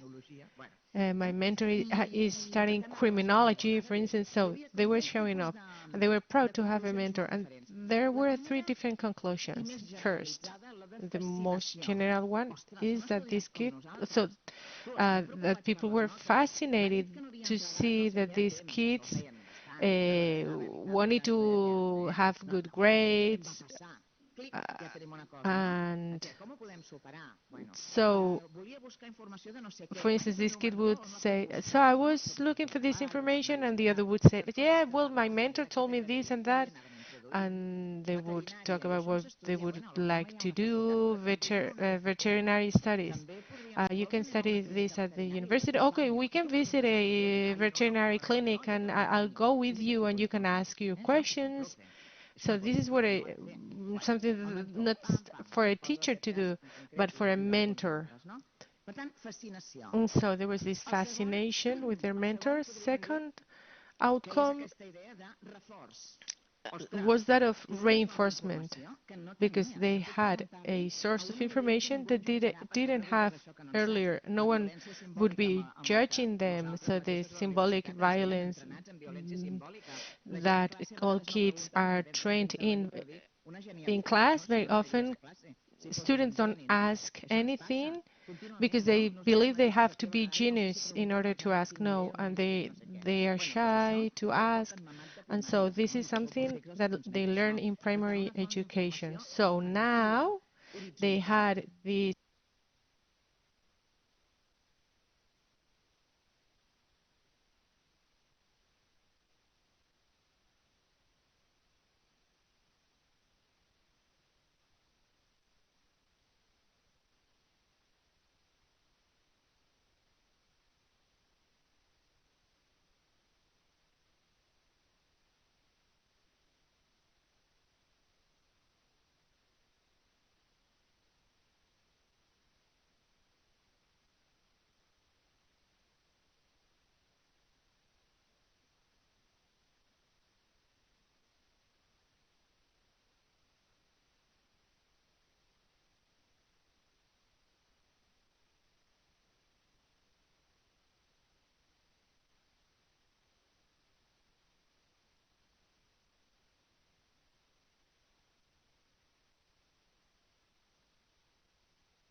Maria Calvet, que ens està, la nostra artista d'aquest visual thinking que ens està criant. Good afternoon. We have Maria Calvet with us again, drawing her visual thinking project. And we are about to start the afternoon session. We hope you enjoyed the break, your lunch, you had the chance to exchange and discuss about what we heard earlier this morning. Welcome to our online followers that they are being really active on YouTube. So again, thank you for being here in this seminar about vocational training. And as I was saying, we are going to have a panel of social agents and institutions to speak about the social and economic implications of dropping out in VET. So we have with us Isidro Ruiz Aro for the Barcelona Autonomous University and from the Emigra Research Group. Thank you so much for being here today. He does research in social policies. He's a professor at the University of Barcelona. I els seus interessos professionals, potser en tens altres que també ens vols compartir, tu mateix. Jo només et parlo dels professionals en de recerca, centren els processos de desvinculació, veritat? The interpreter apologizes, but the sound is not very good, and we are having trouble to listen to the presenter. So, Mr. Isidro Ruiz is the very best person to facilitate this panel. You have the floor. Thank you very much. I am astonished with your presentation about my bio. Welcome everybody. Thank you so much to the organizers for their trust and for giving me the opportunity to contributing to this panel. As Maria was saying, the idea of this panel is to listen to social agents and to institutions regarding early school leaving in vocational training. And so this panel is the third pillar today that looks into school dropout. We had a first presentation by the professor from the Balearic Islands this morning. Then we also had a very interesting expert panel that has referred to the many variables that affect this multifactorial problem. This is a problem that has many dimensions that affect the youth, and guidance is very necessary here, as dropping out and unemployment are two of the main factors contributing to the social exclusion of youth in market economies. So this situation is a changing situation. It can change and can define the future of the youth if the problem is not tackled and they don't receive adequate compensation in terms of support. And so now we are going to look beyond research to, we're going to listen to social agents, economic agents, and also to institutions and their approach to this phenomenon. And so for that, let me do a brief introduction and then a general introduction. And so we have with us Mr. Joan Solsona from the Education Department, from the Inspection Department. Then we also have Silvia Miro Martin from the Employers Association, PIMEC, Ana Cece Tauman from the non-governmental organizations sector in Catalonia, and Ricard Bellera from the Comissions Obrera Union here in Catalonia. I'm going to be introducing each panelist, and they'll have a first intervention to speak about dropping out of school from their specific point of view. Then we will have a round of questions, and finally we have a Q&A session from the audience, and we'll try to reach a consensus of social agents as to how we can tackle this issue beyond classrooms, and taking into account the job market and the consequences of this phenomenon. So let me start with the first speaker, Joan Solsona Sule. He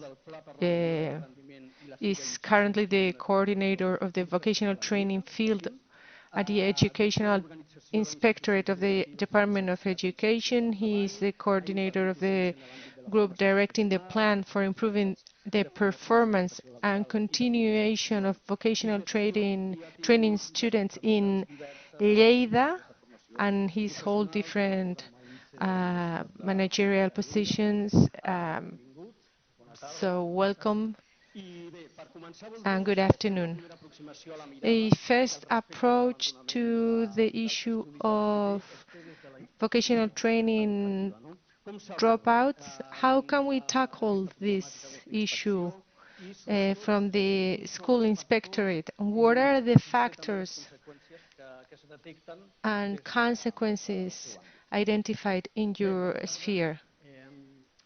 Good afternoon. First of all, thank you very, very much to the organizers and for inviting me here. Also, congratulations for the wonderful organization. And so we at the school inspectorate in 2019, before the pandemic, made some adjustments and saw that the indexes we had of school absenteeism and dropout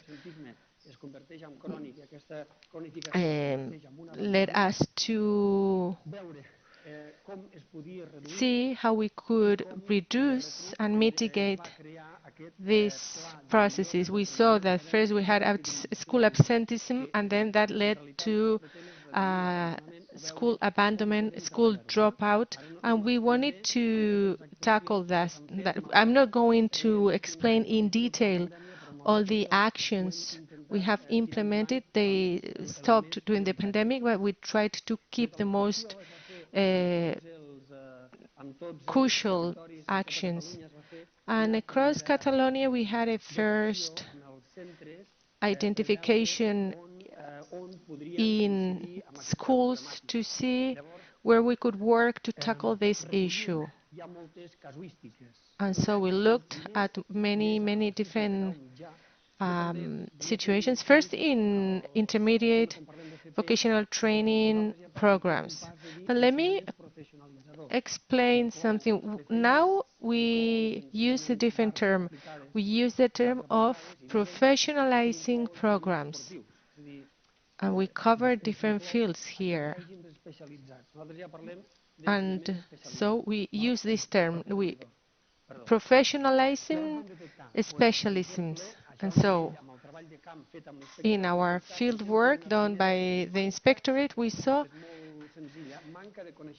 that there was that students didn't know much about the program they had signed up for. Then there was a motivation lacking in the most theoretical modules. Then there was the issue of integration into the labor market. A couple of years ago, school principals were telling me, look, we don't have enough maintenance students because they are leaving the school to go to work. And since the implementation of dual vocational training, the situation has improved. At the end of their first course, the students go to a company to work while they're studying. And so, this morning, someone explained how we have factories, we have companies throughout the territory where students go to work, and this is a way of retaining them in the school system. We also have students that only sign up for part-time. So, we have students that only want to study 2 or 3 modules, so this might not be considered as dropouts, but this is important too. And we also have the problematic of the territory where I come from. I have mothers coming to my office telling me, I want my kid to study here in this neighborhood, but there might not be an offer for what they want, and they would tell me, look, my kid wants to go to a different neighborhood. We cannot offer that. We cannot have a program in each neighborhood or in very, very small municipalities. And so municipalities want to have more intermediate program places for students to be able to study in their neighborhoods. And so this is the issue. And we designed a plan for improvement with 2 stages, previous guidance and then the tutoring during the program. The previous guidance aimed at reinforcing and empowering mentors. We've organized 2 seminars with tutors to inform them about the 27 teaching families in vocational training, etc. And so sometimes I go and give talks and I ask these students, what would you like to be? I would like to be a firefighter, a policeman or woman. There's options for everybody. And then for school orienting, do students at 14, 15 know what they want to be when they are older? Well, some students have a clear vision and some don't. And in these intermediate programs, when we retain their students, they follow a family of competencies, and sometimes they switch to a different family. And so we organize these talks for guides, for tutors. We also organize talks in schools that don't offer vocational training in order to give guidance to students at the 4th grade for them to know what they can find and how they can switch from one pathway to another.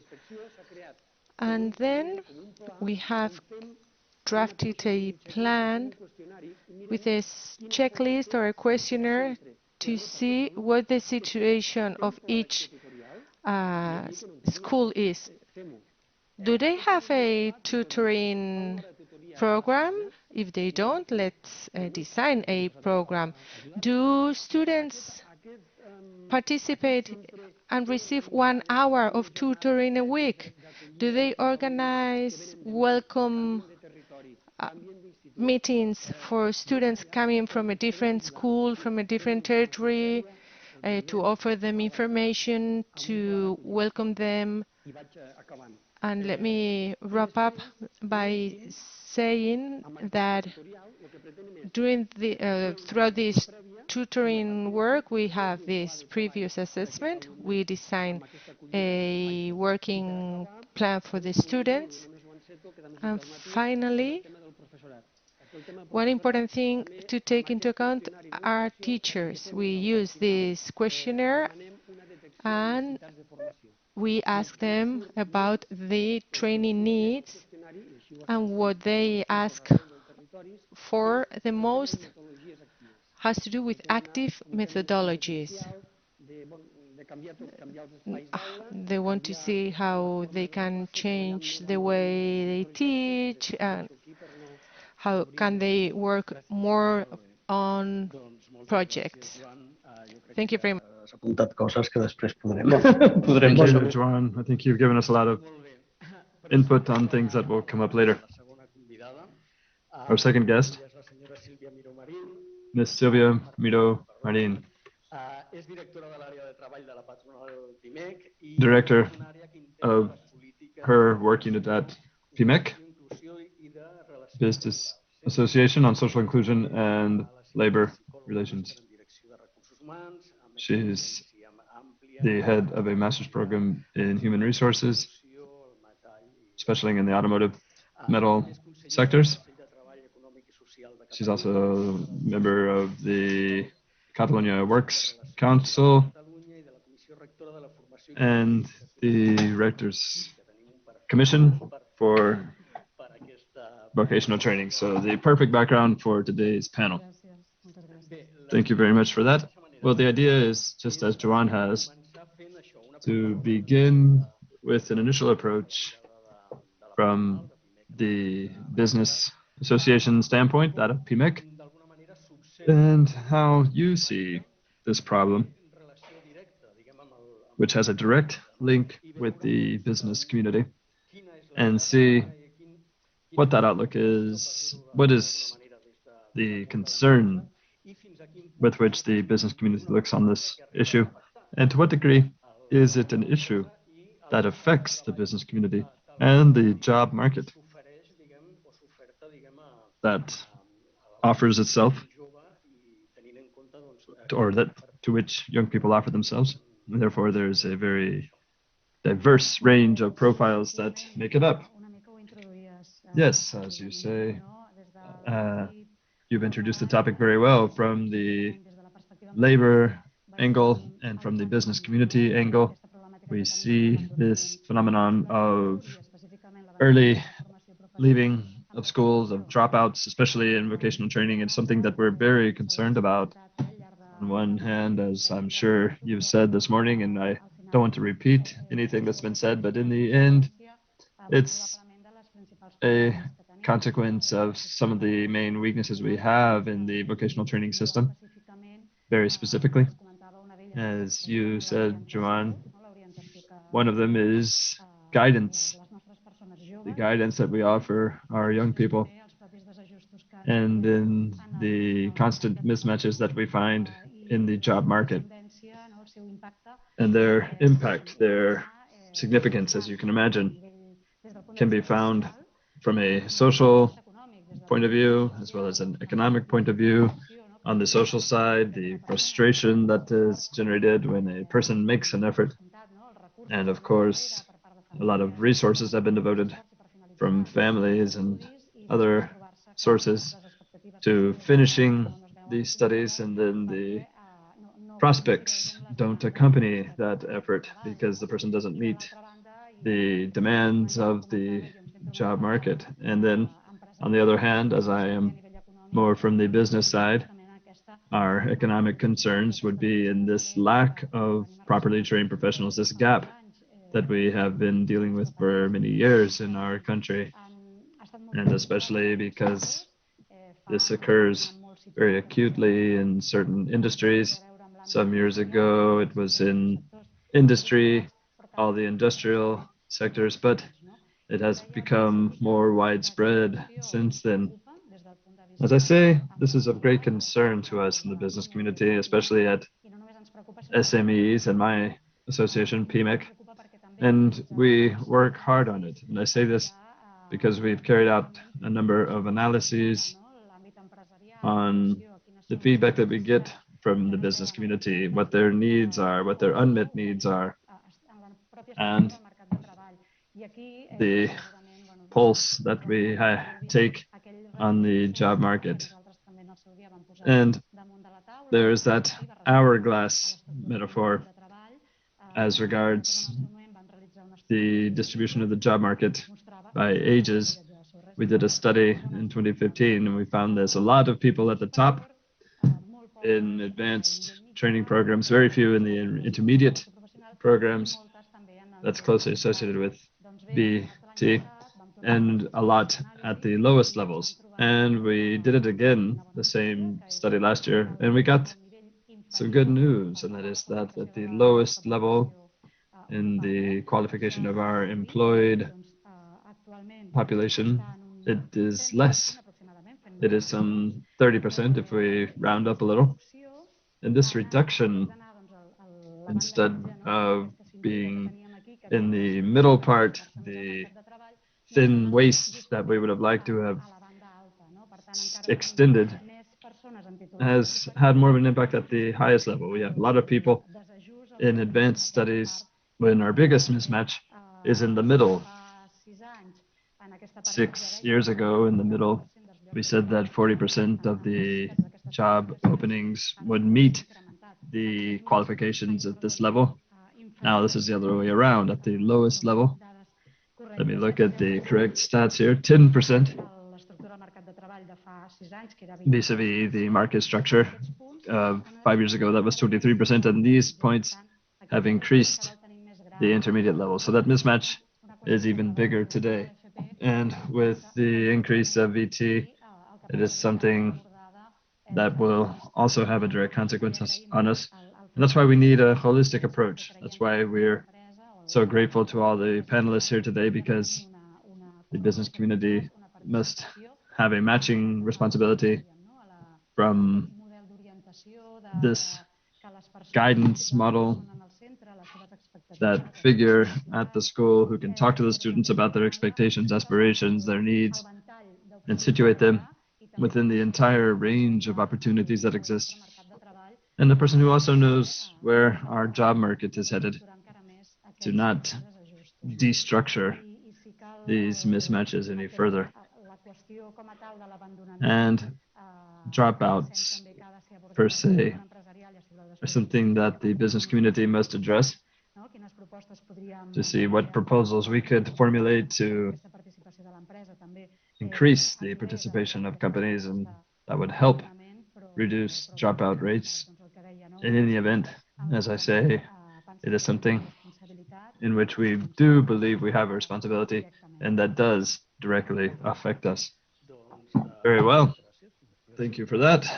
And now we will go back to this topic later on. Our third guest, Ricard Ballera and Kirchhoff, who is the head of vocational training at the CCOO Trade Union of Catalonia.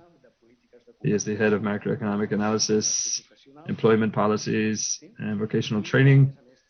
And he has a long track record in trade unions and held a number of posts there at the executive and management levels. And now we're looking at it from the other side of the fence.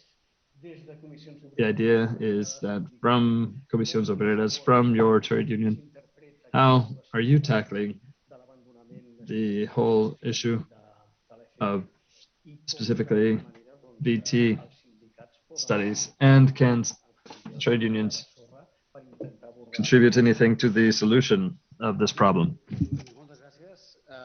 Thank you for that, and thank you for the invitation to be here with you today. Yesterday, we are on the other side of the bargaining table.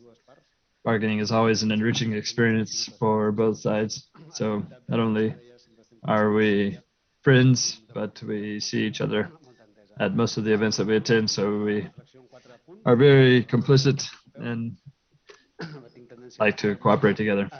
I'll just focus on 4 points so as to not go on too long. First, thinking about the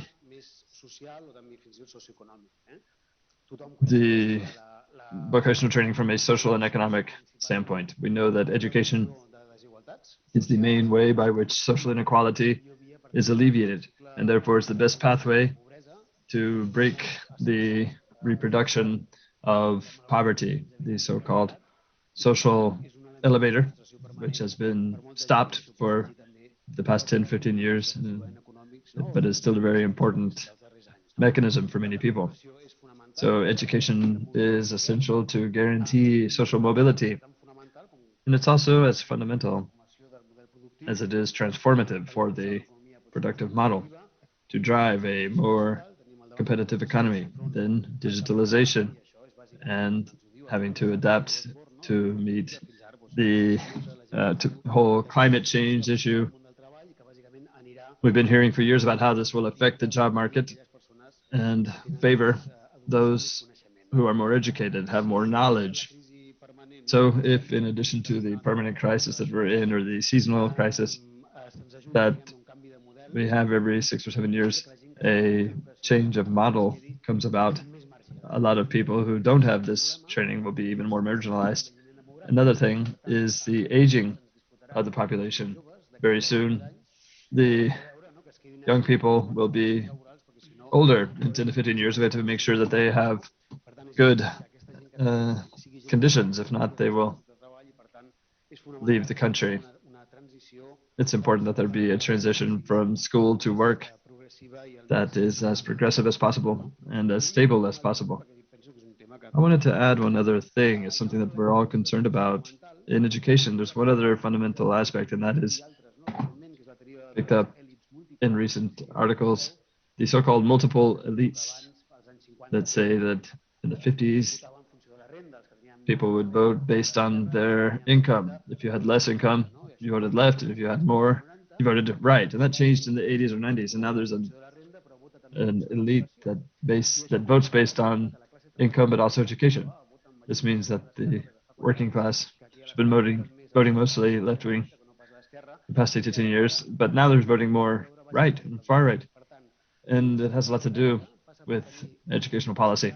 This democratic state means that we have citizens who are emancipated from bondage, who are able to think critically, and therefore education is fundamental to have a cohesive society. The second fundamental point, as we're about to have St. John's feast, I would say it's the solstice of growth. Because if you asked if we're in crisis, half would say yes, half would say no. It's a time in which we don't really know where we are. We have some growth figures that are very significant. It's a very strange moment for the Spanish and Catalan economies. They'll probably recover work sooner than they would recover economically. And there are many uncertainties that go with that you'll have to define over coming years, and that will affect education, because education in Spain is always linked to the socioeconomic context. What we know is that there are two factors, positive and negative. The positive is that when there's a crisis, there's less employment, and so young people are more devoted to studying. And when there are jobs available again, they quit their studies. The bad thing is when we have a crisis, education budgets get cut, and so we have less money. So it's a time for the next generation funds. The next generation, as the name implies, That's the public we've been referring to, but they must be better managed to fully cover the entire society through next winter. There's been a lot of pressure on lower income families with 8% inflation. Those who have salaries over 2,000 are able to get by. People with pensions over 2,000. Those below that have lost 150 euros in purchasing power. It could be all the milk or sugar or coffee that you buy in 1 month. And income is key to know how many people need to participate in the family economy. Can any labor sources be renounced? Anyone who stops receiving income, that will generate problems.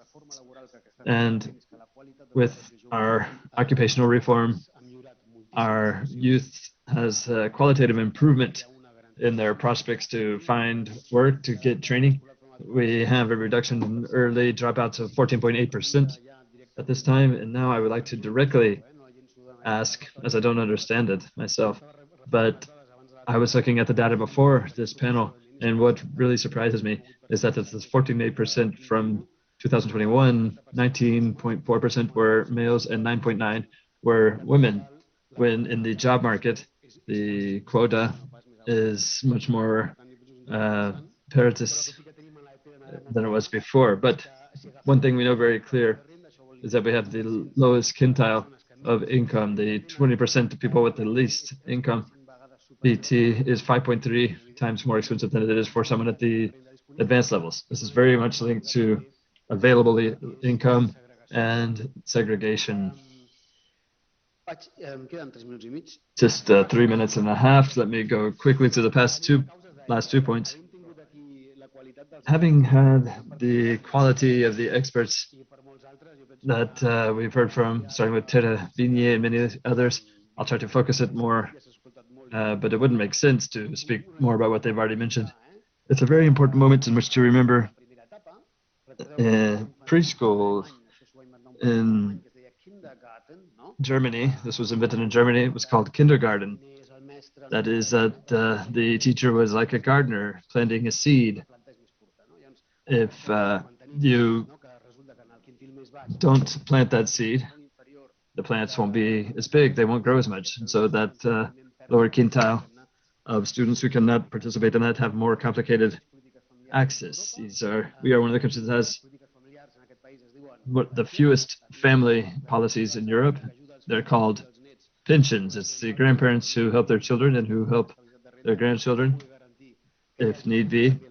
But these pensions are the ones that provide stability in many cases and access to extracurricular activities. The lowest quintile does not have such access. If you think of English or other activities for your children, as they do their extracurricular activities, the lowest 1/5 of the population is marginalized for that. There's a serious problem with salary containment. It was 550,000 people in homes with low labor intensity. That means there are 550,000 people that's at less than 20% of their potential. If you have an unemployed son and the couple, the wife makes a low salary waiting tables, can make a low salary making tables, she will probably do that instead of receiving the universal aids.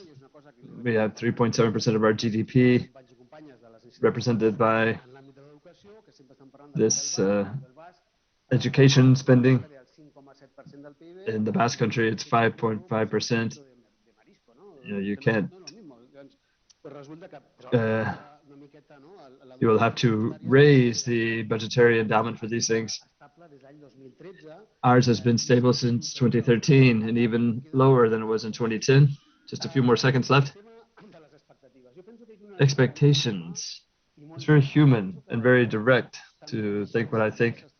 People lose interest in studying. I appreciate what Joan said. They stop because of the expectations, the inner confidence of what they can have. Once the social elevator is stopped and you see a very precarious situation, you have what's called nihilism. you have less capacity to believe in things. If you don't fight, you won't fight to achieve your goals.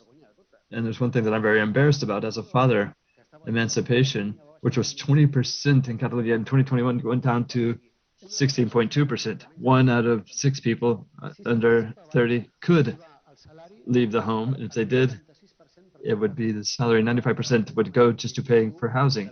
And this is the first quarter of 2021 from the Emancipation Observatory. We should take that into account as well.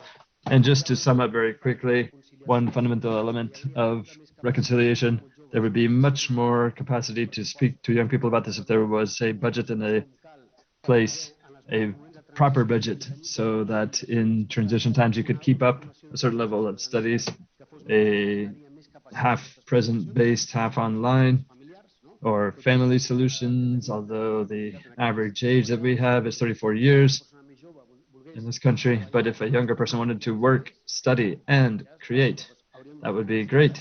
We should make it easy for them to do so.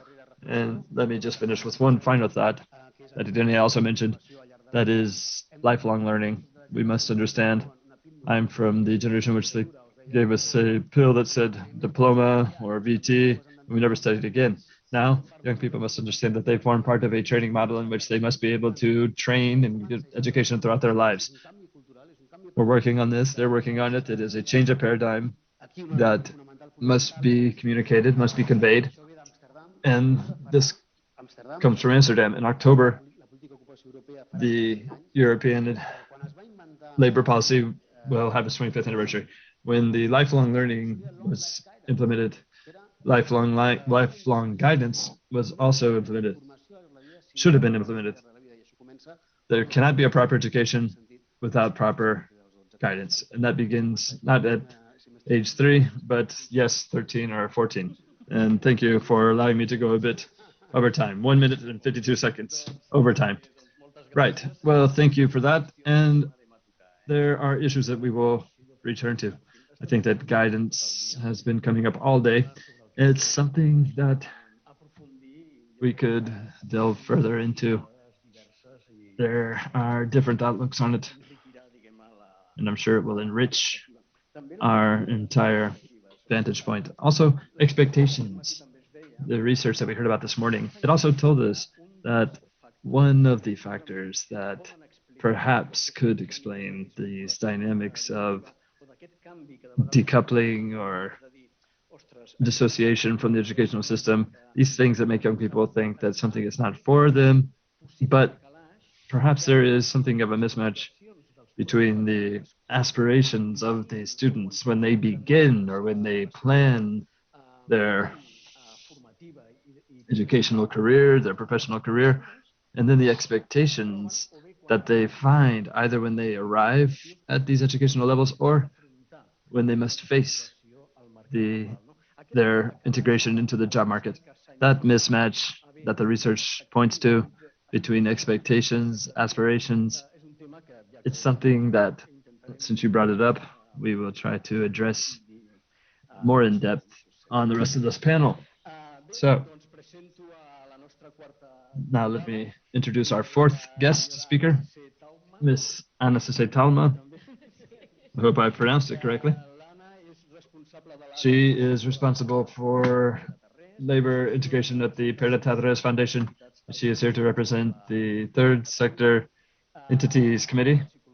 She is a doctor in psychology, expert in intervention in socio-occupational intervention, youth justice, foreign affairs, and has worked at the Open University of Catalonia, and is the author of a number of articles on accompaniment during job market integration for persons with special needs or difficulties.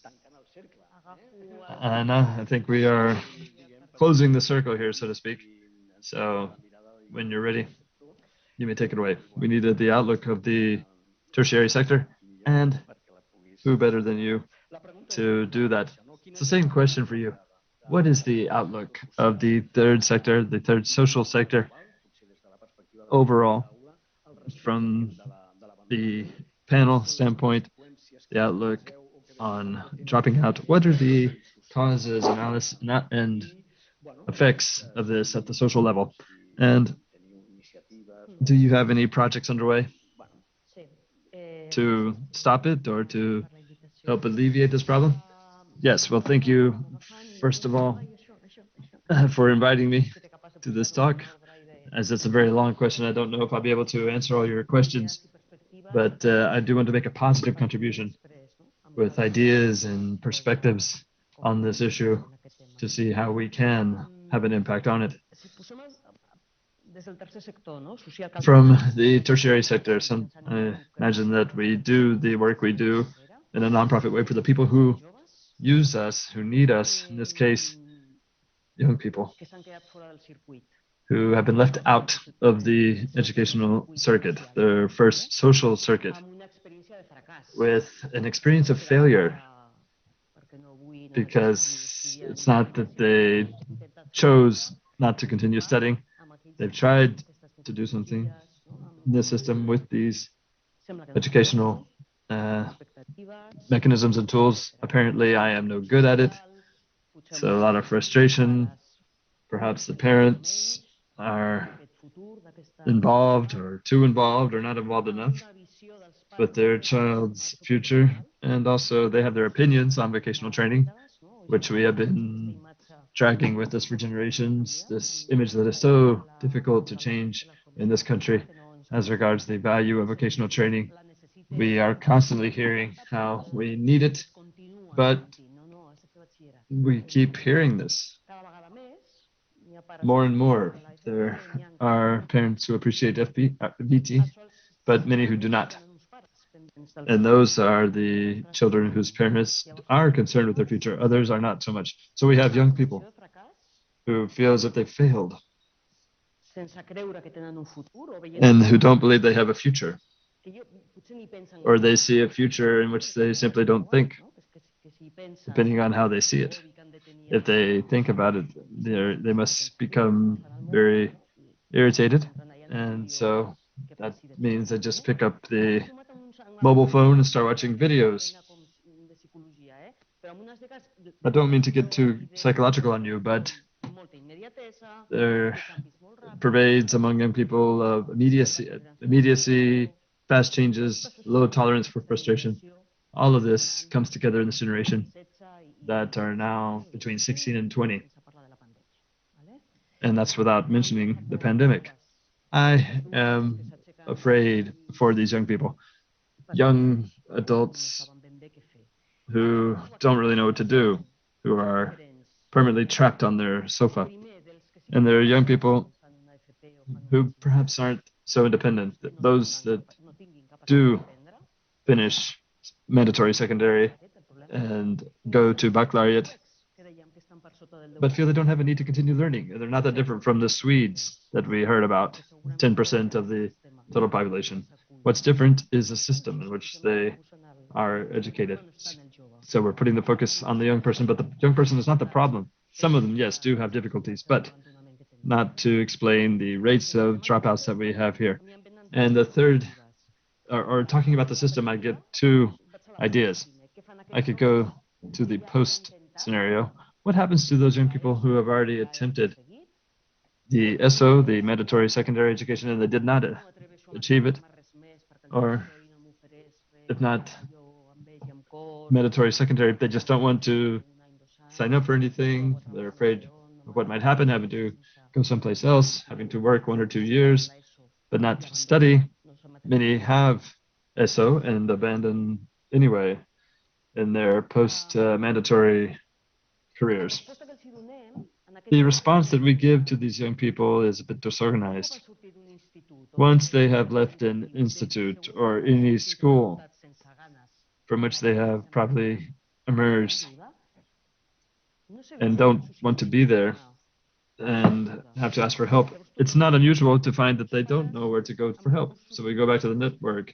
Either we have parents who are interested and have resources, or they go to the youth clubs or social services. There are resources, but not enough. There are some NGOs that don't accompany enough, social organizations and citizens in general. If you have one of these in your neighborhood, you know that they're present, but there's not a properly organized social intervention as we may have had in the education system. If they leave the education system, oftentimes they don't know where to go, and that is very worrisome. On social policies, employment policies, there is a lot that needs to be regulated. And then the initial part, that is while they're at school in the mandatory education program, we must do guidance correctly. It can't be that they make it to the 4th year of mandatory secondary education and not know what skills they have and which ones they are not so good. How that can hook up with the future job market, and knowing what I am and what I am not, what can I work as, what professions are there that aren't so evident. You know, it's always police, doctor, teacher, but what about the ones that you don't see? There are many professions that we don't know they exist, and they don't know they exist, and they don't know that they can be that they can make a living doing that, or that they are necessary at the skills level or the education level. They don't know what is necessary. Or just doing this at the secondary school, or even in primary school, this would be enough. Self-knowledge, knowing the job market, doing it right. Although it is just like it's obvious that we teach maths and languages, there must be a very robust guidance program for the student to be well situated in the future, not just natural sciences or more or less mathematics at that level. The fourth idea, we in non-governmental organizations try to do something that I don't know if is politically correct, but we try to cover what is missing or what the social system doesn't cover. We that work in insertion, for instance, go to the occupation system, social policies, and to new opportunity centers as well, which are pretty robust, but they are not enough. They have special systems citizens don't know about. They don't know where to sign up for those programs, when's the time to sign up for them, etc. And so we follow closely those tools that are available and help look for the youth that have left the system. It's very difficult to find those youth, and we look for them, but it's very hard to reach those kids, those youth that even if they passed, they graduated from compulsory secondary education, they didn't continue studying. And so we need to find the way to grow an interest in them in keeping on learning. They want to have a future that's clear.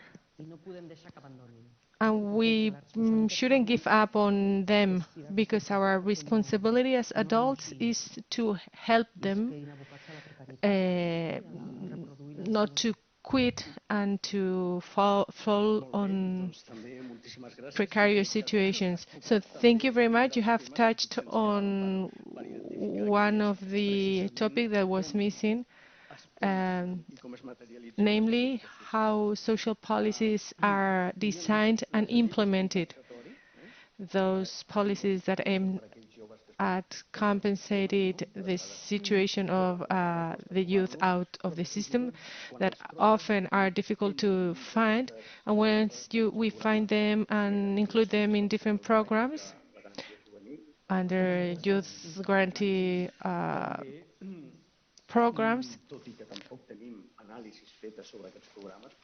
So there's no research done about these programs, but the idea is to turn the risk into an opportunity. These programs are linked to specific goals, and other than that, the youth feel as running in a wheel.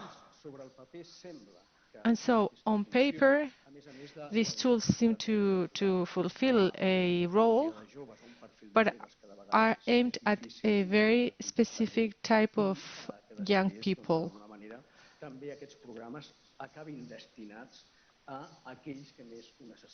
And so these programs end up being addressed to those that need them the most. But the Swedish colleague was saying this morning that their program is for the youth that are outside the program, sorry, the system, and don't receive any measures to help them.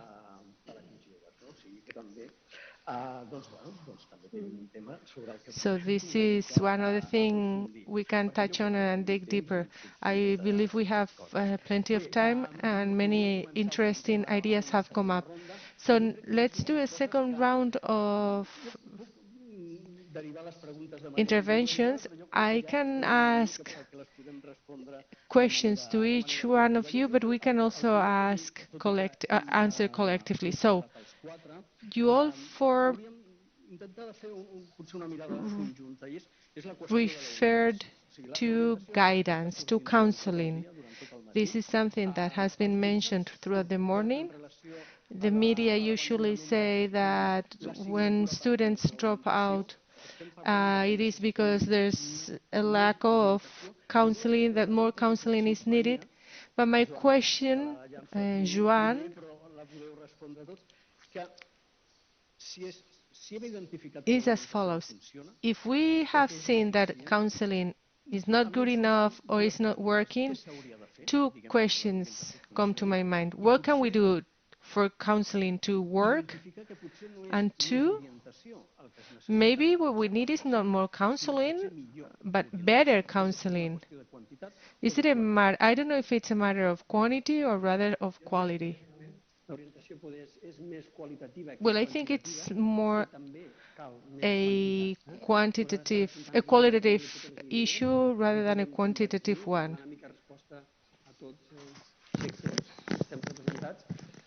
And so, now we are working on quality from the department. We work with counselors, with tutors, insisting on quality. We want counselors that work with students and with those students that are about to drop out, that don't go to school. We had many cases during the pandemic, but before as well. And so it is important for counselors to have a clear idea of professionalizing training. We have the PNOs. I am going to refer to this tool later, just in 30 seconds, because this is an innovative tool that we are pushing for at the department. So, first, we need to train counselors on vocational training, because we take for granted and believe that counselors know about vocational training, and after having many talks with counselors of all walks of life, of many different places in the territory, we are identifying the issue of exclusion, of diversity of students with special needs, physical, social, functional, special needs. And so we have to focus on quality, and counselors have to have all the information about everything available in professionalizing training. They have to know about flexibility to follow a program. it can be semi-presential. The programs can be done in 3 years, in 4 years. There's plenty of options. Then there is lifelong learning, online learning. And so the answer is yes, it is an issue, a matter of quality, and then we have to look at quantity as well. And we have to expand guidance and counseling stages. For instance, last month I went and visited a 3rd grade, and so it was a school with kids from 6 years on, and so I went there and they listened to me. They asked us, look, I would like to be this and that, and so I showed them the 27 professional families that are available, and they were very interested. They paid attention, and so in that classroom with 30 students from ESO, the compulsory secondary education, some might consider studying vocational training. And so we are going to have traceability, and it is very important for them to work using a tool we have at the department, the environment education plans from 0 to 20 years of age. And so there's a transition from one stage to the next, and in these education plans there's the SOAC, which has to do very much with what Anna said. Community-based counseling system.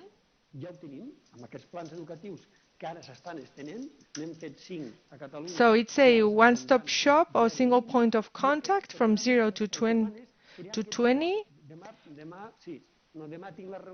And so tomorrow we have a meeting to have a final summary of what this SOAC is. We are going to look at all the resources available and to the needs students that are excluded and are at school or working. And so we are going to see how many we managed to save. I think it's some 90%. Maybe they only took a short course, but we are offering them some solutions. And this has worked. It has to do with the occupation department, with education department, with the municipality, with all counseling resources available in the territory. And so there's a counselor directing these people. For instance, there was this girl from that was 25 and wanted to learn social integration, and then there's also some professionals helping us doing youth mentoring that is already being done. And if necessary, an interview is done with the family. Maybe they have economic problems, etc. So we attract families, and they are the thread of the entire education system. For instance, the teachers don't have time to go and visit the families, but through this tool I am mentioning, we follow up on the family situation of students. And we also have another innovative tool for students at shared schooling programs. And we have WEC PNO. So these units for students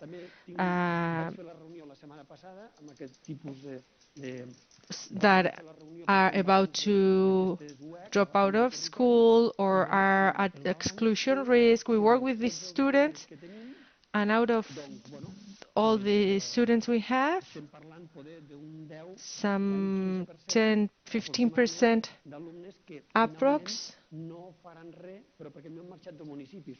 won't end up doing anything because they didn't leave the municipality, but just I am referring to those students or at exclusion risk. And for the other students, some go to a PCI. I think it is a successful model at the department because those students aged 16 go back to the system. Through this PCI, we offer professionalizing training and they can go back to the system and follow an intermediate program. And so this is successful. And we offer counseling as well. When we go to classrooms from these PCIs and we ask them what they want to do, they write down on the board, well, I want to do this intermediate program and then I want to work for this company. And so from 17 to 18, these students are more mature, grow up, and so this is the situation.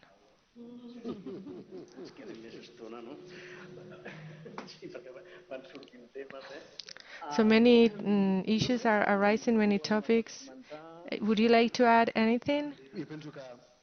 Yes, I believe that, well, Joan is talking from personal experience, and it shows, and I think all public officials should show this enthusiasm. I'm a union member, and so I want to contrast a little bit what Joan was saying. For instance, we have one counselor at the occupation system for 1,200 people. In France, there's one for 300. In Germany, one for 250 people. This for the occupation service. If we were to compare counseling in schools, we would see that we are lacking resources, and half the time we had for training for labor orientation, we don't have time left. And of course, there's people like you that are enthusiastic, but now we don't have the time for students to get to know the labor market. And deep down, what are we training? We want to train students to have a job, or we are training professionals? This is something that students need to know. Are they learning to make money or to have a professional realization? I am going to share a very simple example. The Department of Education is doing a huge effort so as to offer more places in nursing school. In the last few years, 20,000 nurses went abroad because the working conditions here were so poor. And so the demand is much higher. We have 1,900 people that would like to learn nursing, but there's no places for them. And so they are going to feel frustrated. We are doing prospective, and we are not working in the mid and long term. And so we go and look for 1,100 nurses to countries where training nurses is much cheaper than here. And so all of this because we aren't offering stability to nurses locally. And so what we have to do is look at the demand of the labor market and to the aspirations of students. And let me finish with the pre-enrollment 365. What this did was that when you were providing guidance or counseling. So there was people that were looking forward to signing up for to study this or that, and then there was this counselor telling them, "Are you sure you want to learn this?" So this just leads to frustration rather than to vocation, because we cannot have this at the same time, the supply and the demand. This is all about budget. If you don't have muscle, if you aren't strong enough to manage and administer all the money you have, your efforts are going to be useless.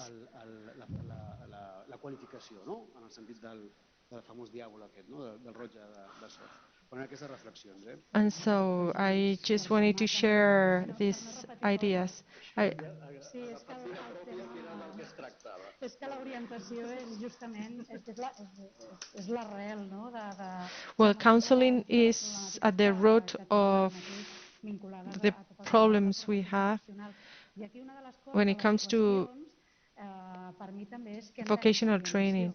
And one very important thing is to define what counseling is. It's not just about informing. And I agree with what Ricard was saying. I mean, to inform students about the professional options when they go to school to sign up for this or that course. No, that is not the moment to do that. We need to help students to define and design their career pathway, and they can switch from one pathway to the other throughout their life. But the problem is that the current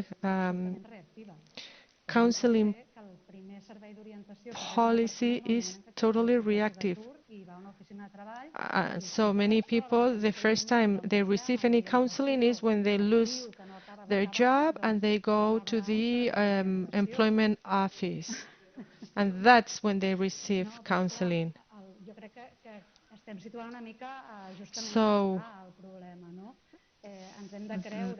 we need to believe in counseling policies, and we need to provide the necessary resources and to provide comprehensive, lifelong, and exhaustive counseling. I wanted to point this out because there are excellent initiatives. I wasn't here this morning, but I'm sure many were mentioned. But the problem is that all of that is not systematized, and so it's up to being lucky to get good counseling. No, that shouldn't work like that. That should be the foundation and throughout the life. And before being in the situation you were mentioning of losing your job. You were asking about quality or quantity. I think both things are necessary. We need good quality and good quantity. It's not enough for counselors or high school teachers to know the 27 professional families. They need to know the labor market, the emerging options, the economy in their territory. And so we have to focus on the interests, on the needs of companies and of the territory. The territory for the companies that are in the territory, and also they need to know the training offering in their territory. And for instance, if a student wants to move some other place to study, or they need to have all the information to make their decisions. And the other day, I was having a look at John Hall's guide by the Gatsby Foundation, and they insist that in schools, the schools have to be part of this program.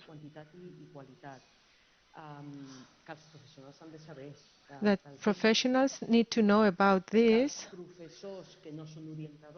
that teachers that are not counselors have to be able of linking the subject matters they teach, history, math, etc., with possible future implementations or professions, because very often students learn some things and they feel there's no real implementation for that.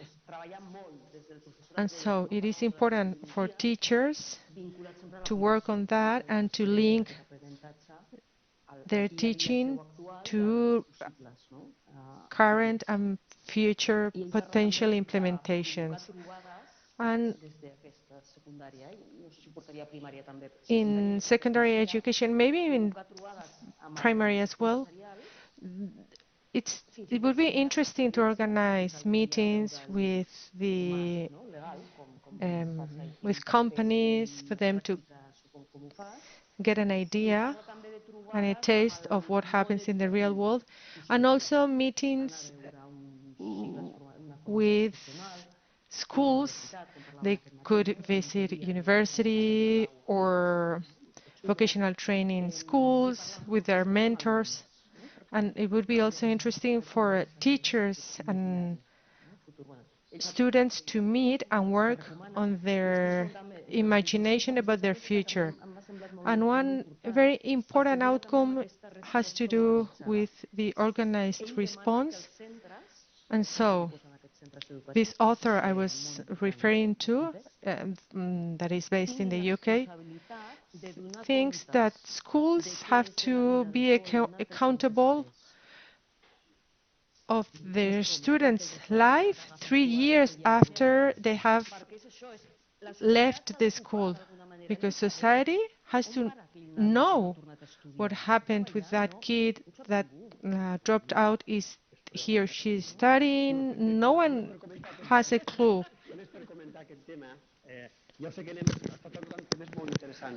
You are touching on very interesting topics, but let me answer to what you were saying. So I was referring to the students that in secondary education are at risk of dropping out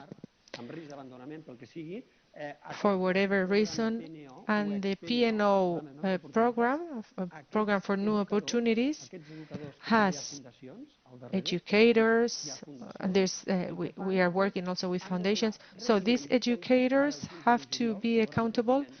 In July 15th, we have the first accountability session, and so they have to follow up on the students and inform whether they have graduated and they are following a vocational training program or not. They have to inform about what those students do 2 years after they entered the program. Otherwise, they won't get the money from the government. So those students, we need to know whether they've joined the labor market. For instance, there's a Romani student that might go and start working in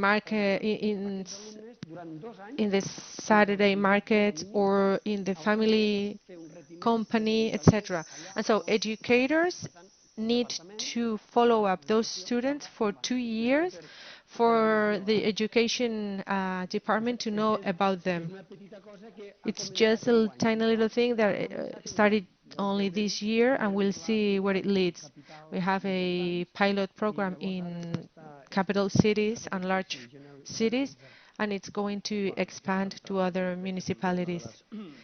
Yes, this is very important. One of the things that we need to know, so we really need to know about the real impact of our policies and of our actions, because otherwise we only know until the moment the program ends, but we don't really know about the real impact of the programs in the youth after the program finishes.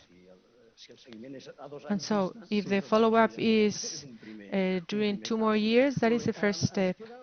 We have very few minutes left before we move on to the questions from the live and online audience. But let me go back to one of the topics that were touched on. So you were mentioning the distance between the expectations of students when they started vocational training and the moment they would start their practices. And so,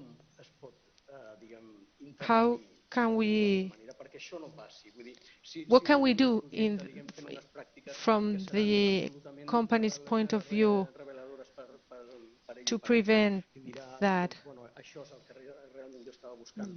And for them to really know what they should be expecting, because very often they go on an apprenticeship and in the end of it is just they are working as regular workers. Right off, this is an example of the lack of a bond between educational and business communities. What cannot be is the company on the other side of some wall for the educational system. We must be on the inside. We must be on the same side. If the companies don't know that they are part of the system, that they must participate in the education and training of the student and to know of their potential within the system, it will be difficult for all of this to fit together, and that will continue to happen.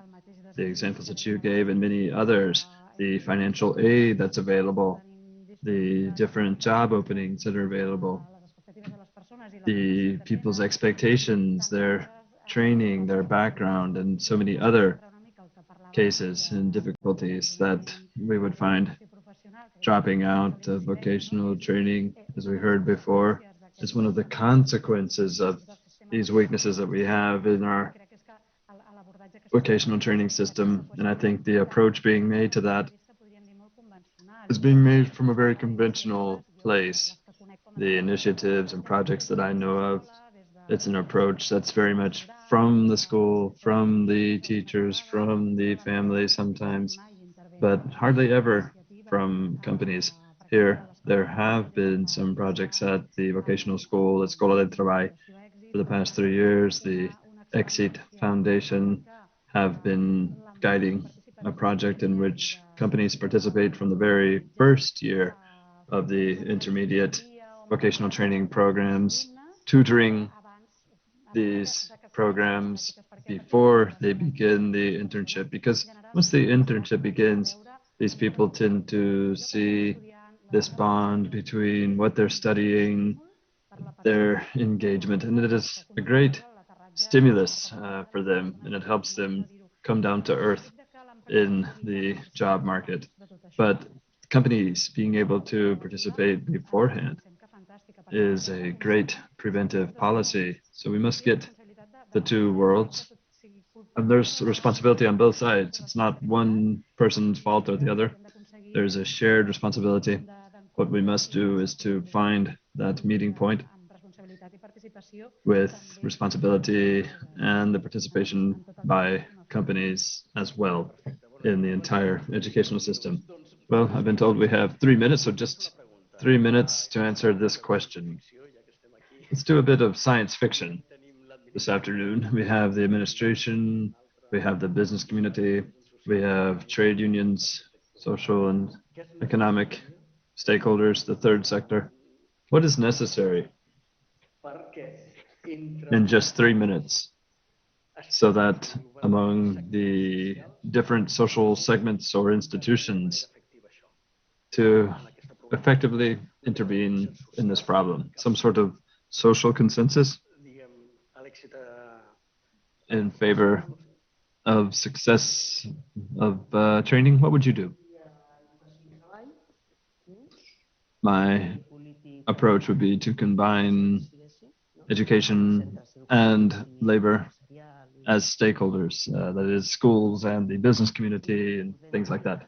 I would form more alliances, and I wouldn't necessarily request more money. I would request more organization, better organization, reorganizing policies from counseling to this, what's it called? Not palliative, compensatory measures. All right, anyone else? To give a more positive, optimistic outlook, I'd say that this is a moment of opportunity in the social arrangement realm. The four most representative social stakeholders in Catalonia all have consensuses in most of the aspects that we've heard about today. On counseling, dropouts, we'll be looking at that from its own area, but we've made a lot of progress. We've seen the responsibilities that we have at the social level and the opportunities that we have. This agency has been created that must facilitate the integration of what Anna referred to, these two stakeholders, these two autonomous ministries in this case, of labor and education, which have worked separately up until now because of their structure, because of their budgets. Also the vocational training law, the modernization plan. We must get all of this to integrate, and with social dialogue and social arrangements, we must get down to brass tacks. But it won't be from one day to the next. It will be a letter to Father Christmas that will take many years to achieve. Just to add my 2 cents, I believe that money is key. There is a chronic deficit on budgets. We're now working in the 2023 budget for the Catalan government, and we need a higher allocation for education than we have now.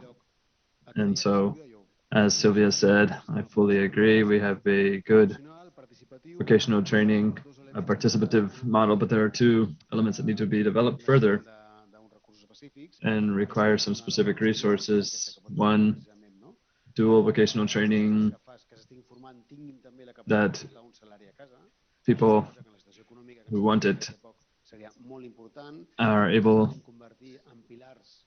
to take dual vocational training, people who can take, people who drop out, provide stability for them and their families. There are some associations there, and at the face-to-face level, this also exists.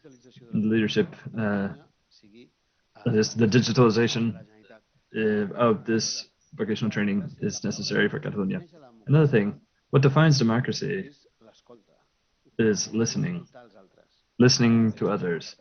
And I believe that the department, the ministry has great professionals who work very hard to educate and who deserve to be listened to. They have great contributions, and it's something that, unfortunately, we don't have ensured right now. In summary, I'd say we have the framework out of the agency with the participation of companies, trade unions, and other associations. And then also dropouts is a very complex matter, a multidimensional matter. And I would say that it's not really necessary to trust it all, to entrust it all to a single dimension. We have to handle the whole range of cases and reorder. As Anna said, that's what we're doing now, reordering. But we are also trusting in companies. At companies, what we do is to hold more meetings with companies who ask us, by saying companies, I mean medium-sized companies. The small self-employed guy doesn't call us because they have enough just handling orders. I'm talking about medium-sized companies, 25, 30 employees and up. I would distinguish between companies. We have companies with 5,000 employees, and we have the local self-employed contractor. We must differentiate. And, you know, some of them say we can't take any more students in the dual format. Our department is supporting it and will support it with this new law. We must accept this. We must embrace this new reality I see that the dual networks that are working around the territory are being promoted, are being developed, and schools are being led to it hand in hand with companies. They say, we want to work with the dual system, but let's see what companies we have. We have some dual prospectors, so to speak, who prospect. They are the technicians. First, we must make sure that the student will have an opportunity when they finish. There will be a company where they can go. The meetings that I have attended, we listen to the companies, and sometimes it is viable to do so, and sometimes it's not. We don't match make. We're being asked for a lot of renewable energy technicians, and we don't have them. They don't exist yet. Companies are asking for this. If there aren't more students going into that field, that's the offer that we have, and that's it. Thank you. No, you're fine. I'm sorry to have come in like that, but this panel has triggered a lot of questions online. The first one for the inspector or whoever. Dual vocational training and dropouts. What is your perception or the panel's perception on dual training and dropouts? Is there more or less dropouts in the dual system? The data that we have are still from 2021. As you know, in 2021, everything has gone down quite a bit. We've had a lot of problems to find companies. We've had a lot to do. The company, we've all, our departments we've all worked very hard to improvise internships in companies. We have, it's more or less equal. Before the pandemic, there was a slightly higher percentage of non-dropouts in the case of dual, because we get students who have some motivation, expectation, or need to develop it. So with dual training, we automatically get some counseling because the student sees the end of their academic career or the continuation between studying and working. The way it was before the pandemic, it was a little higher. Fewer dropouts in dual than non-dual. Well, that answers what we heard about this morning, how it depends on the socioeconomic context of the person and being able to discover their professional skills to do more internships in companies. And now this is a question for Anna, or the rest of you, it doesn't matter. We've also had the question how once the student is in the company or because of the social perception, it somehow puts the student off from studying more. We hear about this on the media, in the media. Once a student joins the company, they don't want to study more. Could this be a lack of motivation once they discover the current workplace scenario and working conditions? That's a good question. If they work in the third sector, then most probably so. Just kidding. But I believe that it depends a great deal on how the company welcomes them. As Sylvia said, we have a big challenge in SMEs to do that accompaniment. At my trade union, we are working hard to get tutors inside companies. We want the dual training to be a source of cohesion between generations. People who are over 50, who have a lot of knowledge, that they also be able to accompany, tutor, monitor the young people who come in and have cultural transfers inside the company, something that is viable. It's done in many countries, and if that was done, that would be a different story. My mother, when I went, when I first went to metal industry to work, I would have run out if they hadn't closed the door behind me. But my mother helped me through it. if you don't have someone to tell you what's going on, it's very difficult. It's how the work is organized, how the workplace is organized. That is what is done with the fun. It's like Ricard says, this would be more about the human resources policy of the companies, but it has a lot to do with what we talked about before, guidance. And oftentimes young people will get conflicting messages, and this misinformation, these contradictions can generate information that isn't always correct. That's why it's important that there be a closer bond from the business world with the educational world. Perhaps we should work more on this figure of the tutor,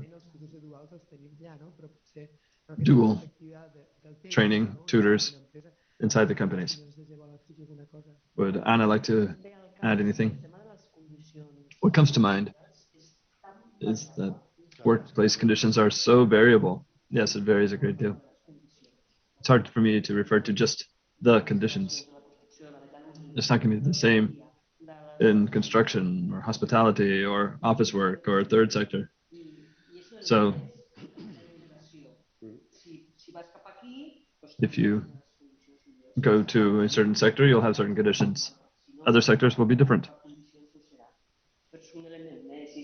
It's another element, highly variable and very prone to crises and cycles and phases. It is a professionalizing training. We always say this. Once you've done 10 photocopies, you know what it means to make photocopies. Each company has a culture. They have people who may be able to accompany you and help you to integrate. There must be an exhaustive control over these things, and that's often not the case.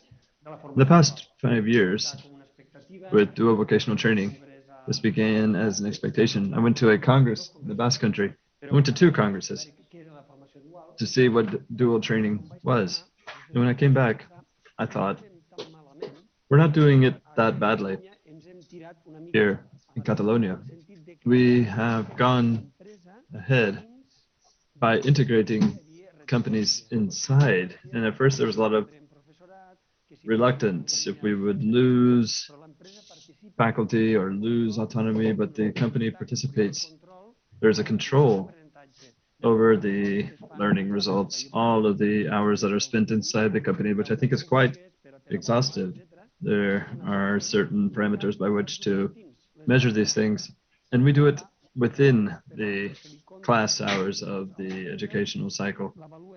They count as if they were in the company. We evaluate them, the company, and the educational center. That is a challenge.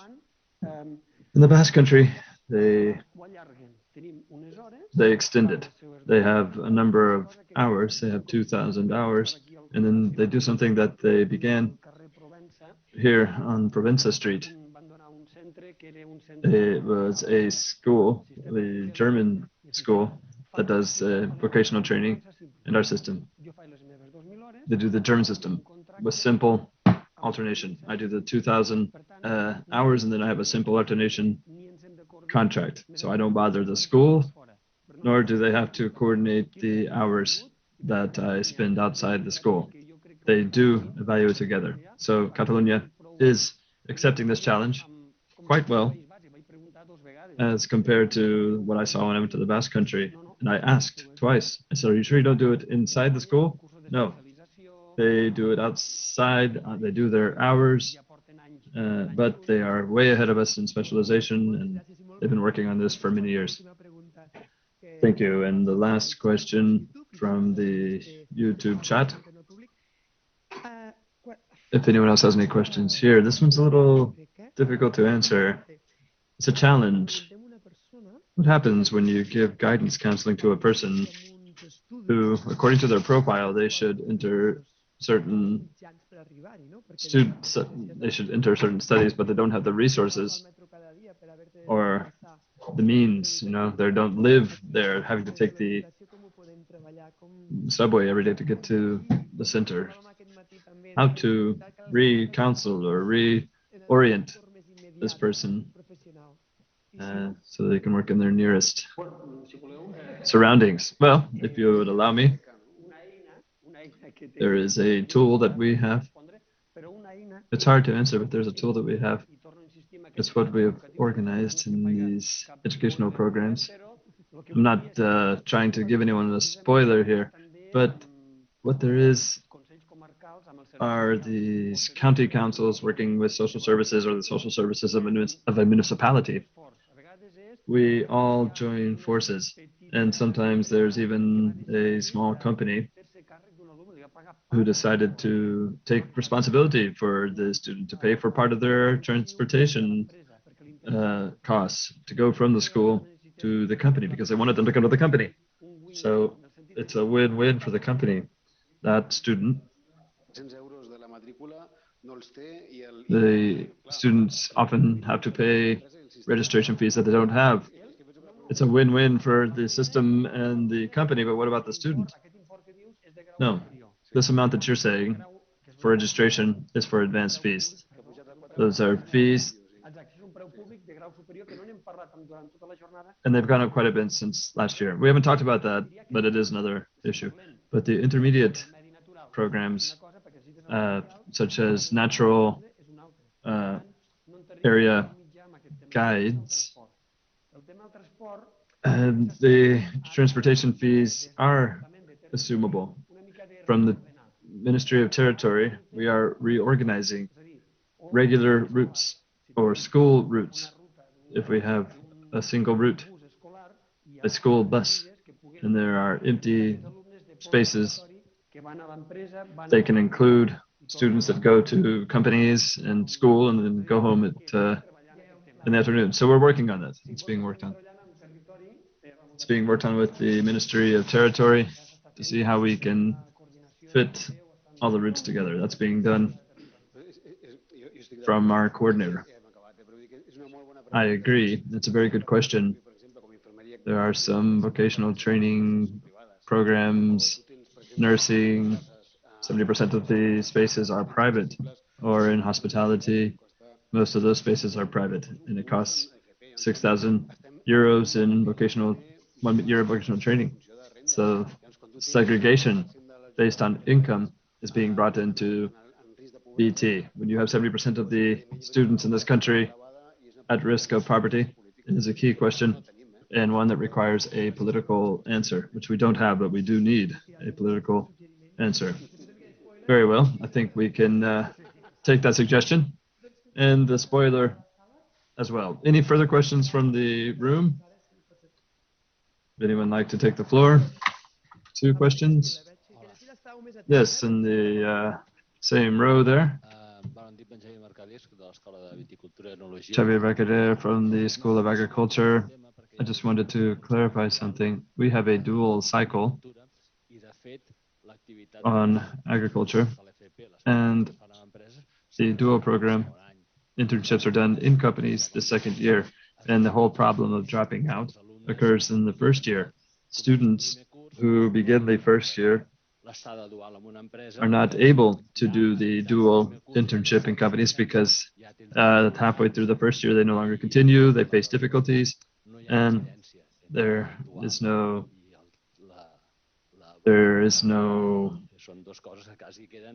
relation between dual training and dropping out. They're 2 separate phenomena.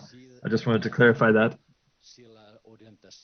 so that if we want to attach more importance to orientation, we need to hire more orienters, more guidance counselors. We have a class group and the students, 20 students in a class who have 1 hour a week, and they have to do just their classwork. They have to be counseled, but 1 hour per week for 30 students. This morning we heard about people's drive. If they are eager and they have time, then they'll do it. But in any case, these guidance counselors do as best they can, but they would do better with more resources. It's sad to have to always ask for these things, but there you go. But we will take note of that request and hope that it is granted by someone. I just wanted to add that it should be noted that there is a reinitiation of a plan to reassign vocational training guidance counselors. It's still in the very early stages, but there are schools who on September 1st will receive specific BT counselors, and we will see what tasks they do to be able to cover everything and free up some of the overworked counselors. It's a budget that we will see grow, and I think we should end on that note. Yes, we should check back with you on September 1st to see if you're one of the lucky schools that gets a new counselor.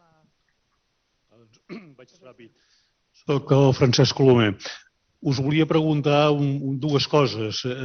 Perdoneu-me si n'heu parlat potser a primera hora del matí perquè no hi era, però en qualsevol cas, si no n'heu parlat, potser ara fareu... So my name is Francesc Colomer. Apologies if you already mentioned this issue early this morning. Someone was saying that a student from Sweden is very similar to one from Catalonia, but what varies is the environment. And I fully agree. We had a problem because we have an economic system that attaches very low added value to knowledge. And so many students quit before graduating. Why? This is why we have so much dropouts, not because students are failing or are bored, that might be, but because our economic system pushes those students outside the system before they graduate. And what's the goal of all this? One comes to my mind always. We need to demand specific certifications from workers to fill vacancies, right? Now, there's a huge demand on waiters, and what are we going to do about that? And one other thing, one other tool would be a good system of grants, not only for education, but also to compensate students that don't have time to work if they are to study.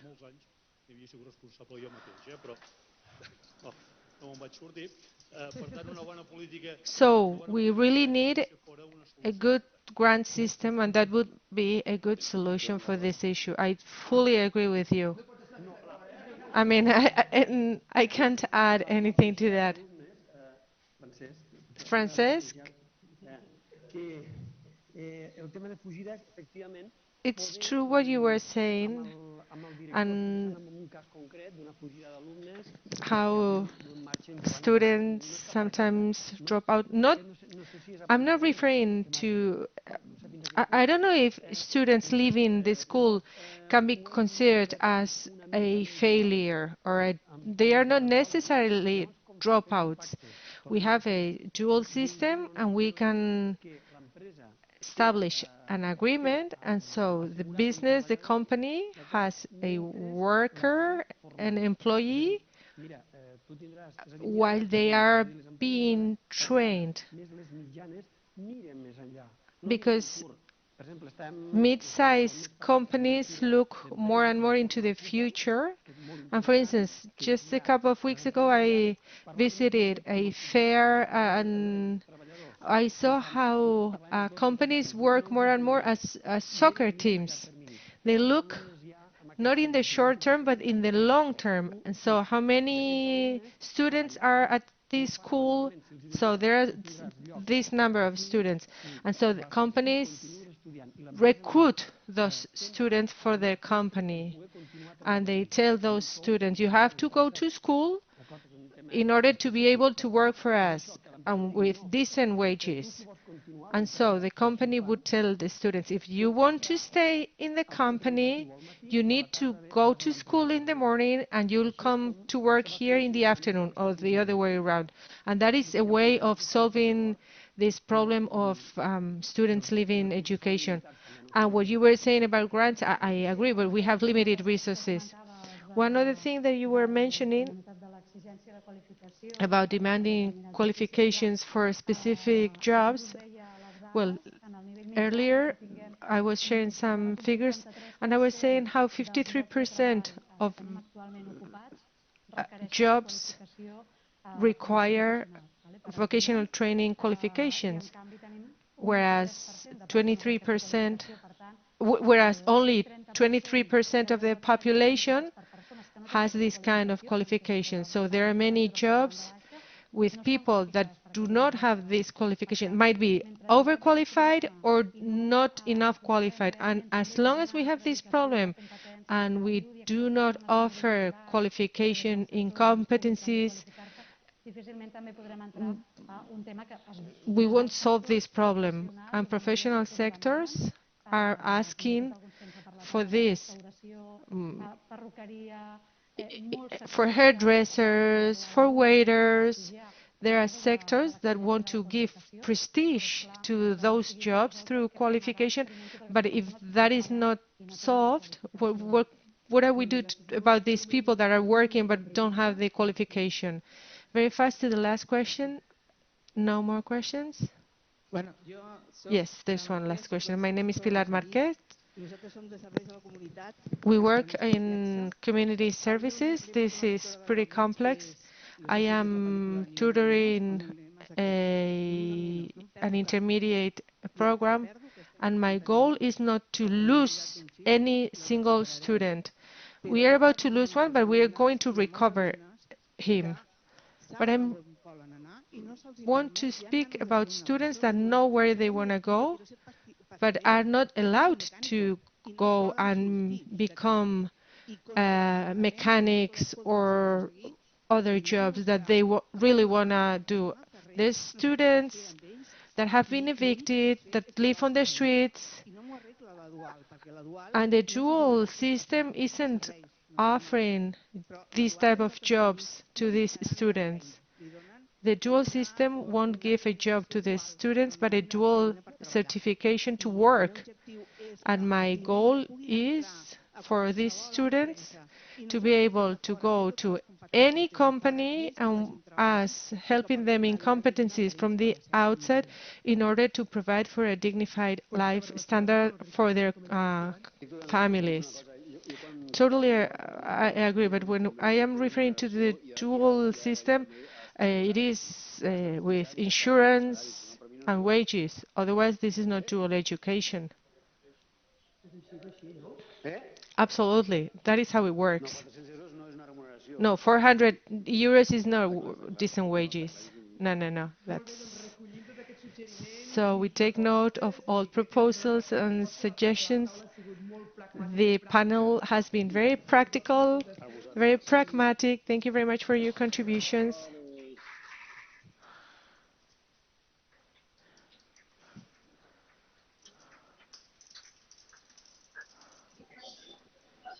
Doncs bé, mentre els ponents d'aquesta taula... And so now, while the panelists go back to their seats, we are going to give the floor to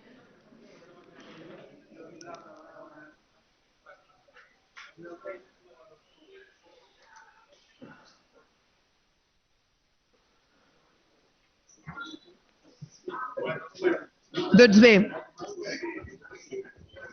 com dèiem, entrem ja a la recta final. Encara tenen ganes de parlar els ponents, que els tinc aquí encara. So the panelists are eager to keep on talking. Gràcies. Thank you. So now we are moving to the end of the seminar with our last speaker, Dr. Viola Deutscher from Mannheim University. She's a... They are discussing here. Please, quiet. Thank you. Viola, are you there with us? Hello, good afternoon. Sorry for the delay, we're a bit late. Can you hear us? Can you hear me? Okay, yes, we can. Com comentava, la doctora Viola I was saying, Dr. Viola Deutscher is a full professor at the University of Mannheim and holds the chair of Competence Development and Training Quality for Vocational Education and Training. And she researches mostly quality of education in companies and vocational learning schools, and also studies dropout drivers in VET and personalized training guidance in virtual learning tools. And so she speaks about this digital world. Viola is going to speak about 666 reasons for dropout in dual system. I believe she's going to do a little summary and not refer to all 666 reasons. As well, I have to say, I didn't expect this meeting to be that big and to have that many experts gathered from all over Europe. And I already signed up as an ambassador for Irene Psifidu's CDFOP presentation. She convinced me to sign up. And I really enjoyed also the speech by Therese Idrin. And because I think that she made such a nice preventative program, and hello, and it's really research-based. At least all the reasons that I found, many of them were taken up in your program, and so I found it very inspiring to do such kind of programs. And I'm very happy that that I can present here today. So my topic today is 666 reasons, the number of the devil, why I quit my training. And of course, not every individual has 666 reasons, but when we look at research and also practice kind of studies, we find that there are many various reasons. And today we will find out which reasons they are, and if there are also some major reasons that you should really adhere to, and if we can find some practical implementations of that. I'm a professor for vet training quality and dropout in vet, and I'm really looking for European partners also in terms of designing preventative programs and in doing research on dropout. So this is really a nice gathering today for me. And I will now tell something about the challenge and the relevance of preventing dropout, but I think we've heard a lot about that today, so I'll do it very quickly about the theory of dropout, and then I will present two studies. One was occupied with the questions, why do vet students actually drop out? And the second was, is it relevant where they drop out to? Because there are different kinds of dropouts, and you can drop upwards and downwards and sidewards. And I also did a study on where they go after it, and does it matter for the reasons that they quit? And then I will show you some practical implications and give an outlook. So policymakers in many countries regard upper secondary technical and vocational education and training as key element in economic growth and poverty reduction. Unfortunately, there is evidence that these programs experience high rates of dropout. And this is true, and we've seen that in various presentations today for most countries. What do I mean by dropout? It's the decision to leave initial vet before achieving a formal qualification, and it's initiated mostly by the vet students. There are some instances where companies say or schools say you can't come back, but usually it's the vet student that decides to drop a vet training. The decision is a longer process. We have research on that. So it's not a decision that comes overnight. You wake up and you decide, today I'm going to drop out of my vet program. But this is a decision that forms over days, weeks, and months. So you have some time to intervene. That's the good news. And how are dropouts measured?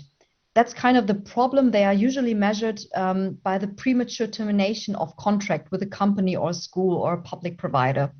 And the measurement varies across countries. That's why it's also very difficult to compare different European countries. And they are mostly reported through training companies in school. We have varying dropouts rates, for example, 18% in China, 58% in Australia.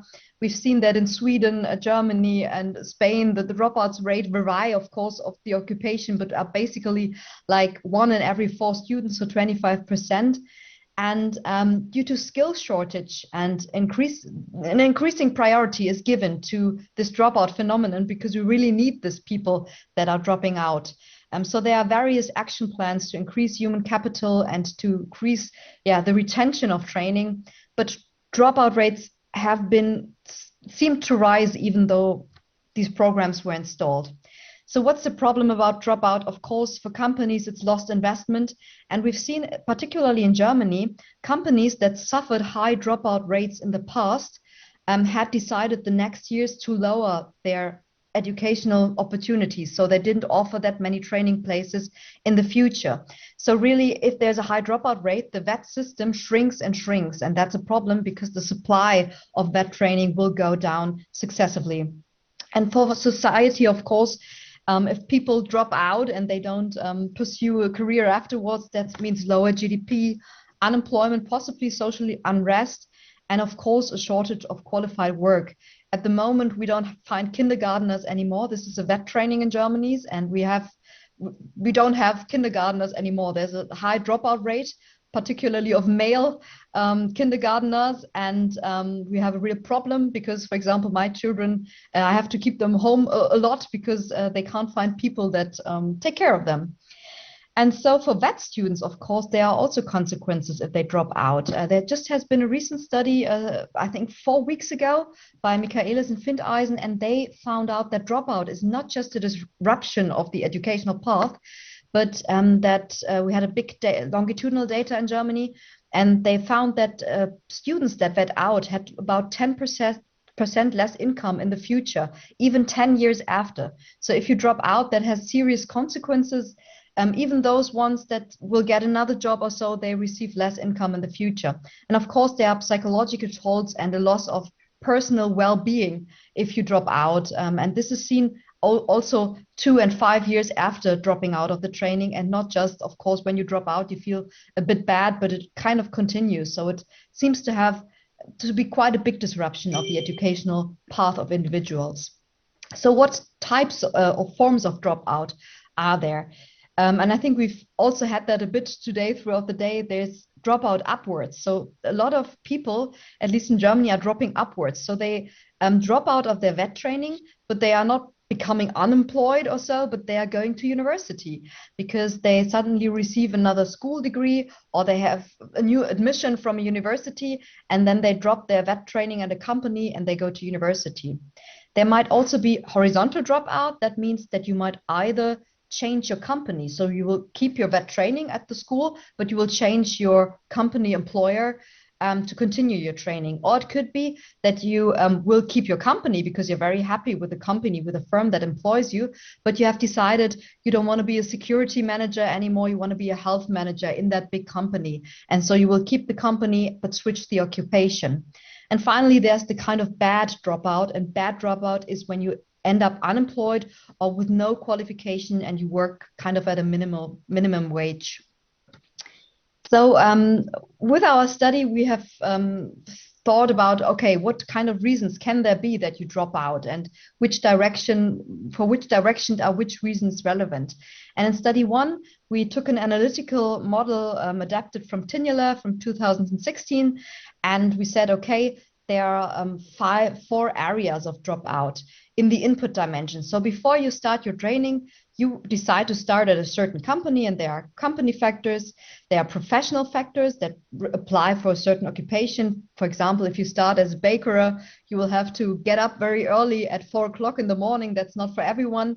Then there are school factors related to vocational schools, and there are learner factors related really to the individual traits of someone starting, a VET student starting a training.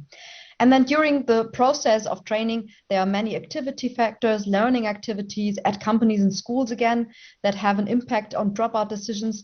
And this may all influence the decision to prematurely terminate your contract. So this is our general analytical model.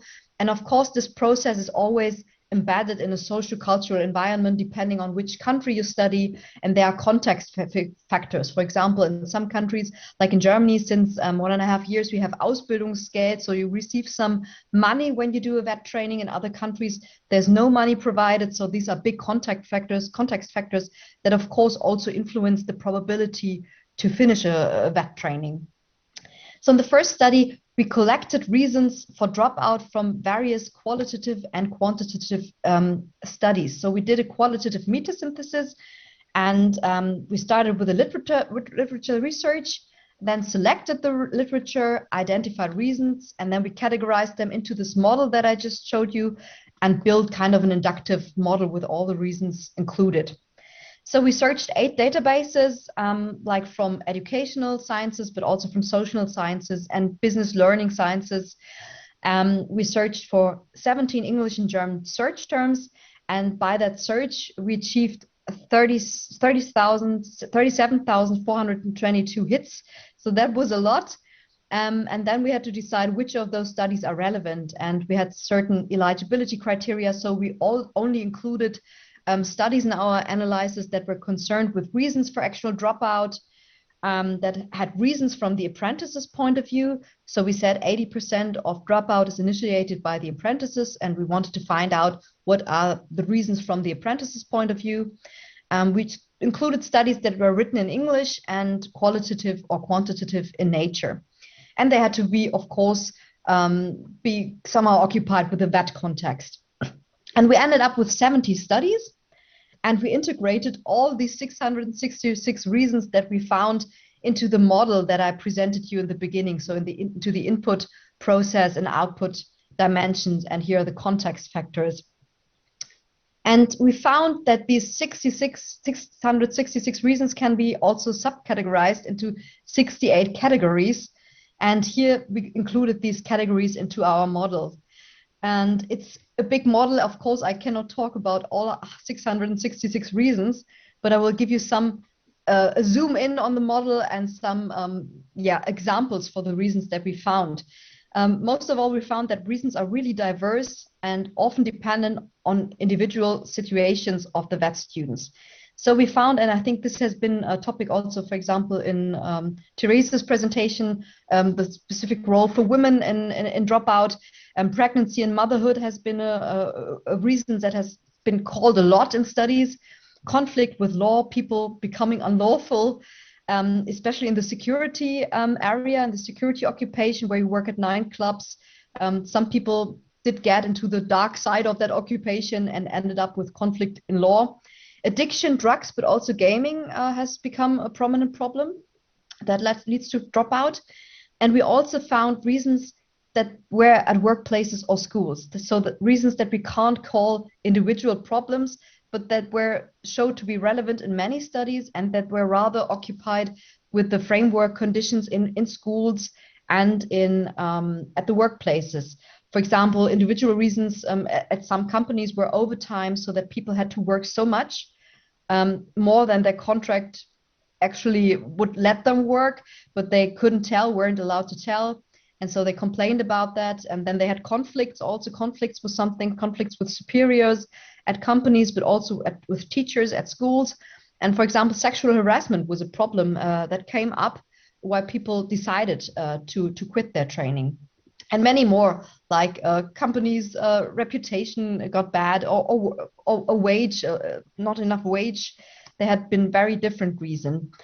And we then had a look at all the research that is there on these reasons. And we found that when you look at the categories of occupation, school, individual, and company, that most studies really look at individual factors. So why reasons at the individual side? Why did this person stop the training? And of course, you always find individual reasons, but not so many studies look at the general framework conditions that show up for many individuals. And so we found that most categories are built in the individual component, but we don't have too much information about the reasons at companies and in schools where people decide to drop out, or we don't have that much database on that as we wish to have in order to do, for example, quantitative meta-analysis. We then made an effect size overview of major drivers. So we took all the quantitative studies that we had. There were about 60 quantitative studies, and we looked at which studies showed which kind of reasons are the most prominent reasons for dropout. And here we identified 7 big drivers of dropout throughout these 60 quantitative studies that were conducted in various international dropout studies. And number 1 was a low educational level. So people that had bad grades or a really bad school certificate before, of course, that raises your probability to drop out later. A learning disability showed to be of disadvantage regarding your dropout rate.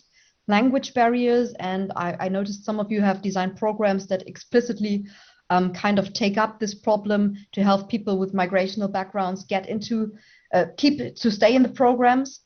And then we found that gender plays an ambiguous role. So dropout probability raises if you are in the minority. So you can't just say for women it's harder to not drop out, or men drop out more, or women drop out. It's not that easy, but the data really shows that your probability to drop out rises if you are in a minority group. So if you are a woman trying in the construction industry and you want to build houses as a carpenter, and you are a woman, that raises your probability to drop out. But also if you are male and you want to become a kindergartner, and there are 99% females becoming kindergartner, and you are always the only male, and always if they did a vote counting on something, you lose out, that also raises your probability to drop out. So it's bad to be in the minority regarding dropout rates. Then we found, and I think a lot of you, in particular the practitioners, have taken that up, that occupational choice. So the way, how are you advised when you choose your occupation, and how are you guided when choosing your occupation, that plays a major role. So people that inclined that they did not have a free occupational choice, but they were somehow pressured to take up a certain vocation, they have a higher dropout probability. And final, there are 2 big major drivers that you can really do something about as a practitioner. Low training wage has shown to be a big driver of dropout. So if you pay no wage to vet students, or if you pay a really low wage, that will definitely raise dropout probability. And this is kind of in contrast to qualitative studies, because we also had 10 qualitative studies and they did interviews with people. And when you ask the people, why are you unhappy? Is money an issue? They almost certainly said, no, money is not an issue for me. I do it because I like it, or I don't want to do it because I don't like it. So people are kind of not always aware that money is an issue for them. But we can see in the quantitative data on more than 3,000 dropouts, we can really see if the training wage is low, your dropout probability raises. And I think the thing is that in interviews, when being asked vet students, they actually mean that money is not a big motivator for them, but money is also a sign of appreciation. And if your company doesn't pay you at all or pays you bad, that's also a sign of low appreciation. And this kind of seems to raise dropout probability, even though vet students don't seem to be aware of that so much. And then a poor self-perceived performance level within a training company has also shown to raise the dropout rate. And that's interesting, because those were people that often did not have a low educational level. And the companies also said, well, they are not performing bad, but they felt that they are performing bad because they didn't get a lot of feedback, or they got only negative feedback. And those were the dropouts, of course, where the companies, the schools were very sad, because we thought everything was going right and we liked the student, and suddenly he or she was dropping out. And this just shows that, people that sometimes just feel that they are performing bad, and this also can be a reason to drop out, even though they are not performing bad. And we also found that research has really focused on individual and context-related reasons for dropout. A smaller focus is on vet schools and occupational reasons, and the blame is largely on the individual. I mean, we also call these people dropouts. So it's kind of they decided to drop out. But we don't look so much for the reasons that they drop out, and maybe it's really the guilt for it. It has to be shared in some way. There are some limitations of the study. Of course, the research instruments that exist might not well reflect the reality of reasons in practice. So there might be a lot more reasons than the 666 that we found that are reasons in practice, but it's all the reasons that have been published in studies that we collected. And the effect size overview of major drivers suggests that also systemic reasons influence actual dropout rates. And educators and companies, they should therefore focus on identifying, of course, individual reasons, but also focus on what themselves they can do as an organization, as a system to lower their dropout rate, because there also seem to be some significant factors. So we then conducted a second study, and we wanted to find out, does the dropout direction matter? So which kind of reasons are relevant for which kind of dropouts? And what we did was that we measured dropout intention, so not actual dropouts, but dropout intention, because they were still available, the data. And we differentiated between 4 dropout directions. So if you dropped out upwards to university, if you dropped out downwards, being unemployed or untrained, or if you took a different training or a different company. And our question was, does the dropout direction matter regarding the reasons? And the practical significance behind this question is, well, if it matters, then we do need to have specific preventative programs for different kinds of dropout that we detect. And the method was that we did 4 regression analyses with respective dropout direction as a dependent variable and the reasons as independent variables. And then we run these regression analyses, and we found that indeed for different dropout directions, there are different drivers. The only thing that showed significant in all 4 regression models was social involvement. And social involvement was measured by items like, I am taken to lunch with my colleagues. So it's about how socially involved are people in a company where they train. Are they really a lot together with their colleagues? Do they also gather socially apart from working time? Are they taken to lunch together? Are there many activities together?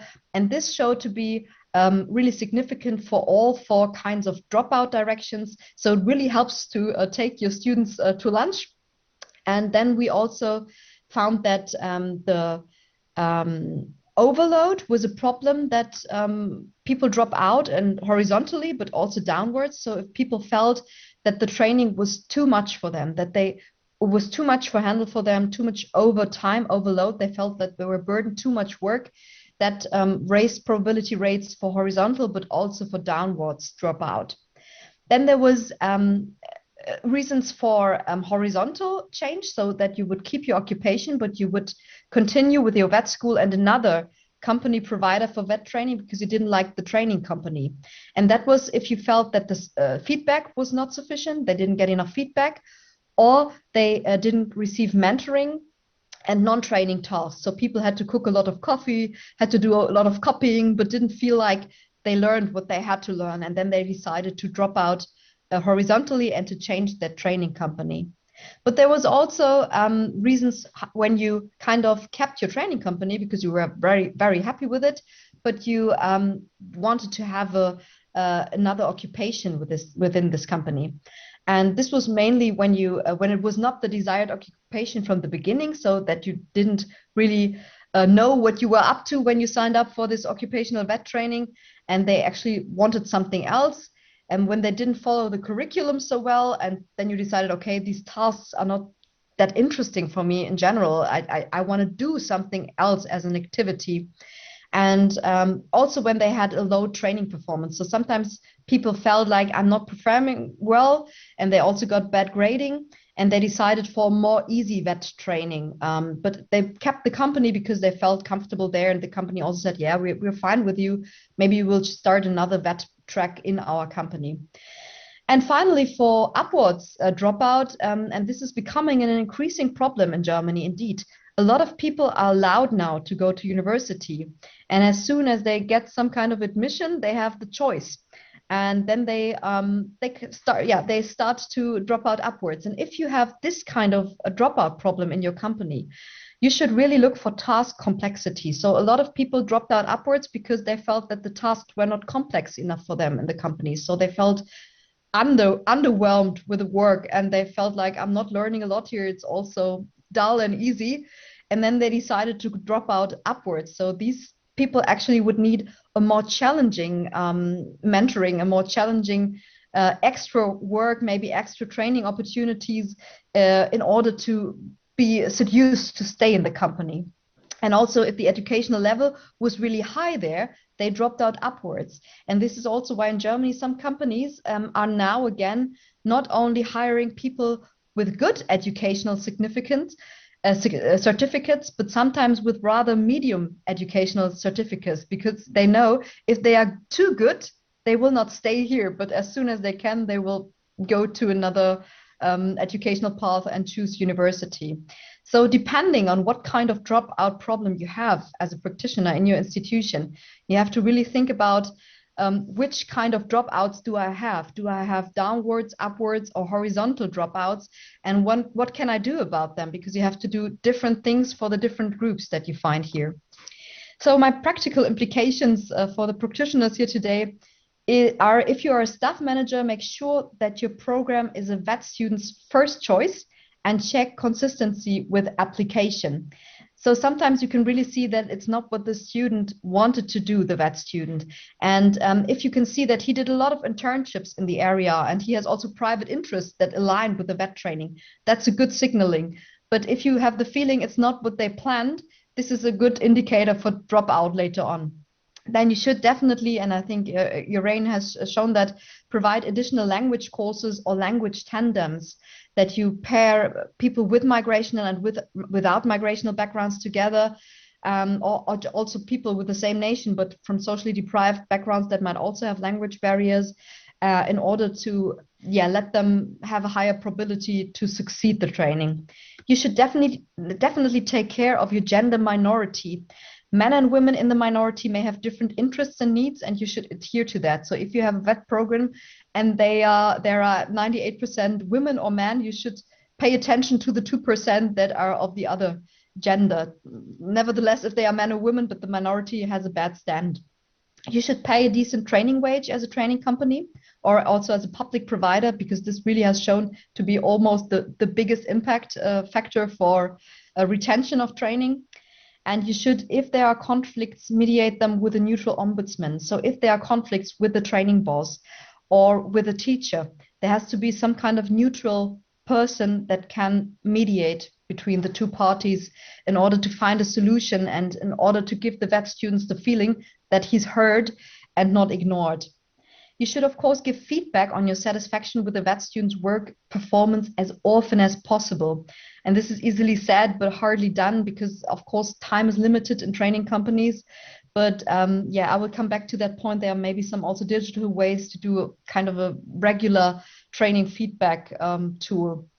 And you should take your VET students to lunch and to other occasions, do some Christmas parties and Easter happenings, because that has really shown to be a big impact factor as well throughout all the national contexts, throughout all the 70 studies that we had a look at.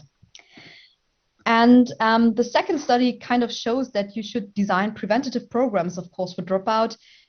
You then have to measure dropout intention. And if you like, as practitioners, we can provide an instrument for dropout intention that adheres to the 4 directions that I have shown, that is really sensitive to where you are intending to drop out. And you should do that on a regular basis. So like every 2 weeks in the beginning, and maybe after some months in the training, you can do it once every 2 months. It's a really small survey consisting of 8 questions, 8 items, but this can be an early alert system. And if you use that, you will find out who is at risk, who is kind of developing the thought to drop out in a certain direction. And then you have identified what student that is, in which direction he's tending to, and then you can invite them for vocational coaching. You can identify individual reasons, but also identify their perception of your training quality and mediate interests and negotiate an alternative with them.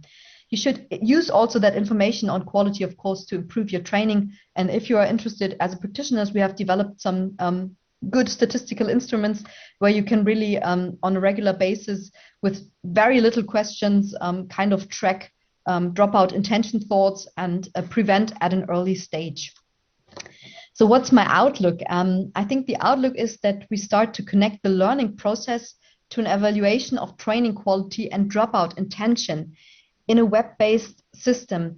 And I think learning simulations and virtual learning have become very prominent. And myself, I am also developing some of these environments. And you can install these questions on dropout intention, on different dropout directions into these systems. And the good thing is that you can also in these systems use artificial intelligence in the sense of log data to find out how are people learning in these systems in school and companies. What kind of tasks do they finish? What kind of tasks do they not finish? Do they try at all to finish them? How do they evaluate training quality in the system? And depending on this log data in the system, so about how do they move in this learning environment, you can also make some regression on the dropout behavior. And so this is planned now that we use Luca. It's a platform that we developed to also do some automated dropout intention identification, and then to automated opening discussion boards, and also to do some video coachings with your trainer in order to make you not further develop these dropout thoughts. So you have to kind of help dropout thoughts before they develop into a real dropout. And here we use log data, or are planning to use log data as an AI component to predict dropout.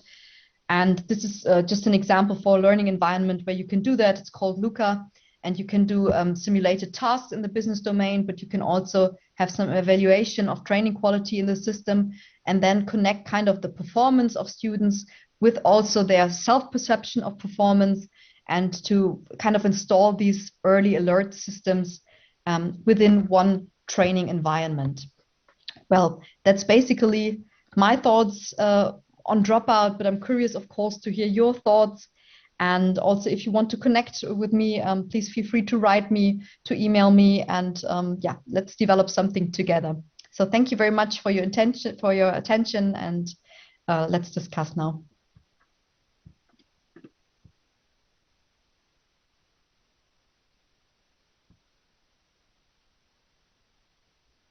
Thanks, Viola, for your presentation. Okay, so do we have any questions in our audience for Viola? Viola, would you like to add something regarding what's been discussed today? Yes, I think I found it interesting today that so many preventative programs are already out there. I mean, where there are 3 or 4 preventative programs shown, and also the variables that they decided to tackle very much in line with what research suggests. And I think that shows how important this meeting is to make kind of research and practice connect. Yeah. Okay, thank you, Viola. No tenim preguntes del públic? No questions from the audience? Yes, there's a question.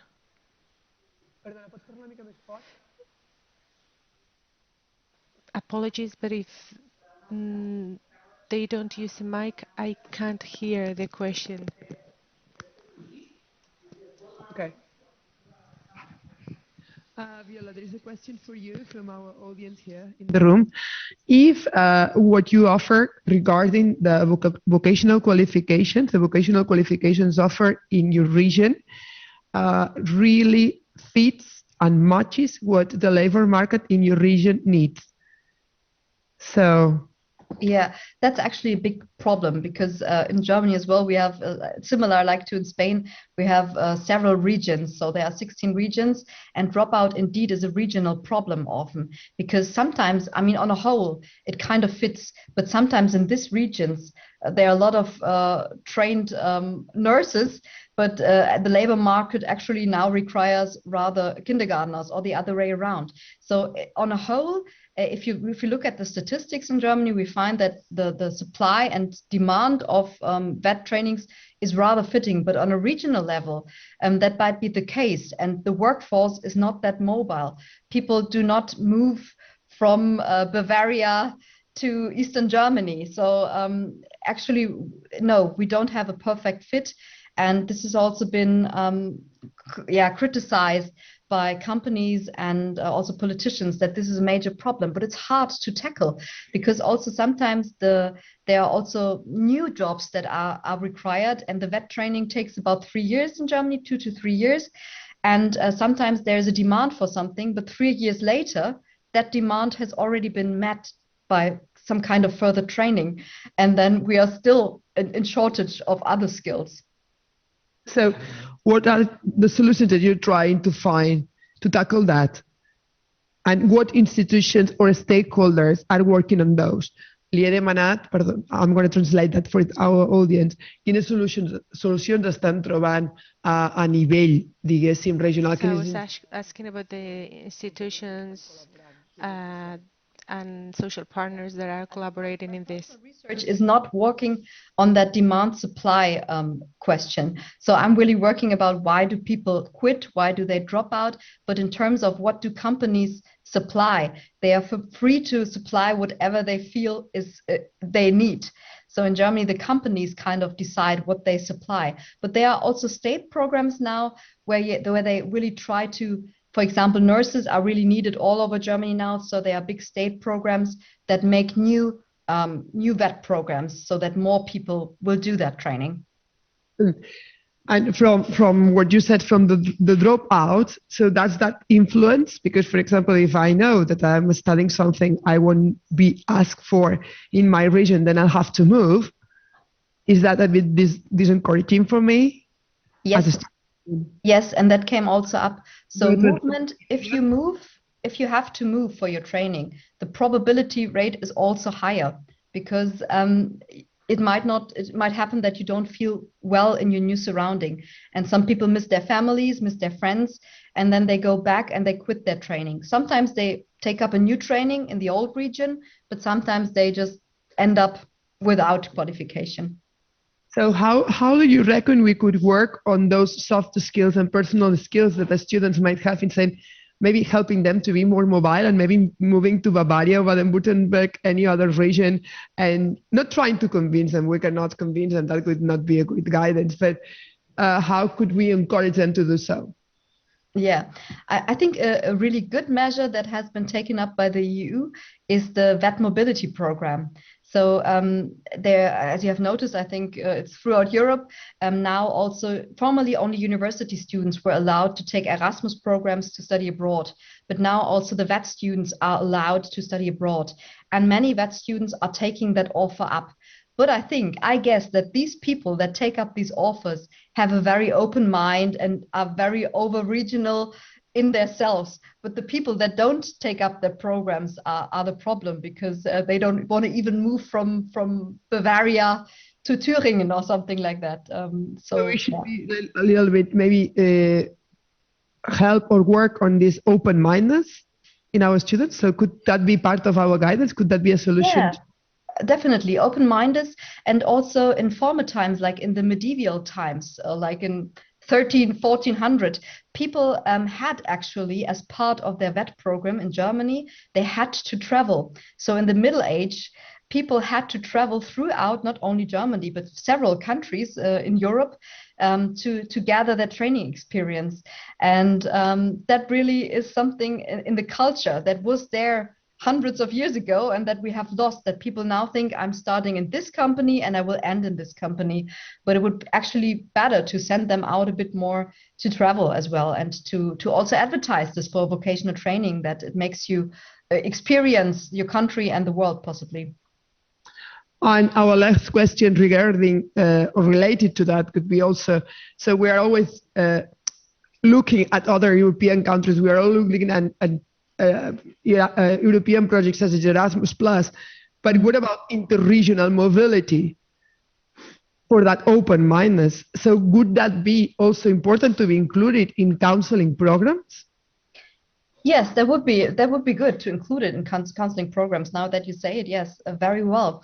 And I mean, one option would be that you will kind of develop this open-mindedness and that competence to kind of change your working place. Another opportunity would be to say, okay, I accept that vet students, I want vet students, but I accept that they are not regionally mobile. And we are able to do now, at least since the pandemic, to do some of the courses and trainings remotely. So that would be another option, that you say, okay, I will provide part of this training as a digital option.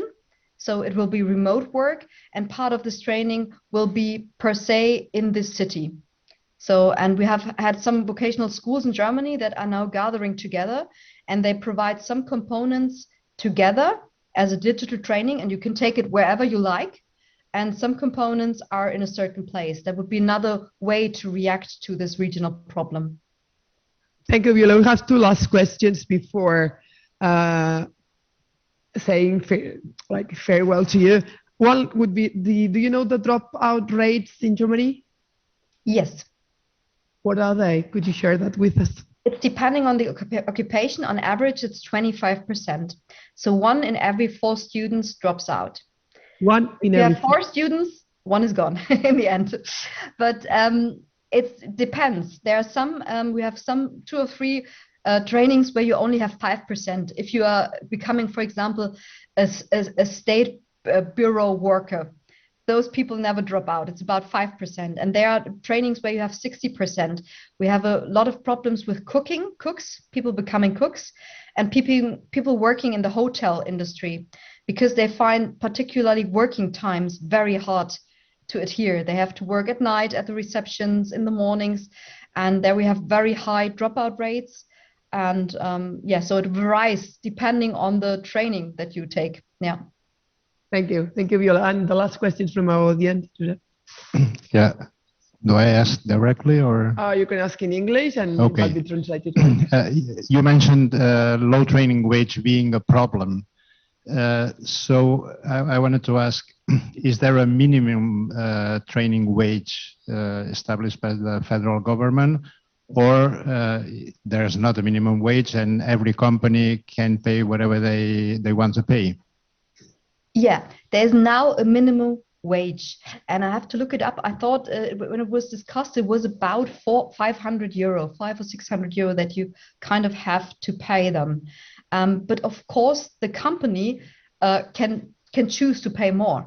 We have some really high-end web programs from SAP, a big software provider in Germany, and they get like 2,000 euro a month. So it can really, you can pay more, but now there is a minimum wage that you have to provide in order to people somehow being able to pay one room and some food. Yeah. Particularly, and I think that might also help the regional problems, because we had the regional problem that people had to stay in their region because they couldn't afford to live somewhere else. And so they had to live with their parents, so they couldn't move. But as soon as they get some minimum wage, they can also move. Thank you, Viola. So thank you for being with us today, for taking up that time for us. And let's hope we all get together in order to improve those dropping rates in any country in Europe. So thanks. Hope to be working with you again soon. Yeah, I'd like that very much. Thank you for having me. Bye bye. Doncs bé, fem un aplaudiment per la Viola, que ens el sentirà. A big round of applause for Viola. Doncs bé, ja l'últim Parlament d'avui. On to the last intervention today.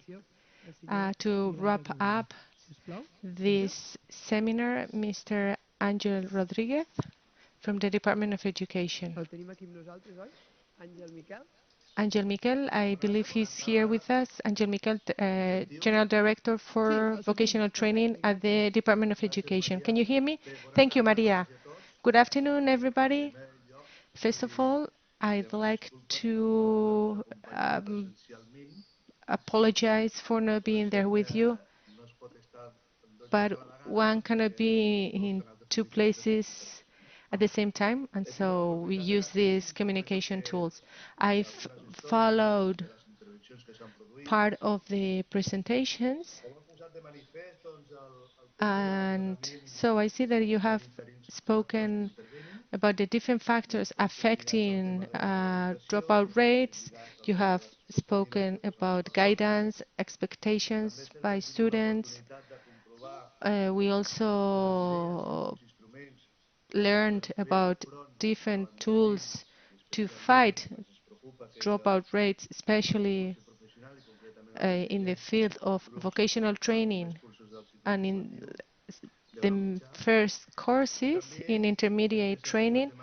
And you have also spoken about the need to raise awareness in the education community about the situation, which is not easy to solve, but we need to solve, because this is something we cannot admit right like that as a society. I want to thank all experts, all panelists that have spoken throughout the day and have shared different measures, proposals, actions to fight early school leaving. I also would like to refer to the awareness raising about this situation. In the moments I have followed the presentations, I have listened to social partners and people from non-governmental organizations, so a big thank you to them as well. As for the Department of Education, where I work, we are preparing a piece of legislation,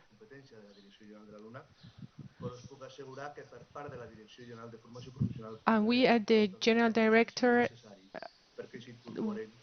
are working in order to take into account guidance from a professionalizing approach, also to fight gender gap, because there are still some professions that are invisible to the society. So we need to prepare this piece of legislation, as I was saying, and we are doing our best. And one of the goals we have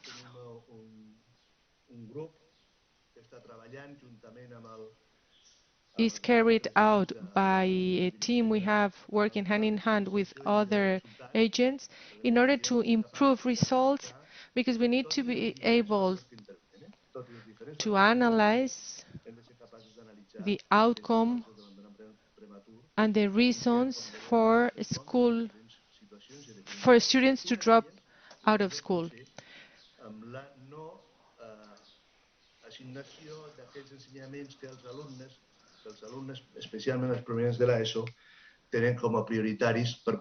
One of those reasons is that students cannot follow or go to their main.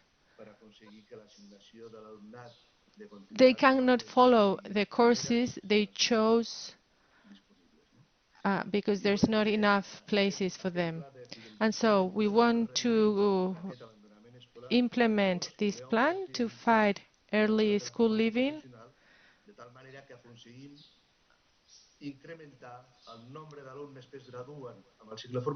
so we have more students graduating. And as you know, this seminar has been organized by OrientaFP. This is a program that aims at networking, at sharing best practices, so as to mitigate, fight, and reduce early school leaving,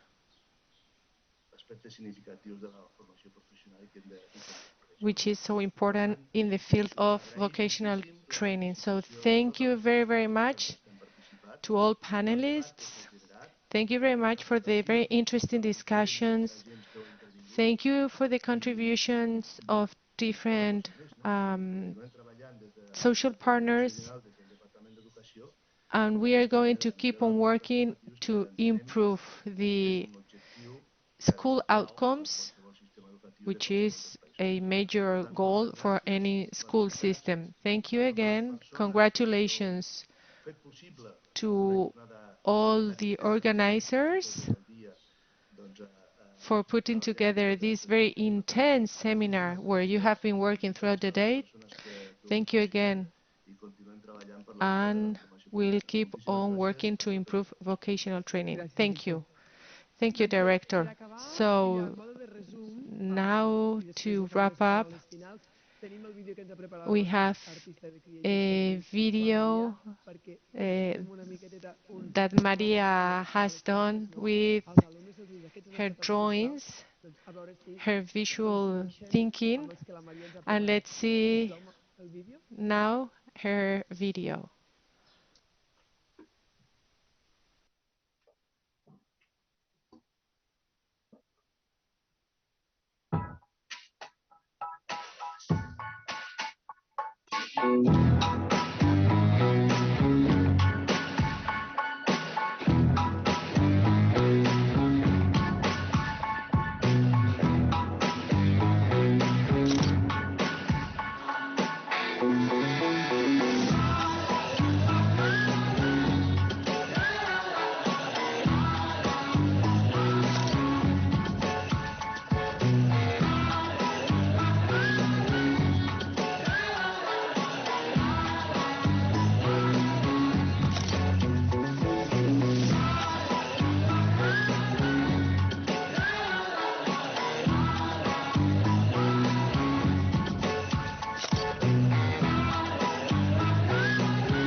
Gràcies, Maria. Gràcies a tots i a totes per la vostra... Thank you, Maria. Thank you, everybody, for being either here or online. Thank you to all panelists, to the Orienta program for organizing this very interesting seminar. I've been very touched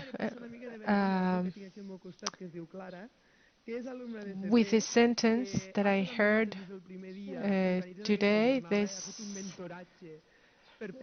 Let me refer now to a student that is here voluntarily. She's spent the entire day here.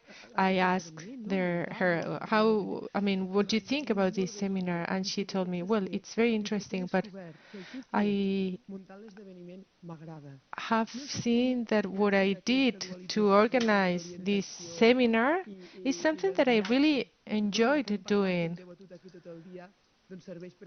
And so I believe that this sentence is the best summary of a good personalized guidance counseling. We've been teaching her, accompanying her in her process, and the best thing is to see that she is enjoying that. She's a student at Salvador Seguí School.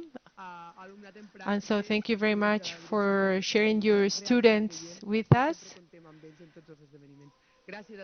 Thank you, everybody, and see you next year.